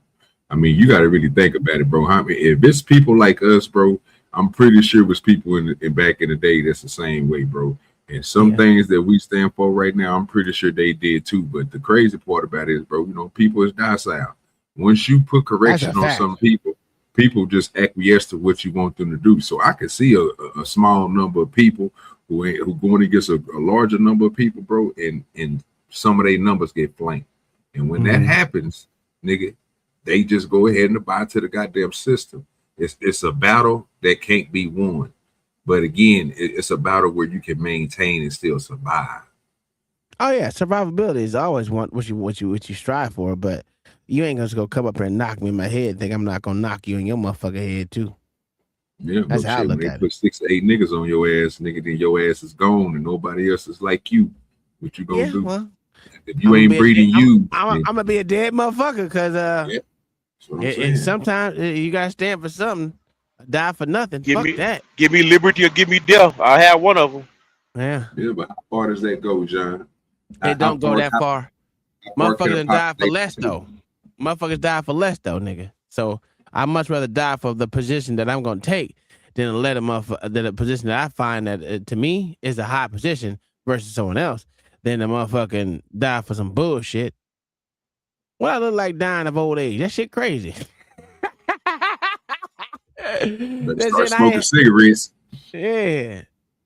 God, that shit crazy. I don't smoke that shit. I can't do it though. No, I'm just saying if you ain't trying to stay alive a long time, start smoking them cigarettes, man. Get your battery quick. I'm gonna be honest with you, dog. I was in the motherfucking airport, nigga. I opened the door in New York. It smelled like shit in the air. But besides that, I went out there and I sit out there in the motherfucking thing in the fucking little section where you can sit at and get some fresh air. And this motherfucker was out there smoking, nigga. I said, oh my God, not only do it smell like shit, but it smelled like shit cigarettes, nigga. That shit was terrible. Girls and Camels. It wasn't no that was that marijuana. No, it was cigarettes in that motherfucker. It stinks so bad. I don't even know. I think they said that they passed the law up there in New York, but I haven't figured it out. I haven't looked into it yet. So it might have been some of that stanky danky. Never know. If it smell like baby feet or a baby that ain't been washed in about one of the neglected babies that ain't been washed, bro, in like maybe 7 days, and it's dirty and it got scabs and it's turning red because it's and it smell bad. That's what your weed should smell like. A dirty baby. I'm gonna be honest with you. That's one of the fucking laws I was talking about earlier. That overwhelming majority of Americans in this United States literally would vote to fucking decriminalize fucking marijuana. Yeah, I wish they would too. And that's why I would give my vote to the few. I will go with the few. Yes, and the few are stupid only because problem I the people will motherfucking literally overwhelmingly have said it plenty of times that they don't want it decriminalized. And I'm for decriminalizing everything. If you want to kill yourself and do what you got to do, you can't say we the land of the free, but then put rules on motherfucking on drugs. It's crazy, stupid. Well, I don't have no problem with it. I just don't want the government to make products. I don't want the government to use. I want the government to stay out of it. If they decriminalize it at all, I mean, the government shouldn't play a part in it at all. It'll be companies that probably the government gonna want to get a piece of it. They're gonna try to tax it. So there's that. But my whole all thing, right, y'all. I still got to finish out this Friday, so thanks for having me up. right. So you go ahead and finish out Friday because I'm off. I ain't got nothing else to do. I just think I think we should decriminalize all motherfucking drugs because at one point in time, all these same drugs they criminalized were legal. All of them. So it is what it is.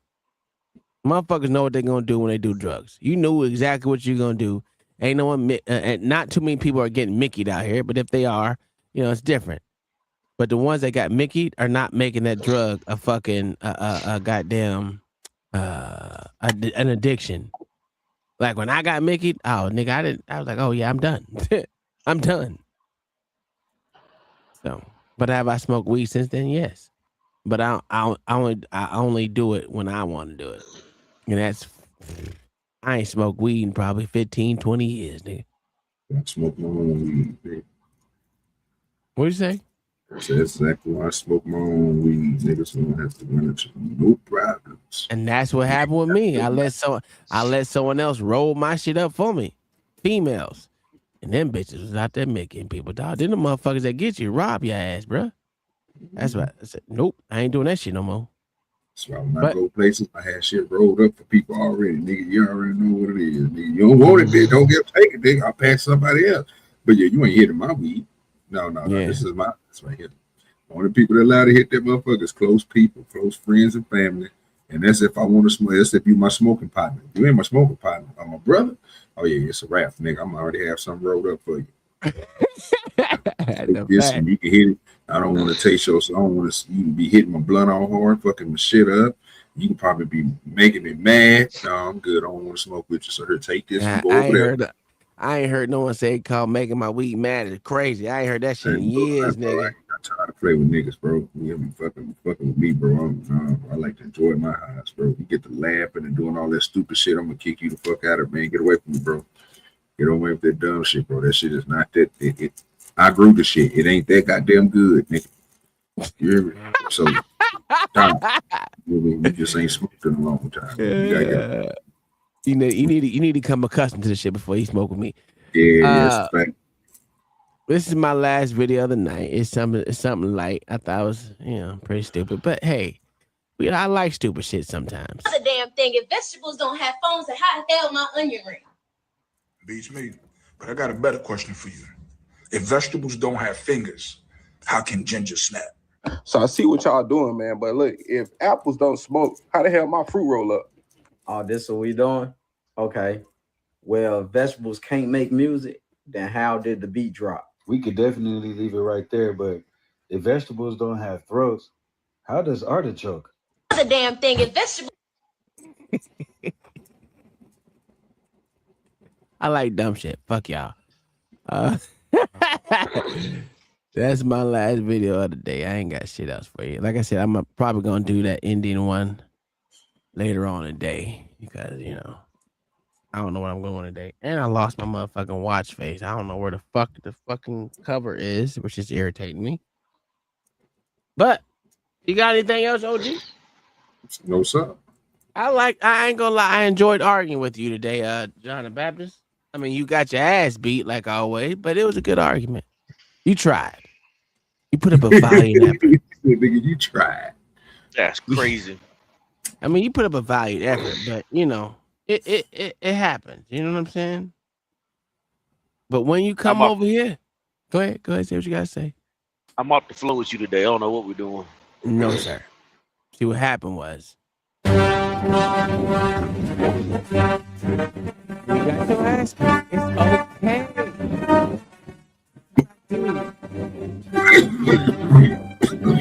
Put you in headlocks, nigga. Okay. We fucked you up. I made you bow down and kiss the motherfucking ring. And it's okay. I understand. Anyway. Oh, don't let me. I knew you was gay. Oh, wow. Wow. That's how you feel? Go ahead. You got anything else? Nah, so good. All right. I'm good, sir. Old gay ass nigga. We out here. I'm going to let y'all see John the Baptist. He getting fondled by one of his preachers. I just want y'all to know.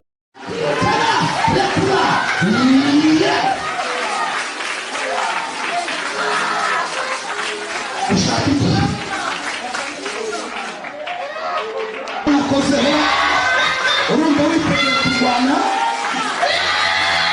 sawa dore nakozeho aha ngo ni amati waziritse iyi nkoni uvuga ugendana wamuciyeho biragenda bite